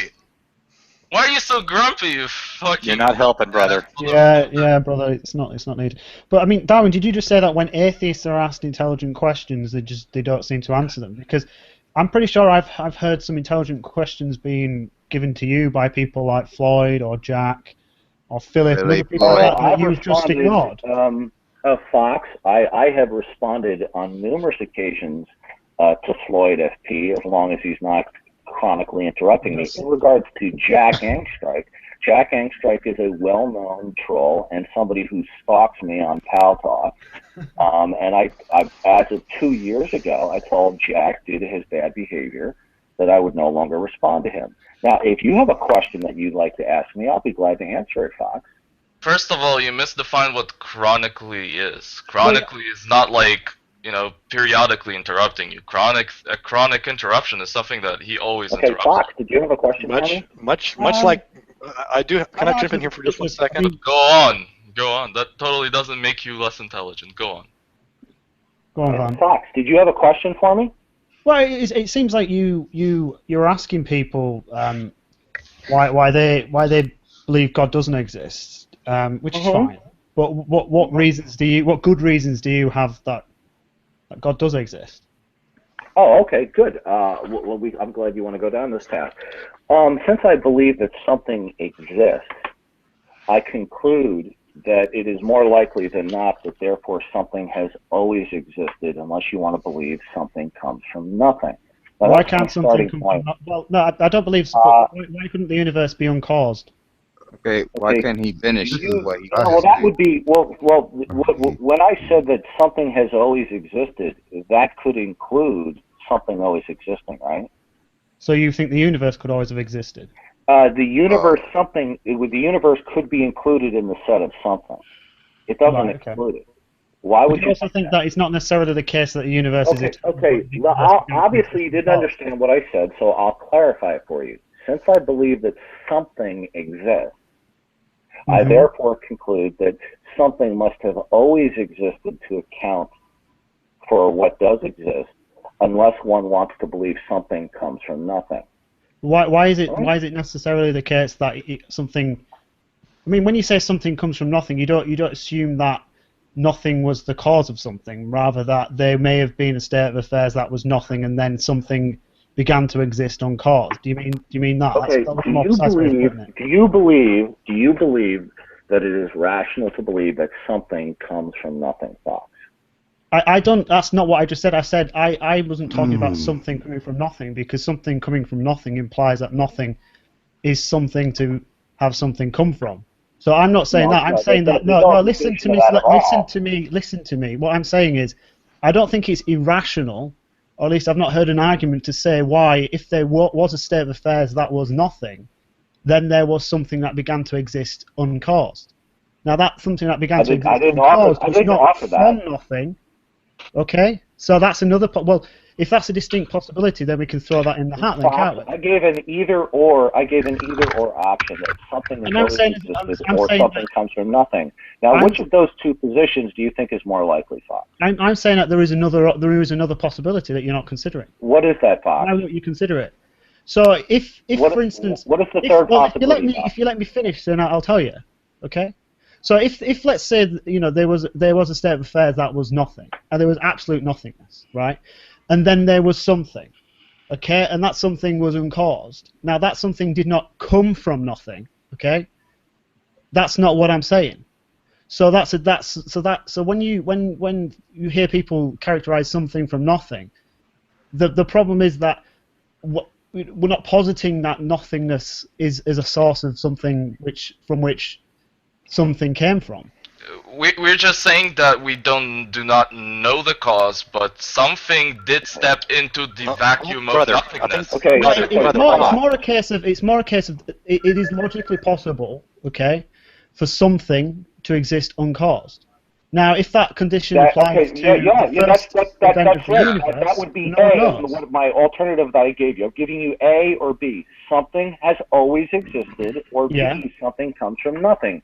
A would include that something is uncaused. No, it wouldn't, because that wouldn't necessarily mean that it's always existed. Right? It wouldn't mean that we had a past infinite, okay? So that's a different alternative. It could be that the universe never began to exist and it had always existed. It could be that the universe began to exist and something before the universe existed that had always existed, like God. Or C, it could be that there was nothing and then the universe began to exist uncaused. No, obviously you're not listening, Darwin, because I'm giving you a third option, okay? No, there is no third option. Yes, there is. I've just said it. There is, Darwin. Yes, there is, Darwin's, and either something has always You're just full of shit, like Mac is. Brother, seriously, you're not giving anything in this conversation. Mac, you're not helping. Brother, you're not helping. Yeah. Okay, Fox, either something has always existed. Do you mean eternally existed? Or that something has always existed. In other words, there is something that exists that has no beginning. Right. Or something comes from nothing. Now, do you have a third alternative? He was trying to give you one, but you wouldn't let him go over it. He was just trying to say the third alternative, and you kept saying there is no third alternative. Oh my God! Okay, so Fox, what is the third alternative? If you let me talk, something that is non-contingent. If you let me speak, I will tell you. This is an example of circular apologetics, basically. Going in a circle with an apologetic. Shush. Okay. Right. So, option number one is that there is something that's always existed. That is God. Okay. Eternally existing, and then God creates the universe. The second option might be that the universe itself never began to exist and has always existed. The third option is that the universe began to exist and there was nothing before the universe began to exist. So the universe began to exist. There's only two options there, not three. But can you not see how I'm passing this out to try to make this? Because you want to lump everything into, oh well, either something has always existed or not. Okay. Well, I'm saying is the way I look at it. He's addressing why there is no third option. If you was paying attention to There's what no he third said, option. Even if He's you getting express to it, there's though, no third right? option. You didn't address it, Mac. You just yes, he did. Y'all were not listening. See, can you not tell me, Darwin, why those three options are not this are No, different? they're not three options. There are two within one option versus They are the second because one, which the would be. universe began. No, they oh are my goodness, covered you asked him within a the question and he third could not option. finish it. Come Okay. on. You don't seem to understand, Okay. Darwin. Fox, That you know, this is not. You see, this is the problem. This is the problem. What I've just said to you is uncontroversial. Okay. And you are making it into a controversy. Now, it's very controversial, actually. Oh my I'd like to gosh. respond to Fox without being Darwin, interrupted by and others. I'll tell you why. I'll tell you why. No. Because on the God scenario, okay, then we could say that I didn't mention in terms God of yet. I didn't always, mention because God. always is I didn't mention God, Fox. No, because what I'm talking about is there is a way of passing that out so that there is a third alternative. Okay, The second mention God. alternative, I said the either universe is something past has always eternal. existed or something Okay? comes from nothing. And you're For someone telling who me really this is dislikes a being interrupted, he controversial certainly likes statement. to interrupt other people an awful lot. This is how bizarre Yeah. this situation is. I agree. Okay, Darwin, now can we give Fox a solid minute without interruption? Right. Hold on, that includes him. Hold on, that includes Darwin. Fuck up. Yes, that does include Darwin. Yeah, you're right. I mean, Okay. y'all both. I mean, it's both going on both sides. Solid Come on. minute, the same bullshit. And then you got brother doing this. I mean, seriously. Well, I'm just observing. I am observing what I'm hearing. Just shut up. I can't hear either of them. Yeah, can both of you guys simmer down now? Fox, minute, ready. Yeah. Okay. So we can mean two things by always existing. We can say that something has always existed, as in it's eternally existed without time, or something has always existed in time. So it could be that the universe has a past infinite series of temporal moments, okay? Or it could be that it began to exist uncaused, okay? So there's two differences there. Or it could be that there was some state which always existed uncaused but wasn't temporal, right? So that's three. So there's three distinct possibilities. Hey, you were very good, Darwin. You were very good. You were so close. Your response still is presenting the view that either something is non-contingent or something comes from nothing. Why are you bringing in contingency? I'd like to continue without being interrupted. Well, the thing is, he was given a minute, and you didn't continue even give him without being 30 seconds. interrupted, Joe. No, because we had an agreement. See, this is the problem in these rooms. We have these discussions like with a bunch of adolescents. You broke the rules. Everyone in here was totally cool with the rules, man. I didn't specify. Darwin, can you? I mean, I'm not even sure why, Darwin, you're even sticking to this point. You said to me that you think it's somehow irrational, okay, to believe that something came from nothing. Now, I clarified that I am not positing that something. I think there's something wrong with the way of actually stating that something came from nothing. However, it is different to suggest that something began to exist, okay, and began to exist uncaused. Now, the other option, okay, God or something else that isn't God, before there was time, did not begin to exist. It had always existed eternally and uncaused. So there is a distinction here. There is something beginning to exist in time, as in time begins to exist simultaneously with it beginning to exist, uncaused, and then there is a second possibility that it never began to exist and time always existed and is somehow past eternal. And then the third possibility is there was a cause which never began to exist, that was eternal but isn't temporal.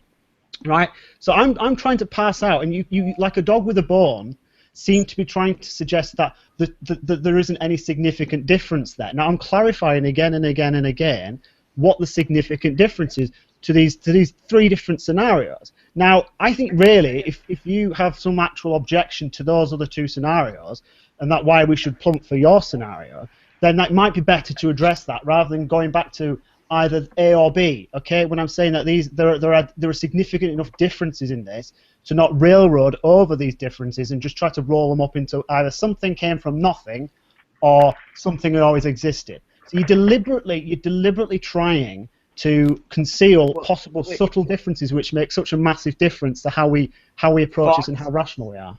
Fox, I think now, Fox, is it your position that there are three possibilities? That number one, that something is non-contingent to account for what does exist. Number two, would it be an infinite regress of causal succession, and would three be something coming from nothing? Is that your position? I've already clarified why I'm saying that three isn't something coming from nothing. I'm saying three is there was nothing, what's the first position? And something began to exist. Can you not see the difference between event A begins to exist on cause, and event A begins to exist on cause A and cause state? Seriously. Fox, what is the first item in your Seriously, Max, stop. I've just explained this. I don't see what the problem here is. I'm saying about Fox, the first. What is the first item in your trichotomy? So in the first exactly. item, there is some uncaused cause, okay, which did not begin to exist, okay, which caused the universe. Non-contingent. Okay, that's the first one. Right. Okay. Yeah. Second possibility is that the universe is past eternal and didn't begin to exist. Right.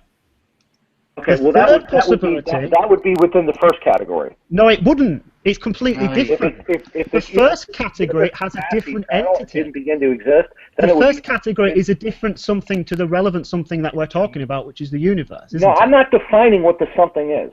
Well, you're not defining anything, though. Exactly. You need to. No, Joe, guys. You missed the point. I said something exists. Therefore, something has always existed, unless you want to believe. But what do you mean by always? You mean uncaused.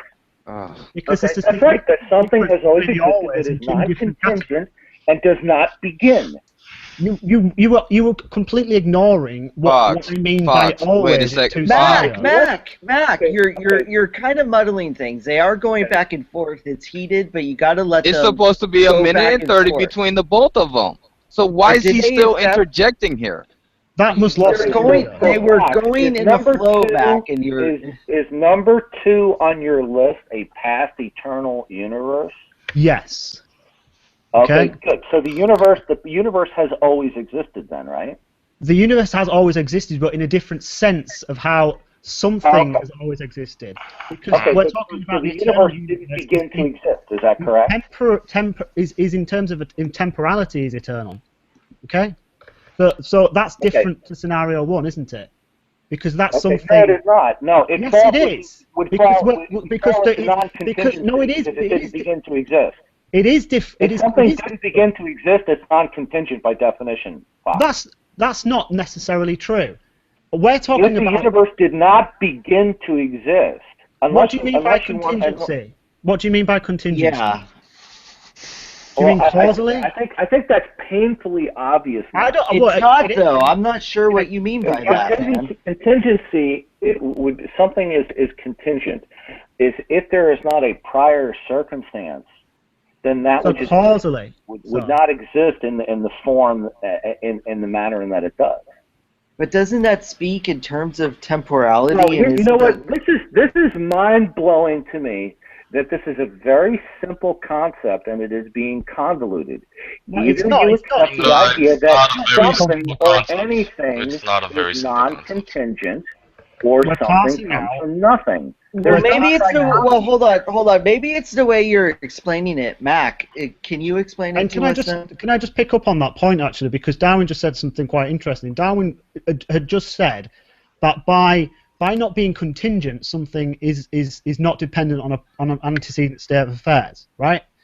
Now, if that's the case, then if something is uncaused and there was nothing before that, that would mean that thing was not contingent, wouldn't it? Something from nothing isn't contingent. So in that case, I mean, he's kind of contradicting himself there. Yeah, I'm not really sure. I think you're trying to say it is contingent. Eternal, then the universe has always existed, correct, Fox? Yes. Okay, good. Therefore, the universe did not have a beginning. No, that's correct. Yes.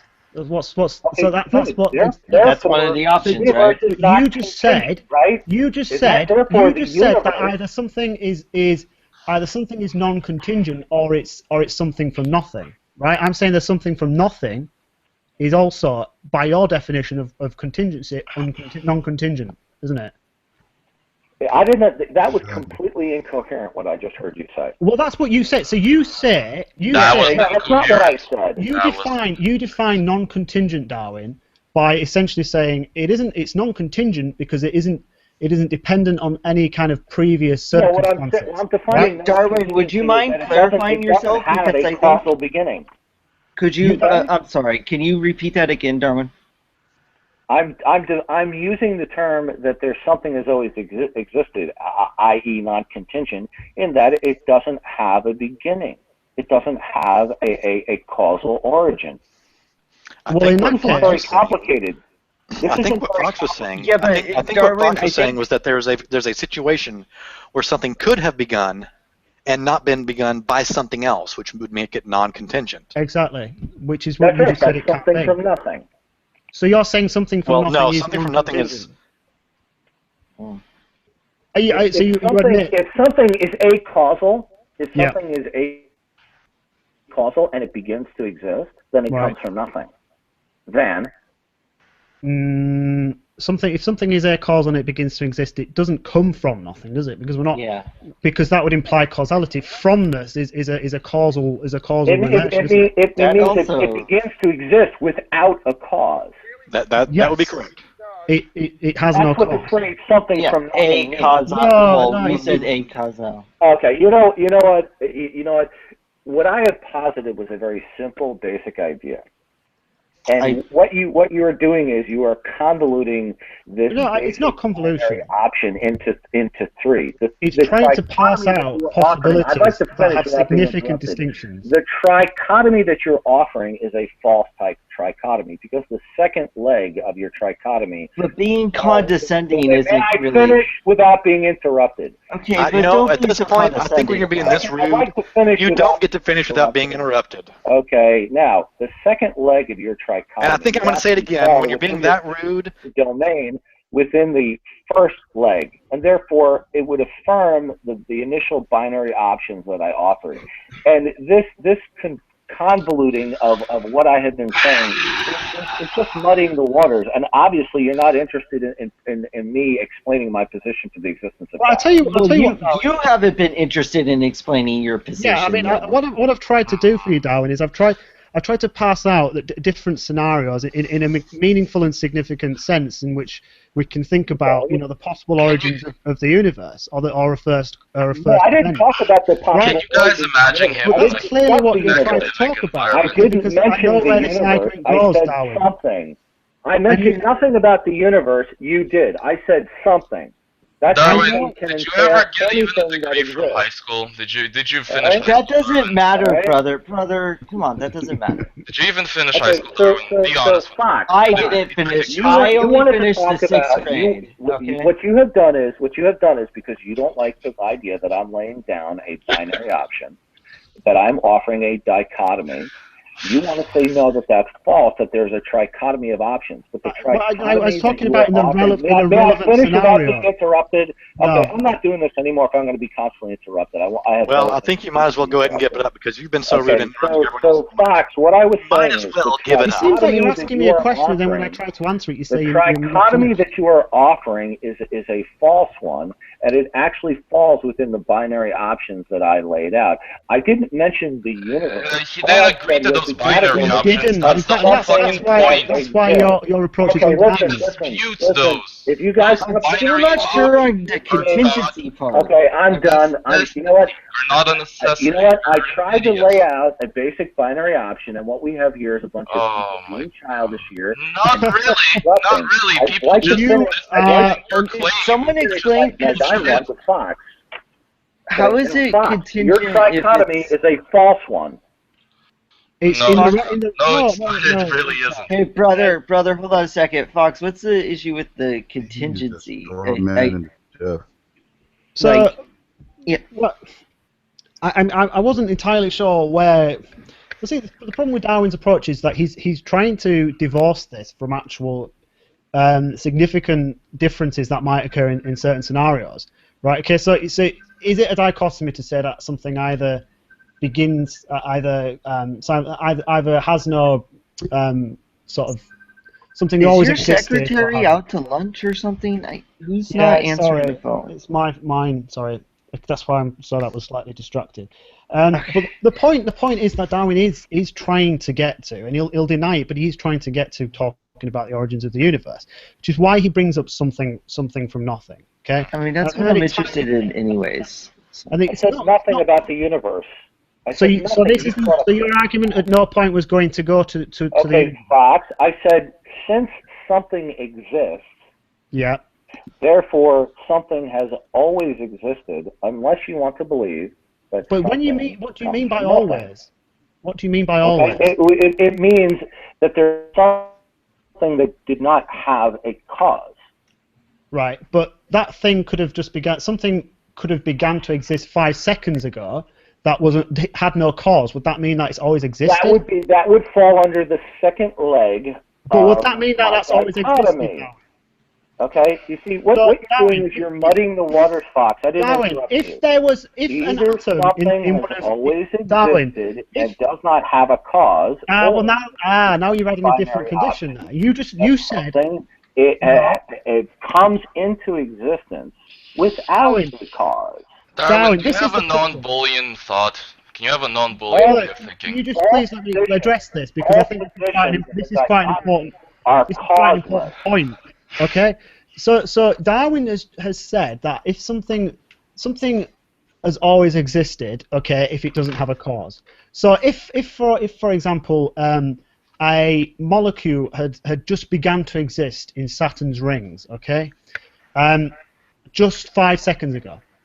Now, does that mean that that thing has always existed? Does that mean that that molecule had always existed?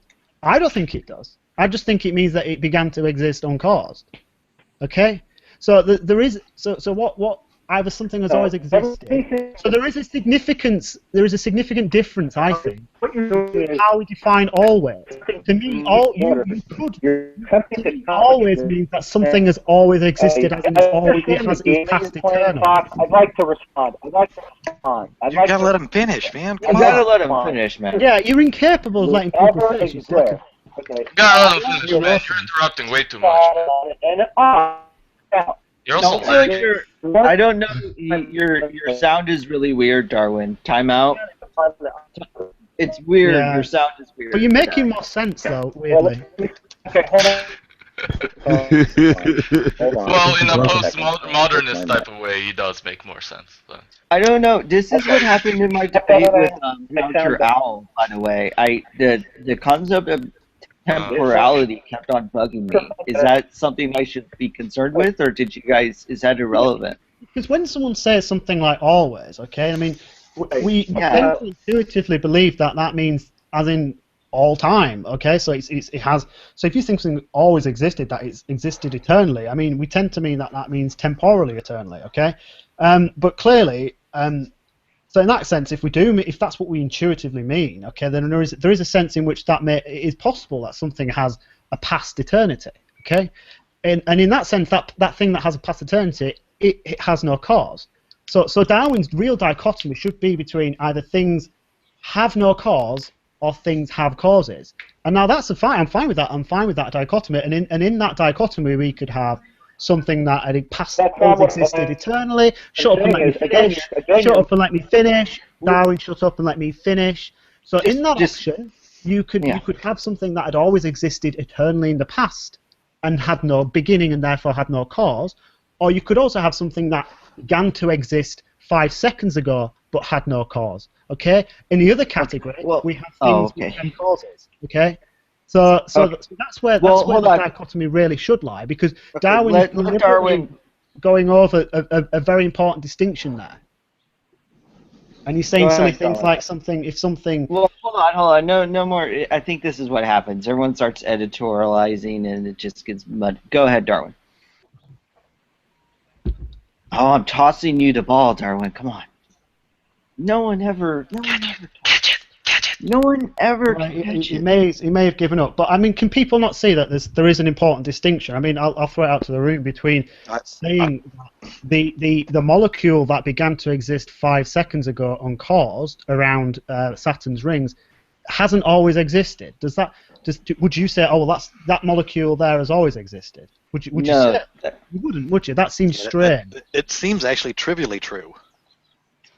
There's just something about, like, I think that, I don't know. I felt that I was kind of all right when I went. When I actually asked him, I'm like, do you think there's a more defensible conception of God? And he said, yes, it's the God of Christian theism. I think that makes it so he has to defend the God of Christian theism. I don't like how he just retreated back to not giving us anything to work with. The God of the philosophers. Yeah, I mean, a God that we can't use empirical evidence. The Christian God told him to defend the God of Islam. Allahu Akbar. Okay, let's go.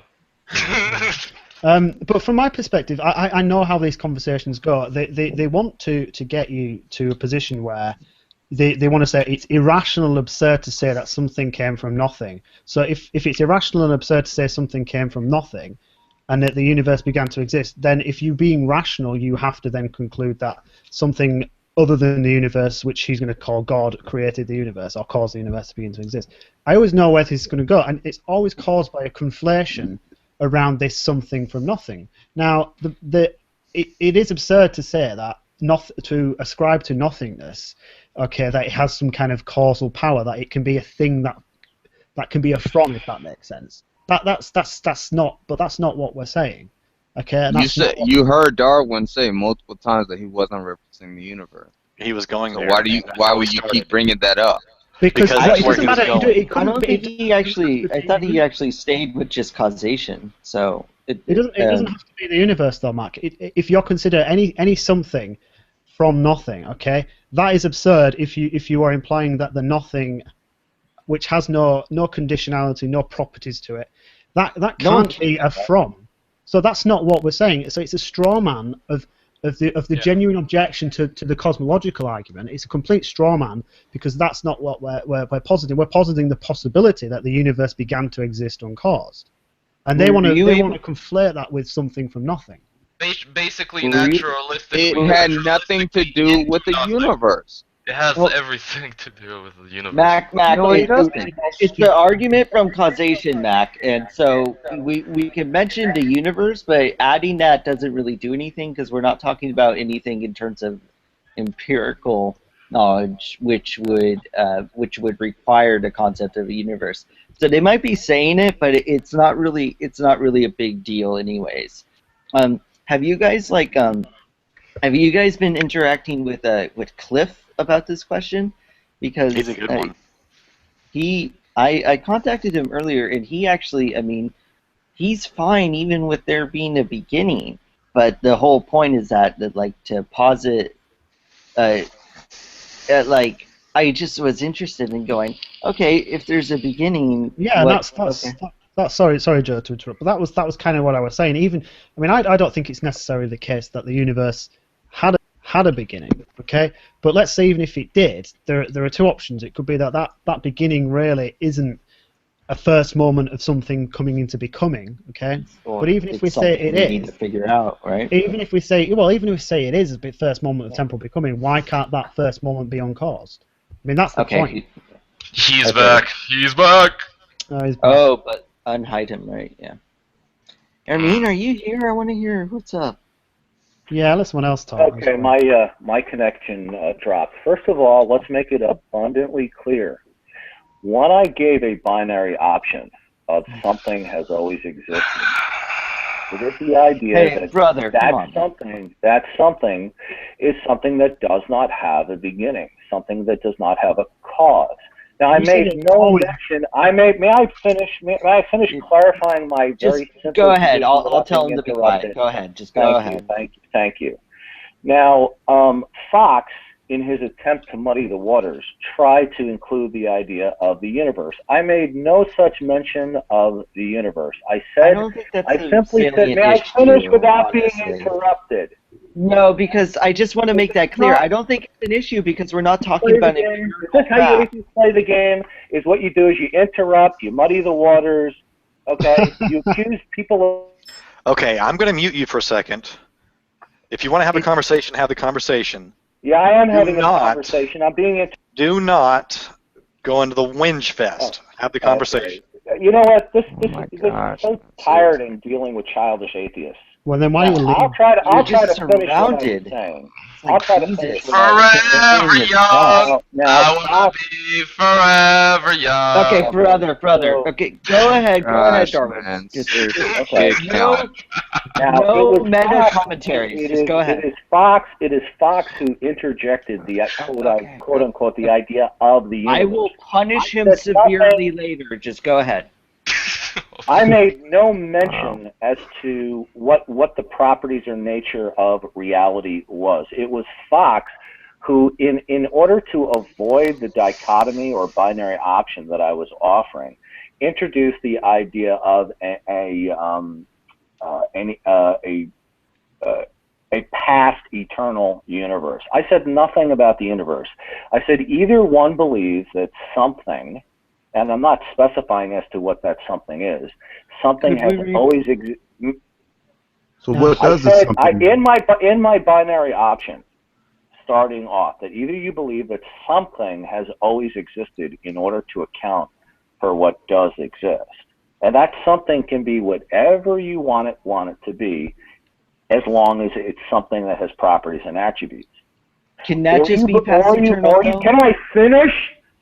Okay, my binary option it does not. It can or it can exclude the universe. It doesn't matter. Watch out! Don't have a stroke. Idea is shut up, brother. Now, when I said either you believe that something has always existed, meaning that something is non-contingent, that does not begin to exist, and is acausal, or you have the option of believing that something else, what does exist, came into existence acausally. That it became. Right, can I respond to that? What is the something? Good. You keep saying. Can I respond to that? Give me 10 more seconds, Fox, and then you can respond. 10 more seconds. Okay. There is no third alternative in that clear binary option that I've given you. Right. Okay. Well, the dichotomy would be either something has always existed or something hasn't always existed. Okay. So, but my main issue, Darwin, with what you said was I think highlighted by the example I gave you of always. Okay. Because what you mean by always actually really is kind of redundant, because what your real dichotomy would be either something began to exist or that was caused, or something began to exist uncaused, right? So the reason why I introduced a third option, okay, was to clarify the problem around the term always, because you're using always. Let him finish. You're using always, okay, in a different sense to how I think we should be using it. And if we use it in that different sense, then we've still got this, the original distinction of either something exists uncaused or something is caused. We can still hold to that, but the problem is that can then be passed out in three different ways, and that can be that either something always existed, i.e., something is past eternally existed, or something began to exist uncaused, but doesn't have a past eternity of states to it, or something was caused, or something began to exist, okay, and it isn't eternal. So you would deliberately, I don't know why you use the term always, because it's completely redundant, right? Because surely the meaningful way of using always. What you're doing is you are nitpicking in order. I don't think it is actually a nitpick. Yeah, it is always. Okay, well, hold on, everyone. Prove that it's a nitpick. I'm sorry. Okay. Hold on. Okay. Explain why, Darwin. What Fox is doing is he is nitpicking on one word. You're asserting that. Man, serious. But he's trying to explain his assertion. You know what? Go ahead. I came back after I lost my connection, Because You know what? maybe after a short time out, I could have a reasonable dialogue without this. Okay, but can we still go to McDonald's after? I have better things to do. Go do your better things. Go do your better things. I'm tired of hearing you whinge. These adolescent antics on Google Plus. I was No, actually no, trying I'm to tired of quiet hearing your. people I'm tired of hearing your whinging. to help so he could talk. I told him, explain it. If he was about to explain, why didn't he fucking Shut explain up, it? brother. brother. Oh my God. Brother, he says You are the very problem. brother. No, okay, brother. Like with I'm sorry. he was gonna say the brother. Oh gosh, he was gonna explain it. Man, man. Everyone really just wants to like go. Well, this is why the world is against me for 20 seconds before. Just go right into it, guys. Just go for it. Yeah, look, I mean, I'll admit, you know, there are times in a conversation when it gets heated. You step on other people's toes, and then you try and step back. But there are times when that's when you know that might put something slightly off kilter. But he was incapable, right? I mean, you know, cut the crap. We know what he's leading to. He's building a cosmological argument. Okay, so I then brought that in to show a relevant distinction. And he Well, was we like, can't know "Well, I anything haven't now mentioned that because yet." people kept interjecting. Like brother. But Mac, he wasn't gonna get to anything. You know how he does. I didn't interject. Man, just kick the guy, man. Explain Not himself. bringing Give him anything to an the table. explanation. No, Fuck off. No, Hey, hold on. brother, don't tell other people to just fuck off like that. All right? Yeah, he's just for the record, nobody kicked Darwin. No one kicked. He has a bad connection, Matt. Come on. Man. Yeah, he left. Yeah, he probably has a bad connection. But the problem is he accuses me of nitpicking. Okay, I mean you're making like arguments for, say, the existence of God or for the origins of the universe. When are you not supposed to nitpick? I mean, it's very important that the ambiguity going in to terms. Can you let me explain finish, that. please? Can you let me finish? I asked him it 4 or 5 times and he never explained it. So I don't know. No, maybe he was. Finish? It's the fact that 15 people was attacking him. Mac, do you? You're kidding me, man. We all know that Callum is bullshit. We all know well, that. it's not the Kalam. It could just be a causation argument, and I think really just stick with something because I mean, he really got hung up on the universe, but it's fine if it's just something. But Mac, this is the thing. He's talking about this being a very, very non-controversial issue. Do you do you understand why he thinks that it was nitpicky to focus on the concept of, he was going to focus on explain the why term? he was saying that Fox was nitpicking. He was going to give an explanation on why that is the case. I could not even understand. I was getting tired of. I was getting tired of Fox nitpicking it because again, it was like he was. To me, it sounded like nitpicking. Oh my goodness! See, that's what I'm talking about. That's what I'm talking about. Gosh, Mac, are you going to winch now? Mac, this is the issue. This is the issue that I am having. I don't think this is actually as intuitive as people are trying to say it is. The issue I'm having is the concept of temporality. When you say words like always, and then when you're talking about like existence, you're talking about everything we know. Even if you're talking about just something, you're not talking about a universe. If something exists, you're talking about something that has to exist in terms of time.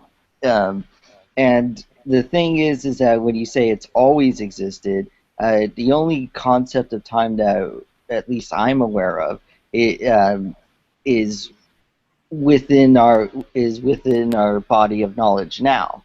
So we can't really talk about something happening before time or something happening.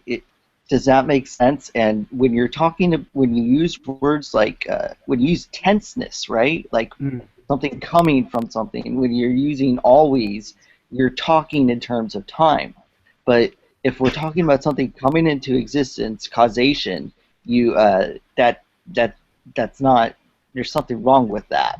But my issue, the reason why I used the example of the universe to try to get this across was, let's say that the universe has a past infinite number of states, okay, that are temporal. Let's say that that's possible, So that would mean that it had always existed, but it had always existed in a different way than if the universe doesn't have a past infinite set of temporal states, but still was uncaused.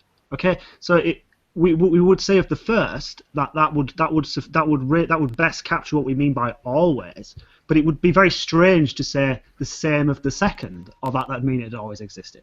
So Darwin was trying to suggest that something is something that had always if it is uncaused had always existed, and I just find that's strange, because you can clearly see a distinction between two different possibilities, where one is actually eternal in time and the other one is not.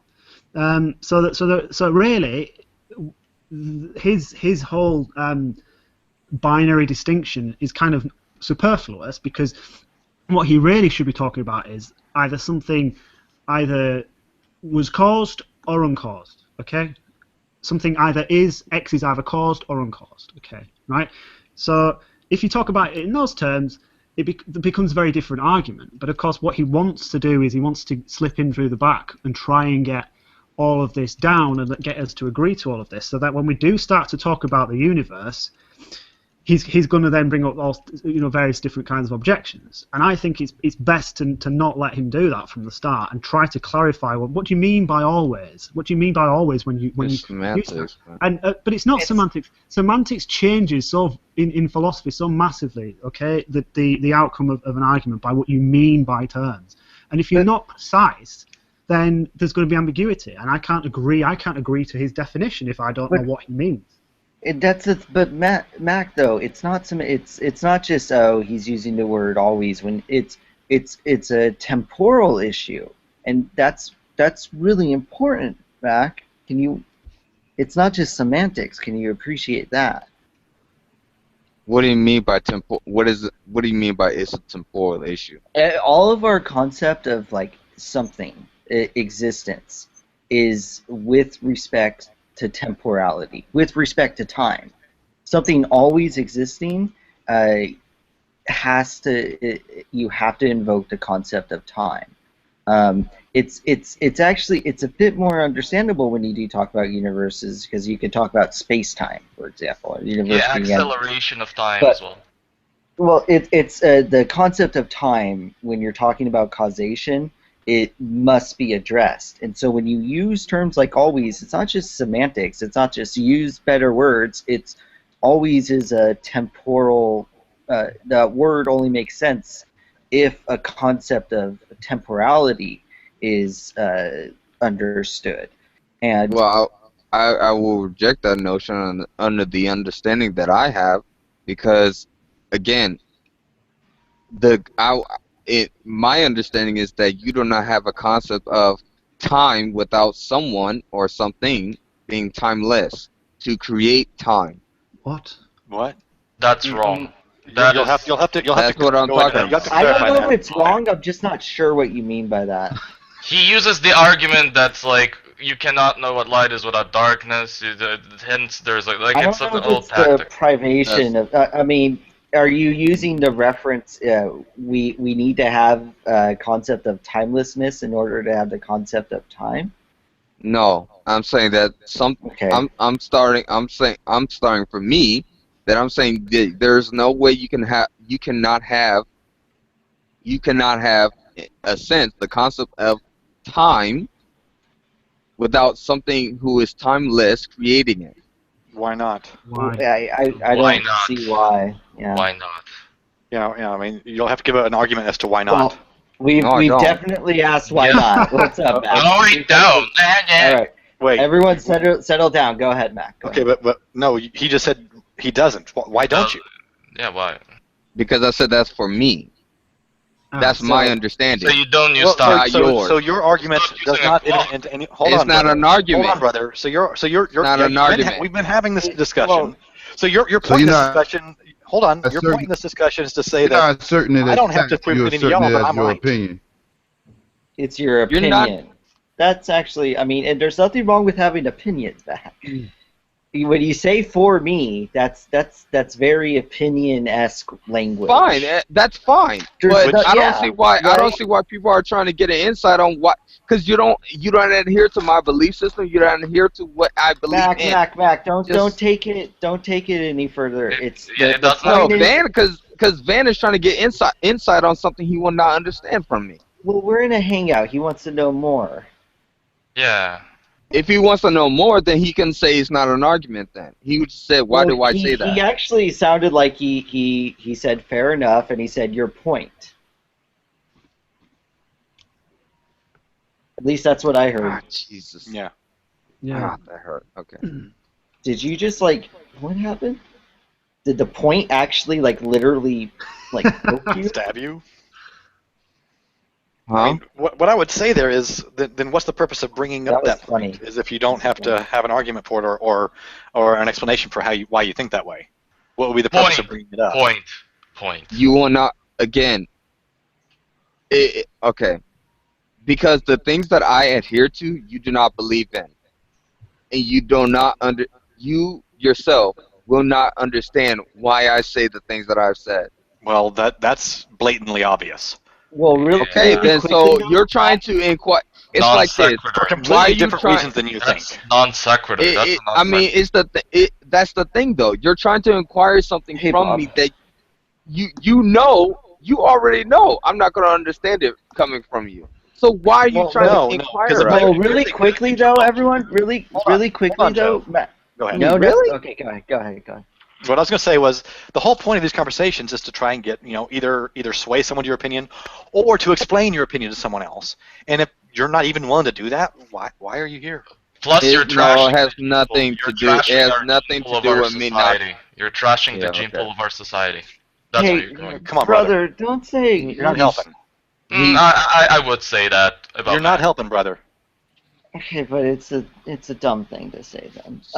Mac, but can you also appreciate that that wasn't an option to Darwin though? Darwin was trying really, really hard not to take a position on the same kind of position that you're resting on. So he couldn't go with that. You may feel that he could, but he was adamant that he wasn't positing any God, and that even though he wasn't doing that. And so that's why the conversation was going further, and that's why he simply couldn't use that defense. Wait a minute. No, that has no. He was not. Again, the whole time he was trying to inquire inquire in your position that you have by asking you a question. That's all he was doing. He did not need to posit. He did not need to say, "Oh, this is my argument for God." Well, he did not need any of that. He was just inquiring something from me. But Mac, he would need it in order to use the argument you're using. That's the point I'm making. He would not be able to use the argument you're making because he didn't do. You agree with me then? I'm confused. Okay, I'm a little bit confused there. So you're telling me that he couldn't rely on the argument that you're using because of what you said. He didn't posit a position. He was throwing out something and then I guess testing the position of everyone in here. Right? Am I not making sense again, guys? You guys need to tell me this. No, you're fine. It's just what I was trying to get to there was Mac, if you're not going to try to explain your position so that we either agree with you or that we understand where you're coming from, what is your purpose in having these conversations? What are you talking about? What my purpose is having a conversation? Do you wish to sway? Do you wish? Well, Go ahead. I don't get it. Okay. Hold on. You know my position. You know it. You know where I stand. Not all cases. Guys, not it's Mina in the other room. But concerning my position is my belief in God and where I stand on that.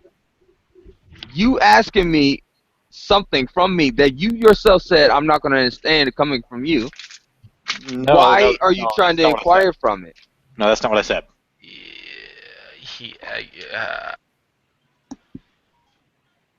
That's all I can come up with. Okay. What is it, brother? Can you check out collections on people's profiles and stuff? What do you mean? Okay, if you go to people's profiles, you can see that people have like you have the about, pictures, that kind of crap. They also have things called collections. If you could go to my thing and look at collections and look at the philosophical atheism for non-philosophers links, that would be so awesome of you. Because, oh man. Temporally, you can't. Okay, outside of time, working inside of time is a concept that we can't under. That's not. It seems nonsensical. It's nonsensical. Damn it. That was so great, Joe. That was not. Damn it. I'm just pissed off because I was the weakest link. Hey, it happened to me one night. Actually, I am the weakest link. If you. Yeah, why didn't he go after you instead? No, because he doesn't bring anything to the table. That was the whole point. Well, we know Darwin doesn't bring anything to the table. You was at least saying. You was at least saying something. Like you'll say something concerning philosophy, like you know that stuff. I mean, I would not try to question you concerning things on philosophy because I don't know it. You got a lot of background noise, Bob. I don't. What is happening? Oh, it's actually Bob's got a lot of Bob. background There we go. noise. I heard what you said, Mac. Although I might need to restart Firefox. I mean, but it's mainly because out of me, Ermine, Nadia, who was asleep, and you, when Darwin got in here, he was inquiring your position. I mean, there was no reason to go after Ermine because I wasn't going after Ermine. Yeah. What? Nobody was going. We was having. We were all just waiting to go. Ermine, what do you think?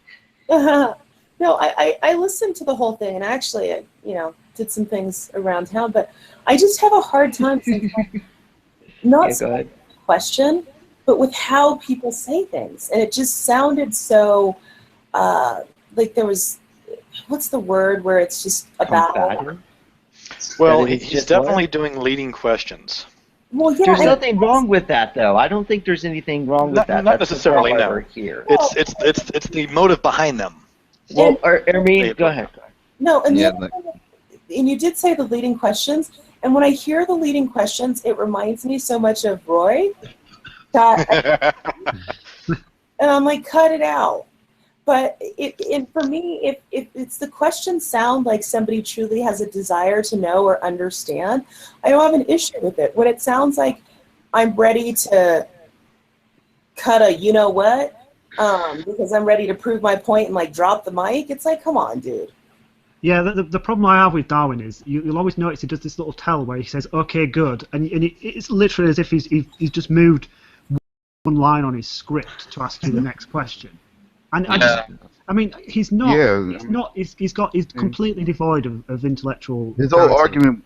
I don't think you completely. His whole argument was copy and Pretty paste much, from. because he just His wants whole to- argument was paste from a Kent Hovind video. No, he's not a Kent Hovind guy. Kent Hovind's evidential. Now his son. That was not. That was I've not. heard Kent Hovind.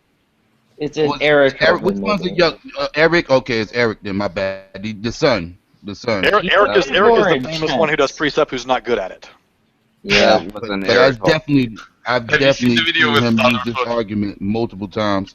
Well, and No, that actually, was I don't think he's a cyclone.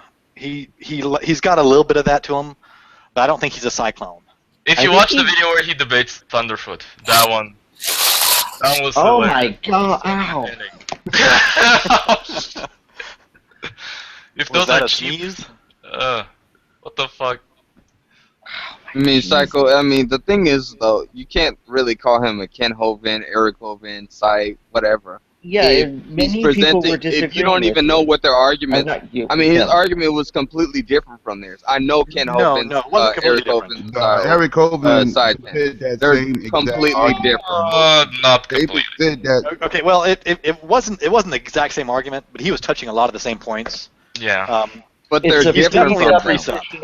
It's a He's precept. not. Yeah, he's anything definitely like a precept, but he's not a cyclone style. He's kind of got his own little thing going. He's had to adapt it because of the Paltalk Power Rangers. Yeah, the Paltalk Power Rangers beat him up and down. He mentioned something about like hypotheses where like the spiraling and I wanted to actually know more about that because I forget it's the Klein Duhem holism issue, and I was like, oh, what is that? But he was not having it. He's like, I made this point, I'm not going to elaborate on that shit, we're moving on. And I'm like, ugh, what a bummer, because I like Quine a lot, and Quine is the person who has just the quote. It's like, look, if a supernatural thing can explain shit better, okay. Leprechauns can explain why. I just don't think we've come across. I have not come across anything that I think supernatural could explain better. And it's, I mean, I that's think, not. I wish it was. I think that would be neat. What'd I mess up on, you guys? Because no, I thought you did fine.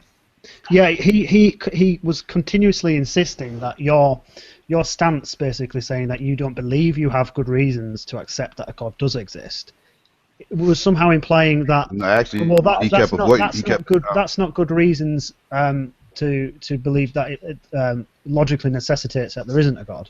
Yeah, he was definitely swapping you around. He kept implying that Joe knew for certain that there wasn't a God, when that wasn't what Joe was saying.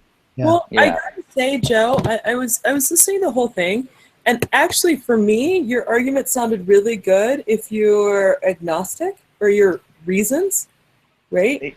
I struggled a little bit, and I think I've even heard you come up with better reasons when you weren't like, on the hot seat, is I guess what I'll say it. So this is Oh, go ahead. Sorry, I keep on. And I know that you haven't had much sleep, right? So I'd like to know if you have any, if you've given it any more thought, and maybe you don't want to even talk about it now, and I'm okay with that. And if you don't, then maybe somebody else wants to say, like, kind of give another reason for, like, the initial question he was asking. You see, Hermaine, okay, I need to say this, Hermaine. If Darwin was at least as half as nice as you, he would still be here. Really? But sadly, he is not, and sadly, he's a douchebag. That's really? No, he wasn't. No, he wasn't. And I don't think we're gonna go to McDonald's after daycare, you guys. That is ridiculous. I was ready to be like, get a Snickers. Yeah, I was like, I don't want to just steal her point she was making earlier, but he was diva-ing. No, Mac, I don't know how you can argue that this. I mean, he's an unpleasant individual. He's very unpleasant. Yeah. Yeah. Okay. Thank you, brother, for your input, even though it's not exactly needed, nor is it. This is the issue. Nor is it helpful in your case compared to Darwin. I mean, I can answer your point, Hermaine, but I think it's well. Do you think it's fine putting a guy on the spot who didn't have enough sleep and is? Well, no, don't go there. No, it's fine. I should try that, man. More of him to do? Do you think it's more of him to do? What would Jesus do? It doesn't matter. I'm fine with it. I'm fine with it because I want to. I'm fine with it because I want to see if I can get better at it. This is the thing. I did give. There's one. Hey, Volt. There is one good reason, and that one good reason is to push it over to atheism, and it's that we have no good reasons, and that I believe we have no good reasons. I would have been killed if I accidentally said that. Okay, and the other one is on words. Yeah, the other one is the explanatory power. And that's when it became, well, he wasn't willing to give me a God with more things for me to latch onto. If he's giving me something that is meaningless to me in every single respect of like the way I operate in this world, there's no good reason to believe such a thing exists. Now, that's why I said, do you think there's a more defensible deity out there? Because I know he's not going to say this thing that he just posited is more defensible than his Christian God, right? And so so I wanted to go, well, if we're talking about the Christian God, then I have characteristics that I can work with. Then I can bust out the argument from divine hiddenness. I can do the problem of evil, the problem of action. What else? No, I can't do the meaningful thing. I mean, I could do more arguments. I mean, but because he was giving you a specific. Even when he told you, hold on though, even when he told you why he did that, you still didn't want to adhere to that, even though it was. No, I did though, Mac. I did. I gave two different reasons. No. I'm talking about Mac though. But I'm saying to answer Ermin's question about what are the other reasons that can be given. The reasons that I usually do give rely on a more like approachable concept of God, not the concept of God that Darwin was not even defending. Just that's a good answer as to why. Yeah, okay, that makes more sense. It was in his definition of God why you couldn't go any further. I got it now. Okay. And let me jump in there as well to your question. I mean, you're talking about. It sounded like he was arguing for agnosticism. Yes. And you know, agnosticism and atheism are not mutually exclusive. One's to knowledge, one's to belief. Right. Yeah, and I'm probably thinking of hard atheism versus agnosticism. Hard atheism. The absolute claim that there is no God. Yeah, basically the ones who claim there is no God. Yeah. Yeah, and that's fair. And you're right. I should have. I was making that mistake. I mean, you were being super awesome, and you were asking questions that are legit, because what I said, I do need to clarify that it's not just agnosticism. The bummer is, I think I make it more clear when it's a God that's posited as having a moral character. Well, and other things, another thing to toss in there is the fact that there are grades of atheism, if that's the right word to say. We can speak to gods that have more attributes, much more so than we can to the God of the philosophers that Darwin's was putting forth, that has such limited descriptors. So while we can't, there are fewer things that we could say to disprove or to argue against the God of the philosophers. The more attributes you provide, the stronger our warrant. I wouldn't say proof, but our warrant for belief would be. The better the more substantial an answer we can try to give. Right? Yeah, but what he was telling you that he was addressing is the fact that it does not necessarily necessitate the fact that God cannot exist. Which is irrelevant. So just because you have a warrant, just because you think you have a warrant of a belief, which I have a warrant for your arrest. Well, the point, Mac, is that that's the point, though. The point is that warrant, brother. The point I think that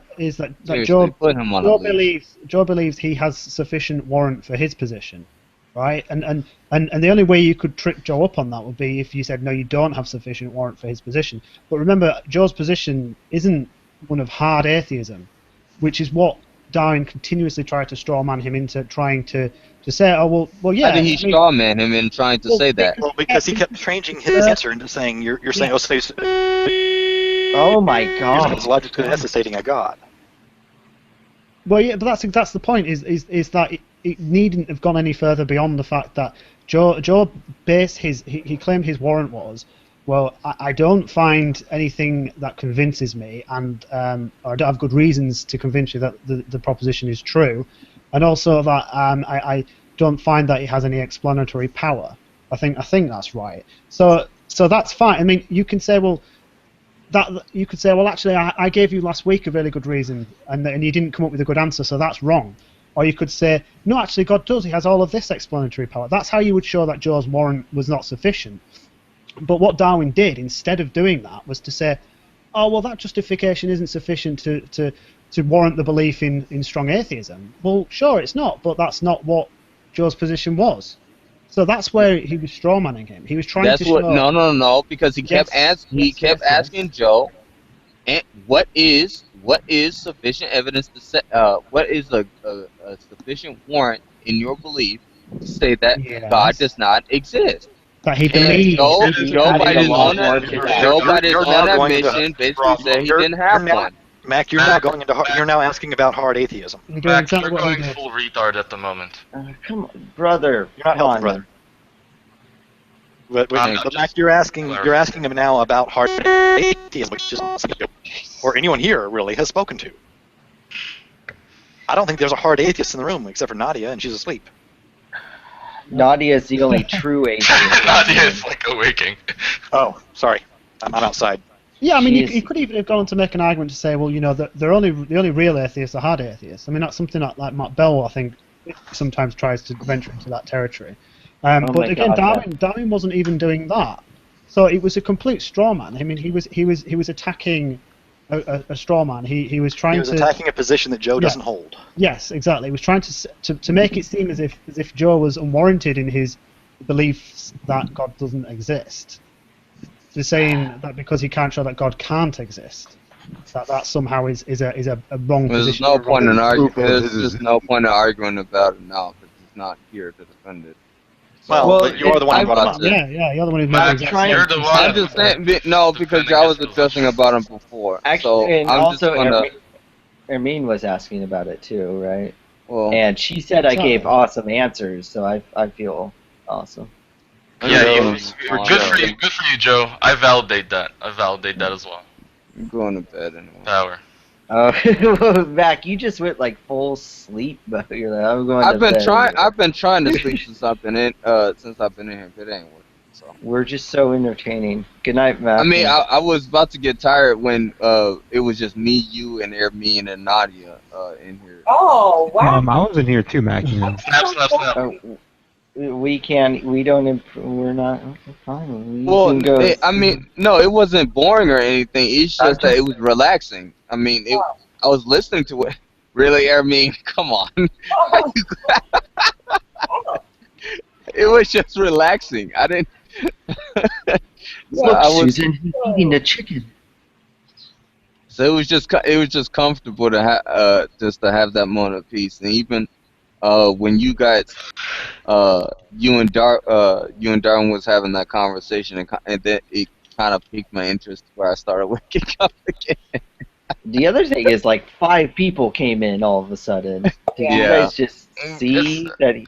And it didn't help that brother was just being a troll and just being. I wasn't being a troll, actually. You can say that I was condescending, but that's not necessarily being a troll. You was a condescending troll. How about that? Nah, I wasn't a troll. Yeah. Nah, not really. Well, I didn't hear Brother do anything that was trying to evoke emotion.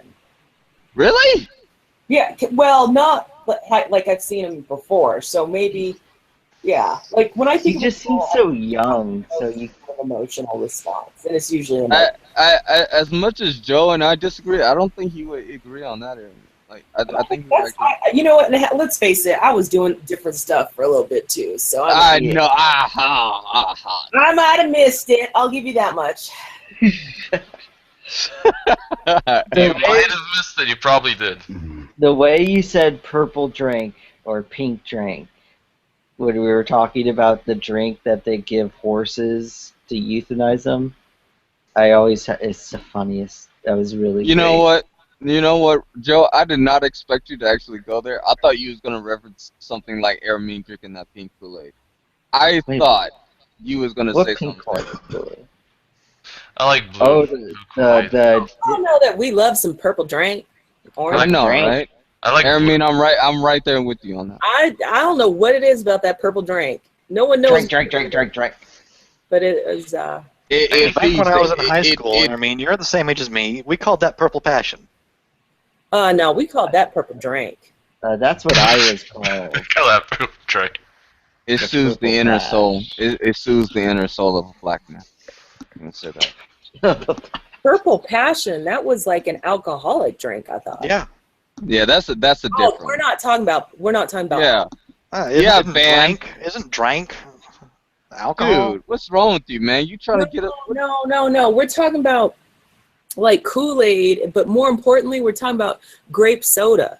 Yeah, man. What's wrong with you, Van? Well, you can have some lean as well. So. What? Nothing. Have some These white. Laugh. These guys, Dirty motherfucker. these guys don't understand they don't understand the Like a song. black dude. No, we were talking about Grape Crush. Yes. Yeah, man. What else is there? Lean You know is what, also what purple drink could also be? It could be purple this scissor. stuff. It wasn't carbonated, but it used to come in this small plastic bottle with an aluminum. Oh, that was it was I know what you're talking about. It was it's not Huggies. It's like it starts with an H. It's like some H type drink. I cannot remember. You talking about the quarter dang it. waters? Cookies? Talking about the quarter waters? Yes, That's what the we quarter call them water. up here. If that's what you're talking about. There we go. That's There we go. exactly what I'm talking about. Thank you, Psycho. Thank Quarter water. Yeah, quarter water. I can't even say it. I forgot Quarter Psycho water. was in here while we're over here talking about purple drink and he didn't even say a word. I know, Like, come on, man. Hey, you guys Dude. were doing it pretty well, so I don't think he needed to. No, I mean- Psycho has to interject because he's with us on this aspect. Well, That's why. What do you I was- mean by with us? I I was don't more- understand. I was That more means of a he's black cherry black. fruit punch dude myself. Wait, he's black? That's just me. Psycho, you're black? Oh gosh, Joe. Yeah, my whole life. Really? Okay. Can somebody explain to me the Joe. mask? Joe. Like, is there like a hockey team? I didn't know black people Just- played hockey. Psycho, you Nah. didn't. Now y'all are getting silly. Yeah, Psycho, you Drinking could the have silly said drink. something stereotypical about him. Just- No, but really, what just is racist. that mask about with the fist?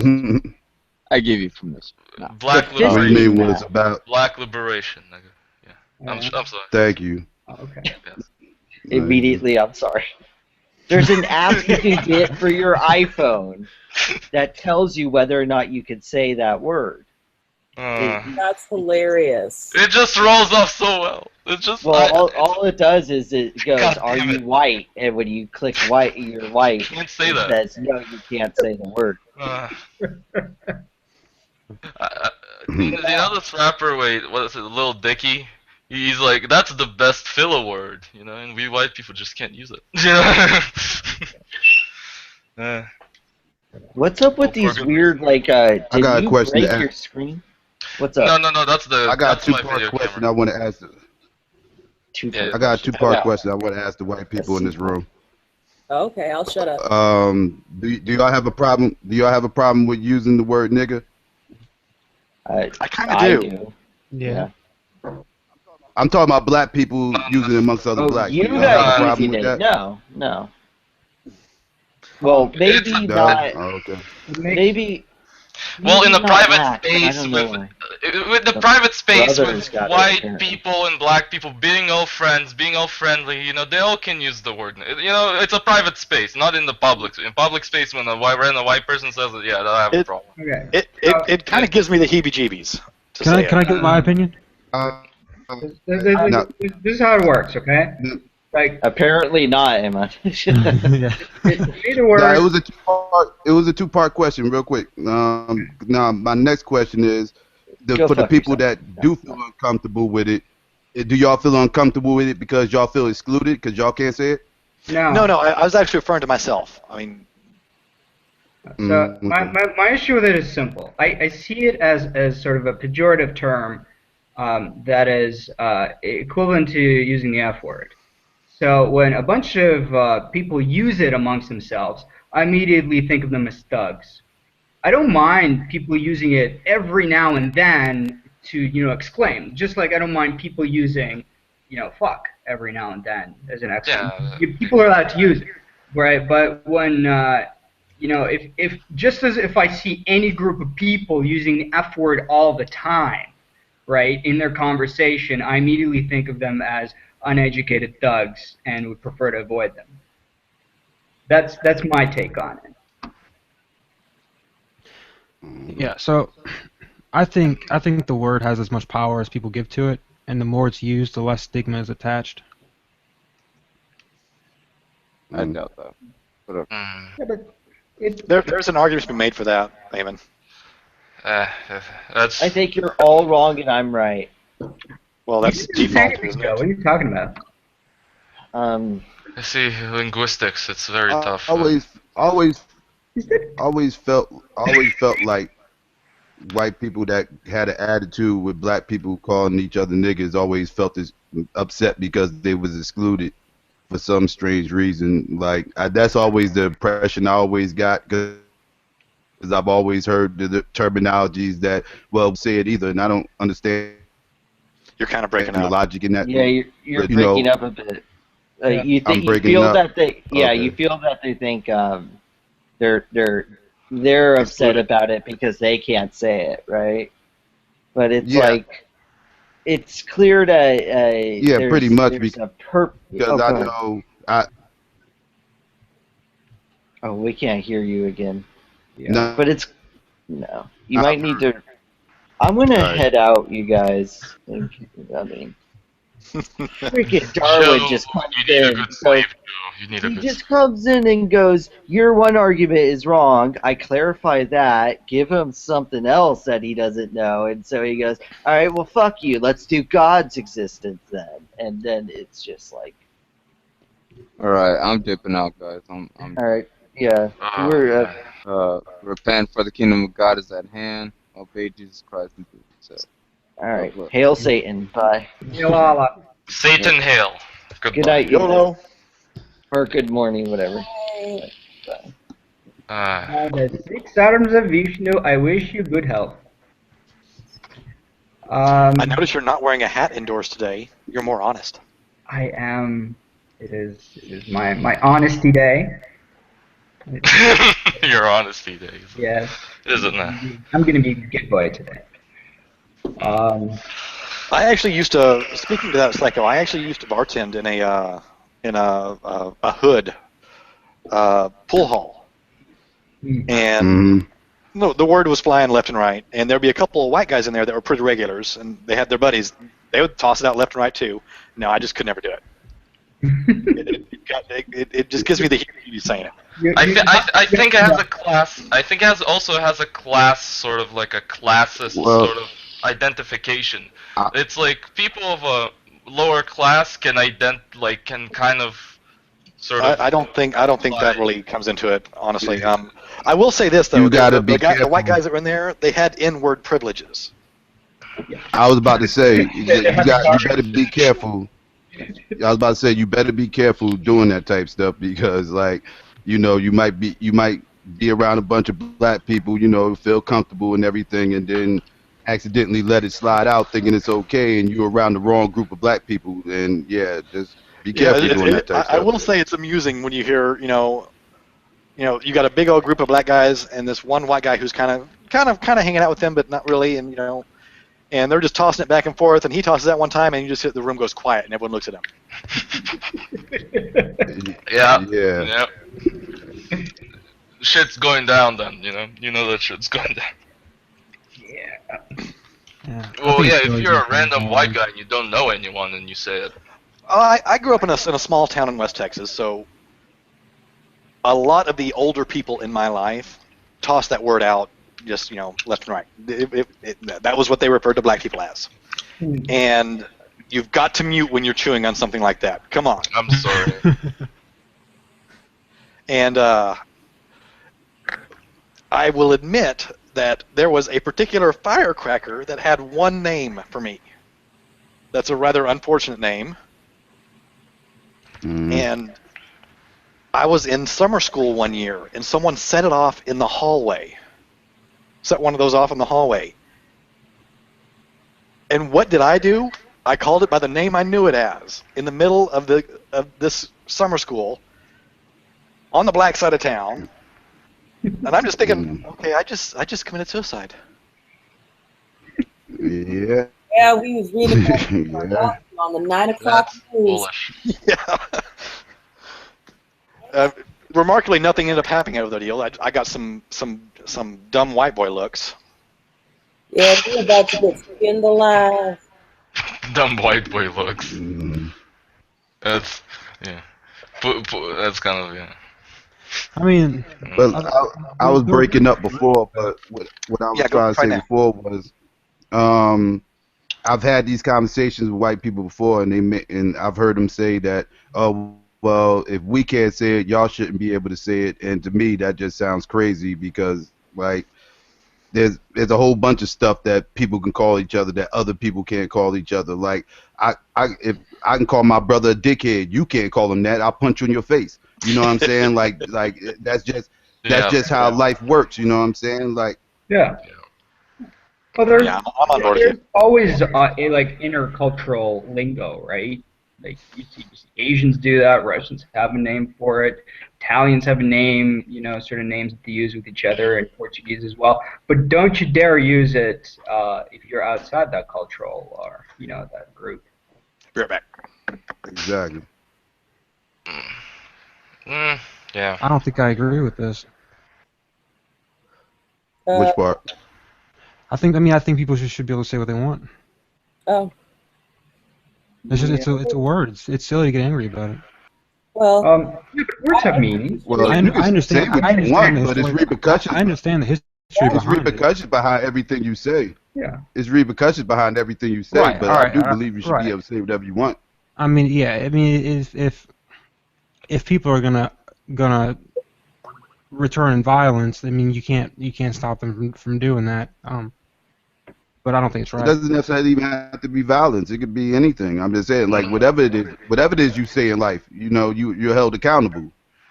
You know, like, it is what it is. Like, I fight censorship, so I feel like people can say whatever they want. But again, if you say certain things and people, you know, start, you know, like let's say like this kills me because people will turn around and start throwing the N-word all over the place, like nigga this, nigga that, nigga this, and then somebody will call them a racist, and then they'll turn around and say I'm not a racist.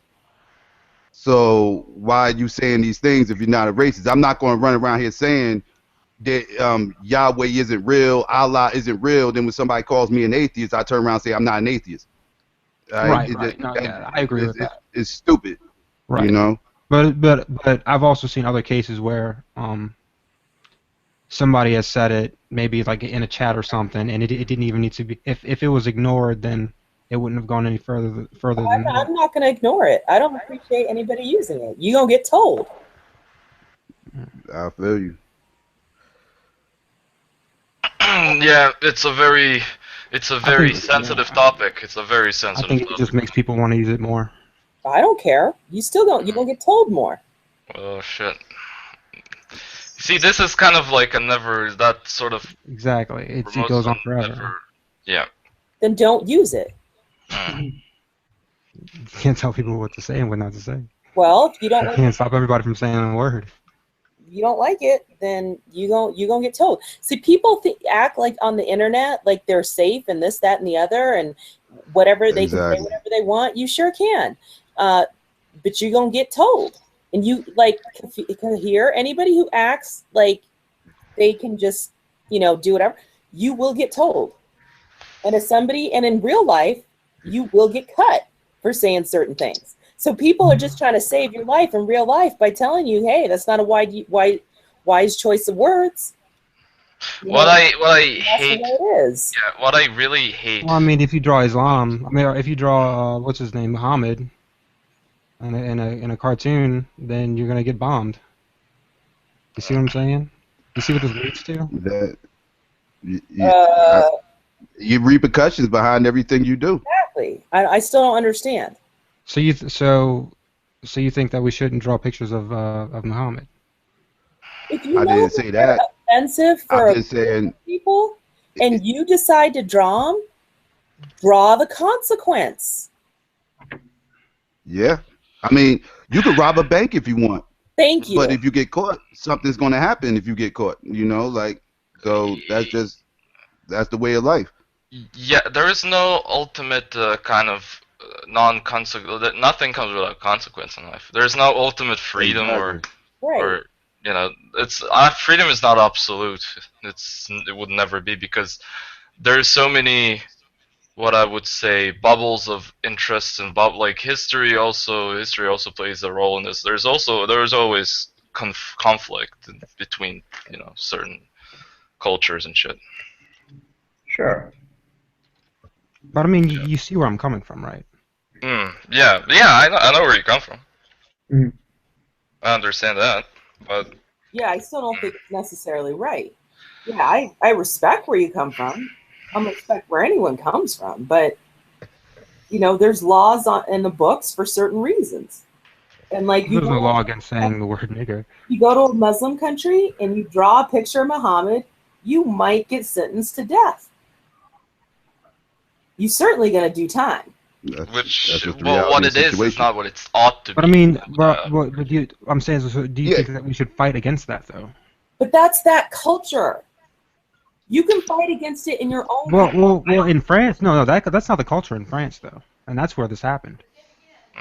I'll agree with that, but there still doesn't mean that there isn't consequence. Well, I think the deal there is that there shouldn't be consequence in a secular country. I'll agree with that. Mm-hmm. But it's still like you have to decide whether what you have to say is worth dying for. I don't like ending a sentence with a preposition, but well, then they just put the word asshole at the end of it. I love that. That's funny. That's what whenever someone tells me, don't finish with the word preposition, okay, and then I'll repeat the sentence, asshole. I mean, many people have died over what they said and not actually done. Yeah, if you think about it, Hitler had like stadiums and he gave speeches. All that he did was just speak. All that he said were words. No, he did a lot more than that. Well, yeah, but I'm saying that when he rallied, that's a bit of a disingenuous thing. But he was definitely an orator. He was definitely a did a lot of that. But he did all of that in purpose of furthering his goal. Well, yeah, that's the purpose behind words. That's the issue, pretty much, I think. You have to wait. What the fuck? Ammon, wait? Can you guys hear me? Yeah. Yeah. Mm-hmm. Oh, okay. All right. Was I too loud or something? I mean, Malcolm X died. He never killed anybody. Just off his words and his ideologies, died. Words carry intent and force and meaning. So yeah, obviously they do matter. To say words are harmless, they're entirely harmless, is just plain false. Well, yeah. If you think about that, emotional harm is also something that should be avoided. Then, I don't know. but you can't 100% avoid it. But I mean, you should try to at least. I mean, I think people choose to react to things. Mm. You cannot be offended by something. Well, I think having your feelings hurt is not, not having your feelings hurt is not really a privilege. What we are generally against is words that use that cause social,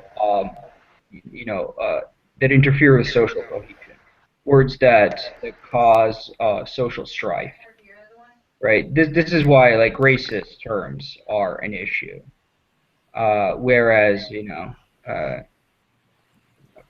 calling somebody a mofo, for example, well, that's not nice, but it's not something that should be legal. Well, yeah, it's not on the same kind of level. Yeah, it doesn't have the same harm sort of attached. Yeah. Or any ideology attached, because some words have an ideology attached. I think. But yeah, I mean, we can move. I mean, once like you can completely like I wouldn't say like safely appropriate a negative term. Well, once it's completely and safely appropriated, then everyone can use it. Yeah. I think there's actually a really kind of a funny story about this. I mean, or a funny way about this. Anyone here seen Clerks 2? Yeah, I've seen it. It's been a while, but I've seen it. Well, what's his name was in there decided to take back a term. Porch monkeys. Oh no, it's okay. We're taking it back. Oh man, it was so wrong. I never saw it. Yeah. No, I've never seen it. the joke about it was he says, "What are you talking about? My grandma said that all the time. It's not racist." And he stops thinking about it, and he puts forth like 3 or 4 things his grandma did. Damn, my grandma was racist. Shit. The problem is that the day is young, there's still stigma attached to like lots of words, There's still trauma left from the past that is not completely, what shall I say, completely healed up. So, yeah.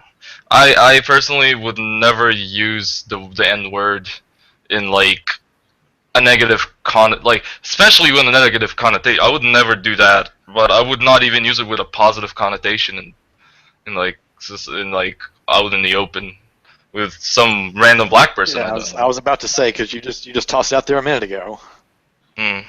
Well, yeah, I know. And I apologize for.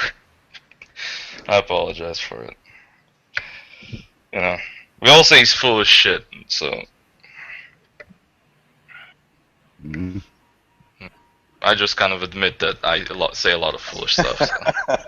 Y'all ever any fans of Scrubs here? I used to like that show for the first few seasons. There was one scene where JD and Turk were walking in the hallway, and he's saying, "So what if we're like singing along a rap song together, and it comes across? Can I say it then?" Turk's like, "Nope." Yeah. Skip that part. I used to think that was half the reason some people listen to rap. Word. Just so they can say it.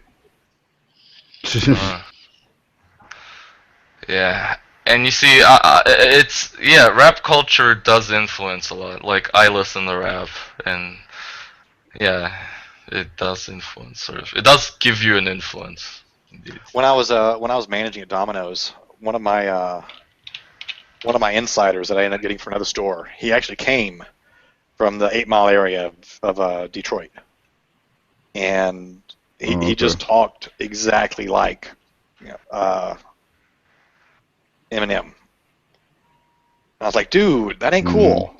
Remember that teacher though? Remember that teacher? Like, there was an episode of the what is it? The Boondocks. It was the teacher, the white teacher. I said nigga, not nigger. I was like, what the fuck? Oh man, that was fucked. And it was like based on a real fucking story as well. So, shit. Some people are just clueless as fuck. Some people are. Sadly. The Boondocks used to be so funny. Oh yeah. Boondocks is awesome. My favorite episode, it's so hard to find, it's BET Hates Black People. Oh man, they played it one time and they pulled it from the rotation. Yeah. Because they got so much flack over it. But it was so true. It was hilarious. I don't know if it was true or not. It was funny. Oh no, it's because like if you ever watch BET, it's basically the bottom. Like, they think in my opinion, black folks are like stupid, only care about music and fashion, like everything that is like the bottom of our culture is BET. And then to perpetuate that to the masses that are watching, I was just like, I quit watching that channel years ago. It's ratchet, yeah. It's ratchet. That's a good word for it. Yeah. Yeah, but there's even white ratchet people as well. Well, yeah, we know that, but they don't have their own freaking channel besides Fox. Just kidding. Well, I was about to say, do they have a network? Do they have a network that does like Jerry Springer and such 24/7? There's your white trash. And bad like rock. Not 24/7, but yeah. Dropping it like it's hot. No. Yeah, they don't have anything like that 24/7. I mean, like Honey Boo Boo. Yeah, that I was about to bring that. I was about to bring that. I was just about to bring that. What's that? That's TLC, which usually enough stands for the Learning Channel. The Learning Channel of all things. They got that shit on the fucking Learning Channel. I used to be one of my favorite. Well, they have a thing that's called Network. Don't show history. go to the Learning Channel, you're not learning shit. You go like, what happened to these channels?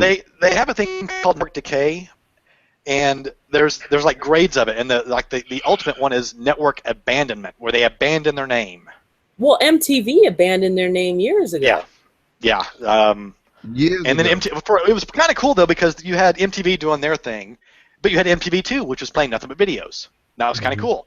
Now MTV2 doing the same thing. Now American Movie TV2 Classics. style. Remember AMC? AMC hardly plays movies anymore. But I got to be honest with you, the change they've made, I think, has been in a positive direction. Oh, MTV. You're right, but MTV. It definitely doesn't match the name anymore. Yeah. Right. What else doesn't match the name? I'm Well, glad TNN, the Nashville network. And ESPN has stuck to it. Yeah. There's some things that are right on. Yeah. That used to be the hardest thing about travel. I tell everybody, it's the nicest thing to come home, turn on the TV, and know what channel's what. Yeah. Travel a lot. Yeah, no, that's great. I hate that. I hate that. Food, and they talk about their bed, but no, ain't nothing like being like, where is my sports center? And it's just, you got to spend 30 minutes. Well, and it's kind of amusing, the whole network decay. For example, the Sci-Fi Channel, their highest rated show for 3 years was wrestling. That's sad. At least they got their demographic right. That is kind of... Well, they finally dropped the wrestling. They're now actually trying to go back. They have what they call a network redirect or course correction, where they try to go back to what they're supposed to be. Well, they need to get a new season of Sliders then. I miss Sliders. I mean, that's old school. I love some Sliders on that channel. What else? No, I never actually got into that show. That was great. The first group of people were the best. The second group sucked. I miss VHS, the good old VHS. Hey, if we're gonna go right into that. I mean, Firefly. I never saw that. Oh man, go find some and watch an episode or two. You'll. It's amazing. It's remarkably well done. You see, but you still get, like, you a priori get better television just because you live in the United States. I live in Canada. Canadian television does not match. I thought you were UK for a second. I was gonna be like, hold up, y'all got some good stuff. They have this I did too. called Gok Wan. Oh my god, I used to watch Gok Wan like it was going out of style when What's the name of it again? Gok, G-O-K, I think, W-A-N. Hold on, let me look. He's he had this thing with How to Look Good Naked, I think. Anyways, guys, that's news to me. I'm about to go watch the debate of Fox with Trey because I'm highly interested in it. So I leave some space for somebody else. You know, you can invite your buddy anyway, anyone you want. Yeah. So yeah, peace out. Have a great day. How to Look Good Naked. That was the name of his show. How to Look Good Naked. Yeah. And it wasn't about getting plastic surgery and this, that, and the other. He just showed women how to do like makeup and dress for their shape. And he was so good at it. It's like, oh my god, I love that show. I wish we could get it over here. I'm one of the weird guys. I'm one of the guys. PBS is one of my favorite channels. I like watching the how-tos and the documentaries and stuff like that. PBS. I was about to say they have some good documentaries on PBS. Yeah, I'm actually a documentary nerd. Oh. I get a little worried whenever I hear that Ken Burns has something new coming out. Well, you know enough about a little bit about everything. I could totally see that now. I am a jack of all trades. I love documentaries. That's how I look at myself too. Yeah. Anything that's based on a true story, you got me. Like movies, if the movie's based on a true story, you got me. I'm watching it. I don't care what it's about. I'm a history buff. I love documentaries. But nowadays, though, these what are they called? You know, sort of journalistic documentaries that are coming out. Docudramas. Yeah. Oh, you're talking like Making a Murderer. Making a Murderer. Yeah, Making a Murderer. Yeah, you know. Real and yeah. Yeah. I find that all these documentaries are just god awful now. I mean, I watched compared to Making a Michael Murderer. Mann, like he was just an awful filmmaker, but he made a lot of money and you know a lot of headlines out of that. They do an excellent job of showing one side of the story. That's Yeah, on the Making a Murderer, me and my wife watched it, and you know it's a very engrossing documentary. Yeah. Even it draws you in, and having watched that and nothing else, I was convinced that he was railroaded. Yeah. And then I looked further into it. The guy is not a nice guy, to say the least. Yeah. So now I think there's still enough warrant to look into it deeper, but I'm no longer I'm far from convinced that he was railroaded now. Yeah, I think anytime they have a crime documentary and they have like the person's mother included in there saying he was such a nice boy, like that just makes me cringe. Like, yes, obviously she's gonna say that. Why do you even include that? Pablo Escobar's mother thought he was such a nice boy. Stalin's mother thought that he was such a nice boy.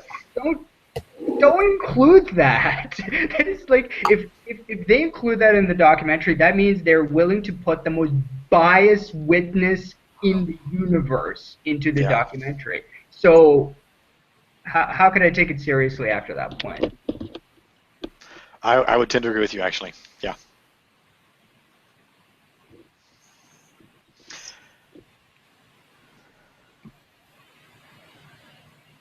I think television has gotten better and better every year. Not network TV. I think that's actually gotten worse. But the content that people put out now, wow.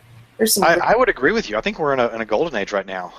I agree. And it's not coming out from NBC, CBS, and ABC for the most part. They still with a few exceptions. Yeah, I would agree with you. Yeah, it's really nice. I think they're. Well, they cutting back on the reality TV. That's a good thing. Yeah, you are right on that. I can't believe Survivor's still there, but I do like The Amazing Race. I like some. Well, there's Survivor. a difference between Survivor's actually I can understand the appeal to it. It's an interesting little concept. I can understand the appeal of American Idol. I can understand the appeal of the Amazing Race. Yeah, like Heck, the competition. I love the Swamp competition People. reality shows. The competition reality shows I can deal with. It's the ones like the Love and Hip Hops and the the ones that and, get me, like The Bachelor. I can't stand that one. My wife loves it. And all that. The Real Housewives Yeah. of Atlanta is the bomb. Those are I can't stand those shows. my guilty pleasure. Like, I don't have cable, so I can't watch it. But boy, when I did, I used to wait till the season came to an end, and then I'd watch it and go hog wild. Just binge watch. I loved it. It's actually a thing to do, to work out and watch TV like that, because you can get a couple hours worth of TV, like 2 episodes in a workout, and you just be like working out like, dang, these ladies are crazy. You ain't got to think about anything. You can just, I mean, is there a reason why the online content providers just tend to sponsor such better content? Like, they make better shows. Like Netflix. They don't have the network. Like, the problem is they have the FCC and the network, and so there's certain types of content, in my opinion, that you're not allowed to show. Okay. And well, that's true, and the you'll also start noticing in the next few years, it's already started to happen a little bit, that the FCC is going to start changing the rules. Yeah, they're starting loosening up because the networks are losing money to the online providers, to the cable networks, and so they're about to start lobbying hard. Right. On that. They already saying stuff now that they never said when I was a kid. Well, like see, they actually, never said ass and in the late '90s, in the mid to late '90s. I mean, NYPD Blue was really pushing the envelope, and then around the time of the wardrobe malfunction at the Super Bowl, The brakes got slammed, and they tossed it into reverse even. Yeah. So it's actually gone back from then. Really? Mm-hmm. I mean, we were getting partial nudity on NYPD Blue. About that same time on Chicago Hope, we got to see one of the doctors say I used shit to on like TV. that show. I remember the first Yeah. lesbian kiss. The first what? Lesbian kiss. See, that would be on Buffy. Oh, the first lesbian kiss. No, that was before Buffy. That was Roseanne Barr on her show Roseanne. Yeah. Drew Butler. In the late 80s. And then finally. I was at the early 90s. And then finally, Ellen DeGeneres did one. Yeah. It was, that was a shocking episode. Now it's like, are you kidding me? Yeah. That's light work now. Right. Oh yeah. Yeah. I just find that like, sort of the structure of the shows is so different for the network TV, right? Maybe it has something to do with the fact that they have to include commercial programming, so they can't like.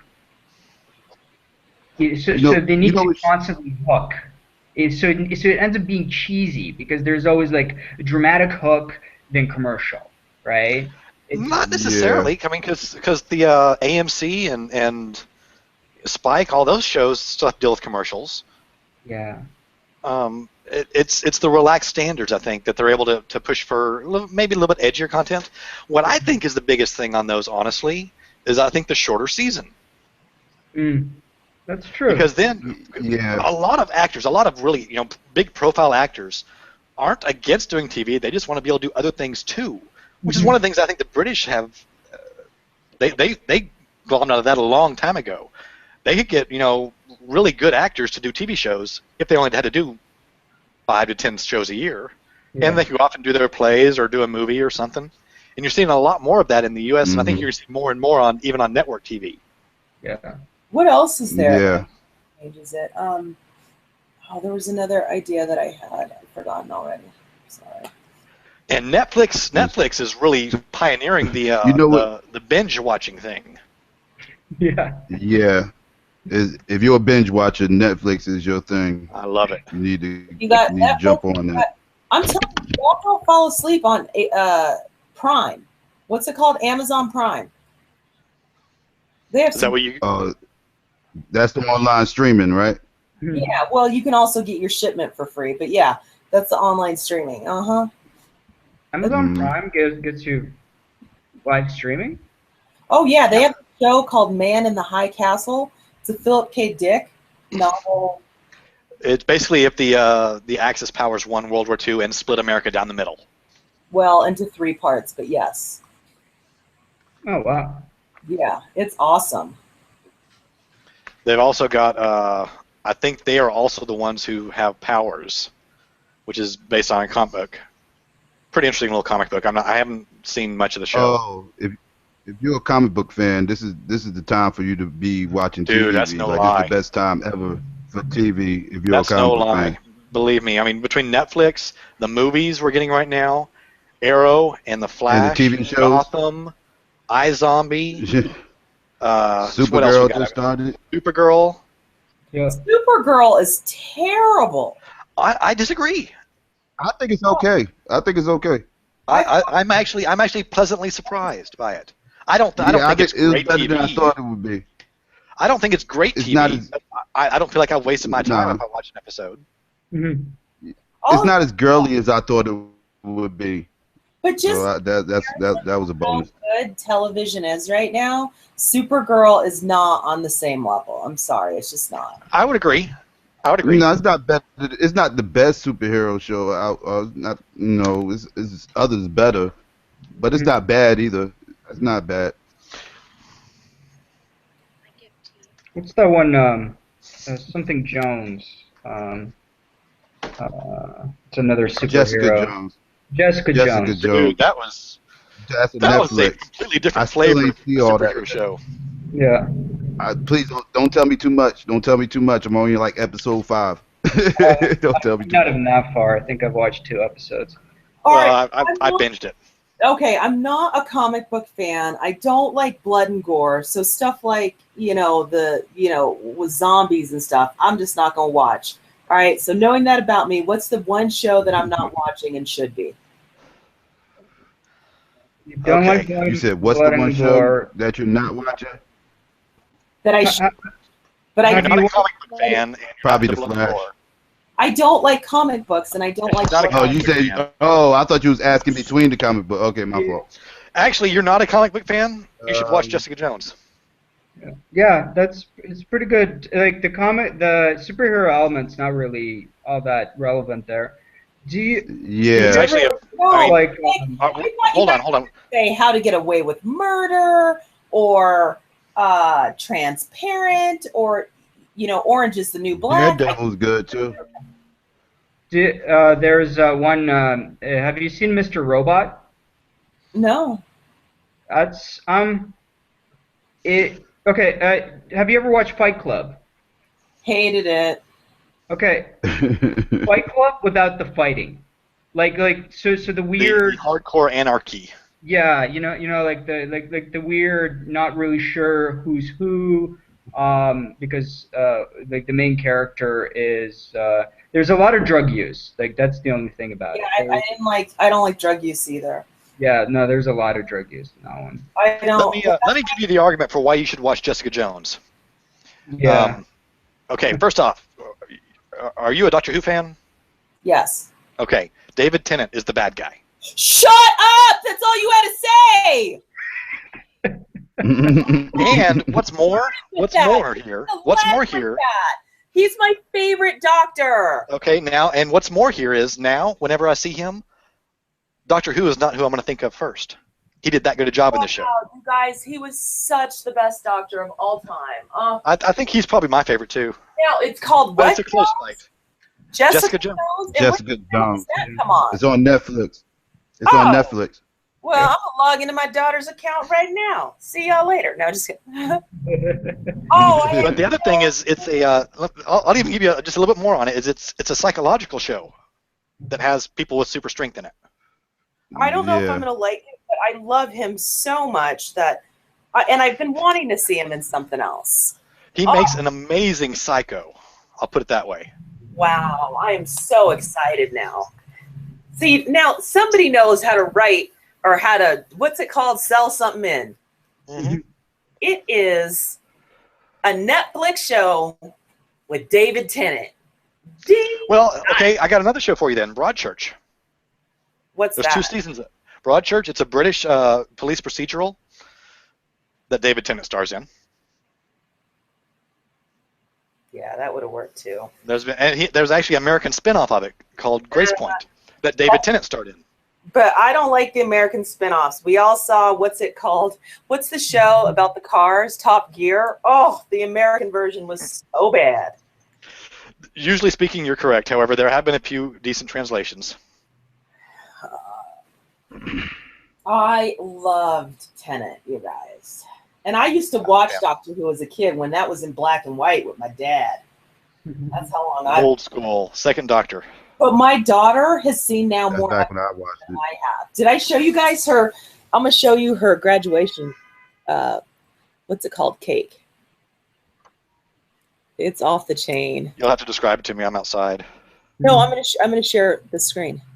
I'm not next to my computer. I actually stepped outside. Oh, you're not next to your computer. As soon as I pull it up so everyone can see it, then I will show. I wish there was a way to search your photos a little easier. Here's one. Let me pull this forward. Then let me go back to the Hangout. And share. Did anybody ever watch Marco Polo on Netflix? I heard good things about it. I just never have looked at it yet. All right, how badass is that? See? Oh wow, that's awesome. So her. All right, keep it up. I'm coming in. Okay, it is her. It's the Doctor Who, because we did a Doctor Who theme. So we decorated the whole house. We had these life-size TARDIS. Oh, very cool. Life-size of one of the doctors. I forget which one. We had weeping angels just around here. We had a Delic, and we had their little what are those sticks called again? His screwdriver. Oh, sonic screwdriver. Sonic screwdrivers. And it was so cool. I mean, it was a little bit more expensive than it should have been, but you know, they only graduate once. And luckily we shared it with her best friend, and they were both Doctor Who fans. Awesome. They've probably seen, I think she said something like 600 episodes now. An awful lot. Wow. Yeah, that's a whole lot. But it was, I like the look of the cake better than I like the taste of it. But I'm really picky on cake, and I hate fondant. That's pretty dang cool. Yeah, it was pretty awesome. They were like, no way! The cake arrived, you know, it got delivered, and they were just like, oh my gosh! Yeah, we served 250 people. Damn. Luckily, they came in waves, and it was so funny because we did everything, including the cake and all the decorations, for under $800. Good deal. So we made, like, everybody's food was like $2 per person, and it was like, I cooked everything from scratch. I cooked for a week. It was so much fun. Ladies and gentlemen, Mom of the Year. I'm telling you, man, I put my foot in it. I had so much fun. We had ice cubes that were TARDISes. We went all out. I have gotten some ice cube molds, TARDIS molds. That's what we had. We had a bunch of molds. We had a bunch of posters all over the house. We had the television was all playing. Somebody sent me, can't remember who it was now, sent me like episodes of Doctor Who, and so I just loaded them on my computer, and they were playing in repeat, like, you know, different episodes throughout the evening. Oh, it was wild. Everything was Doctor Who blue or TARDIS blue, whatever. Which is not a very pretty blue. I'm sorry. Speak for yourself. I like cobalt.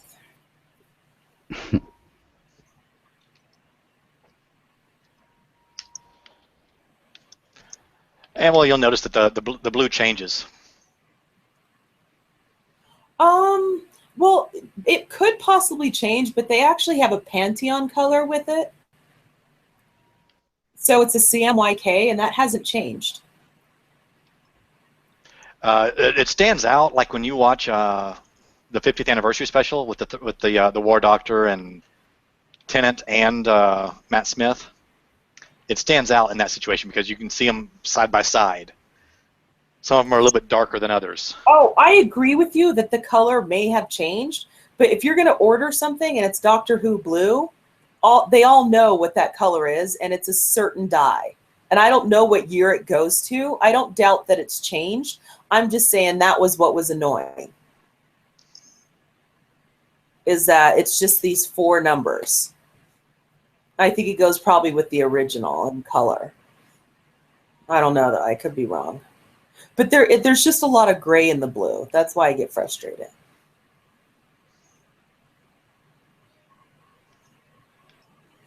It's very dreary, kind of like London. It's a dreary blue. Did you guys see what Banksy did with that telephone booth? Mm-mm. Oh, it was a really cool art installation. You haven't seen Exit Through the Gift Shop? I think that's the name of the movie.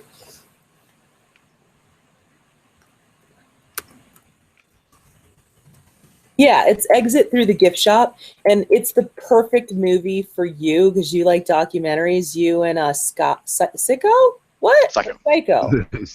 Psycho, yeah. Okay. I was like, wait a minute, Psycho and Van. Exit Through the Gift Shop. That's on Amazon. On Netflix. And I highly recommend it. It's a show or a movie? It's a movie. It's like a documentary. It's I think Okay, I think docudrama. I've seen it. Let me. What is it? What is it about? it's about urban art. And this guy goes through, Oh, okay. in a nutshell, and he starts a documentary on all these urban art makers. Banksy being like the one that he's trying to get. And it starts out like it's going to be a documentary about Banksy, and it turns into a documentary about the documentary maker. Okay. It's What's really the name of it again? Exit Through the Gift Shop. Here, I'll give you the Exit through the gift wiki shop. link. If I can find the wiki link. It was one of the best films I've ever seen. And at first I thought it was like, but I liked the film Basquiat as well. I don't know if you guys have seen that one. That was really good. Similar type genre. No, I just dropped the wiki for you. All right. Let's see.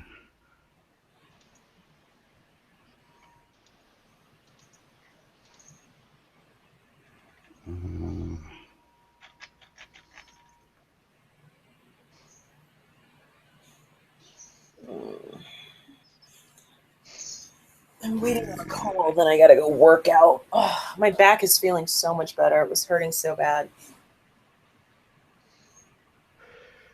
You're back? Yeah. Yeah, I'm getting that's the old. worst. My back hurts. Your lower back or Yeah, it's my lower the back. middle of your back? Yeah, it was my lower back. I was doing a really robust ab workout, and I really just threw it out. It's very irresponsible. Yeah. But hey, it happens. Your lower back hurts. You gotta keep your legs elevated.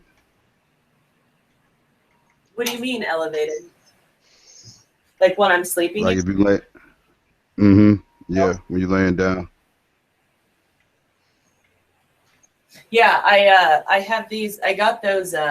What is it? Memory foam pillows, and I put one if I'm laying on my back under my knees, and then I put another one if I'm laying on my side in between my knees, and so that's the best I can do. Yeah.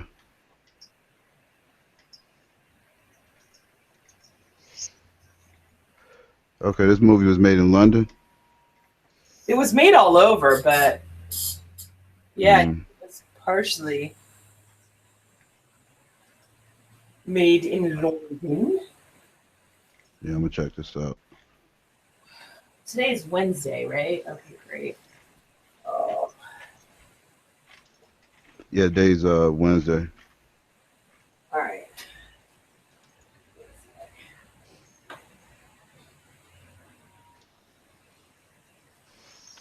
Said it got nominated for Best Academy Award with documentary ever. That's a good. One of the best. That's a good thing for it. Yeah.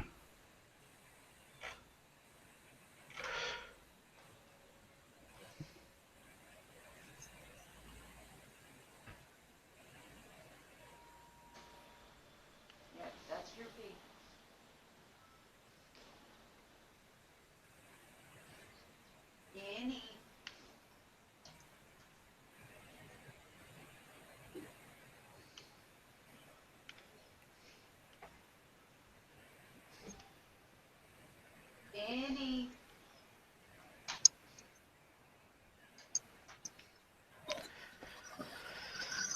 Okay, fellas, I think I'm going to go ahead and start winding down, so I will catch y'all later. All right.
Now that we've gone through religion, through the N-word, through television shows. Yeah, talked about a lot of stuff this morning.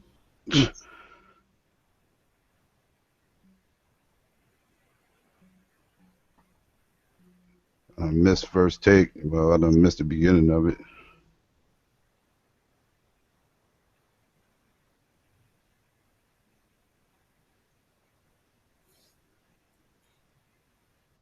No, it was pretty funny. What? The start of this hangout. When I came in earlier, was right around. Well, I was listening from the time Darwin's deity came in here. That was right before I came in, and yeah, I didn't hear everything that happened before that.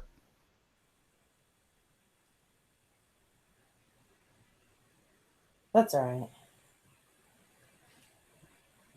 Darwin deity, I hate precept arguments. They're pointless, in my personal opinion. Really? Yeah, it's plain semantics, in my opinion. It's not proving or disproving anything. It's kind of like use to spin arguments to go down a pointless route. Like they sat there for like literally almost an hour just discussing the same thing over and over and over again because that's how those arguments go. It's kind of like when my daughter was younger, she used to watch this show called Lamb Chops, and they had some song talking about this a song that never ends, and it just keeps going on and on and on and on. That's how I feel when I'm listening to a precept argument. Like it's just a never-ending cycle. That's funny.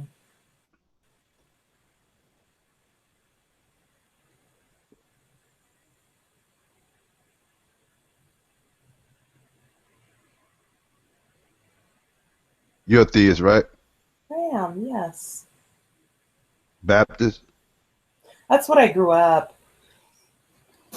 I grew up Baptist, and I'm trying to figure it out now. I'll be right back. I gotta take this call. Sorry.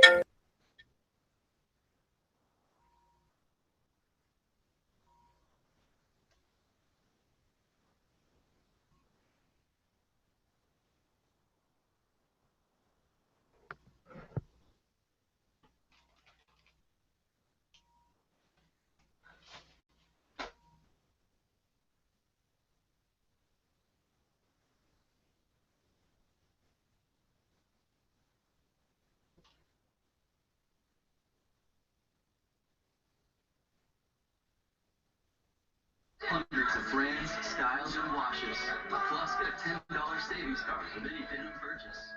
One nation, one destination. Macy's Denim Nation. Sometimes when he makes first downs, I'm going, you're going to get tired and keep doing that when you make first down, you know? Okay, but that's part of his deal. But he's consistent with it. And maybe a little bit of his position that when you do that, and you're the quarterback, take a lot of pressure off your team. Some people don't realize that. You take a lot of pressure off your team to do that. Because all the focus goes on you. And some guys don't handle pressure very well. And you know that.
Hey, where'd Psycho go?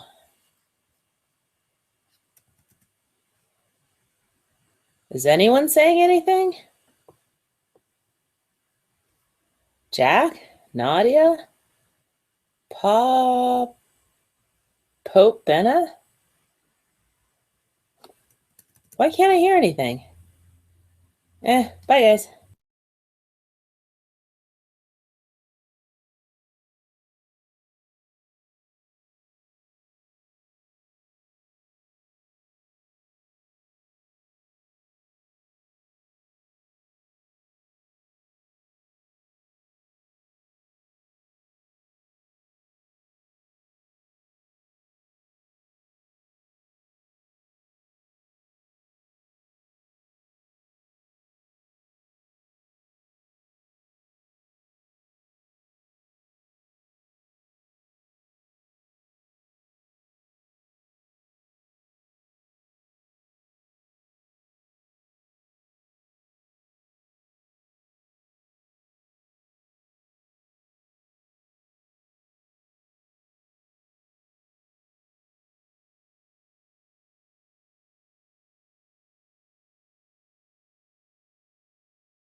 Hello? Oh, yeah. All right, Nadia, how are you? Can you hear me?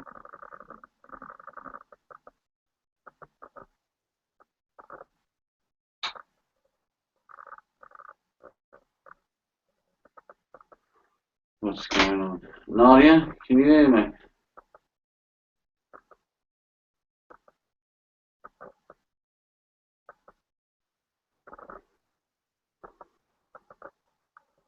Jack?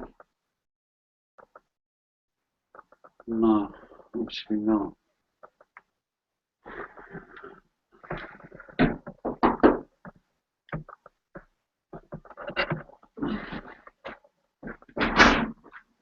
Oh, he's bought your figure back.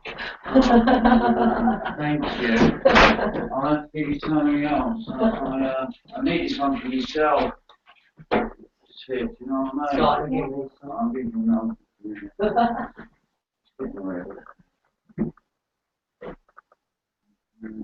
I can't believe you're good enough to think you're going on for the winter. Yeah.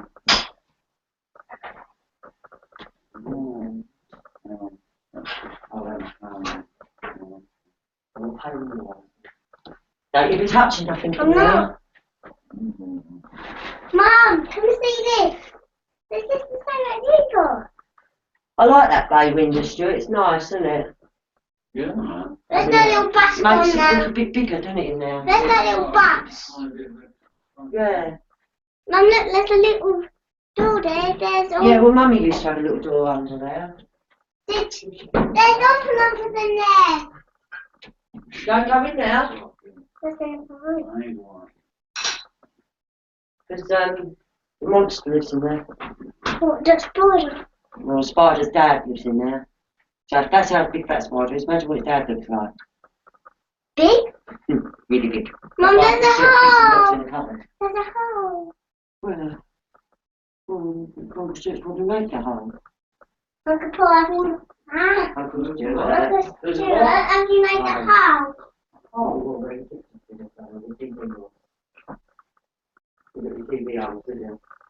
Oh, yeah. I don't want to play now. Oh, Stuart don't watch telly. He plays on his computer. He plays on his pad. He's got Kindle. Oh, well, he's lucky then. As Nanny. Hey. He's got Kindle as Nanny. Oh. We've got 6 kids there. So that where was my friend's daughter? So my friend, I met her in Oregon last year, and four got together. And she was from the test. Her daughter's name is Lily. She's got all these opinions about that. So I text her. I really want to text her. And I put, I had my email instructions, because you obviously have my full work history and my full qualifications. But you know, you don't know me to keep your opinions yourself, like. Right, what do you say, Tom Stuart, for lending you that thing? Thank you. That's all right. I'll give you something soon. I'll get you both something. Yeah. All right. See you later. Thanks, Dad.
Hello?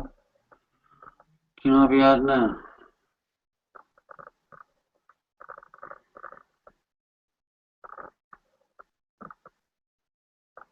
Shit, was that on mute? Was it on mute?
So where is everybody then?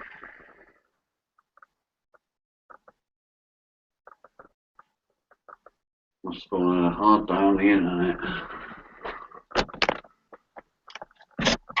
Oh no.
They've seen that structural adjustment programs are worse,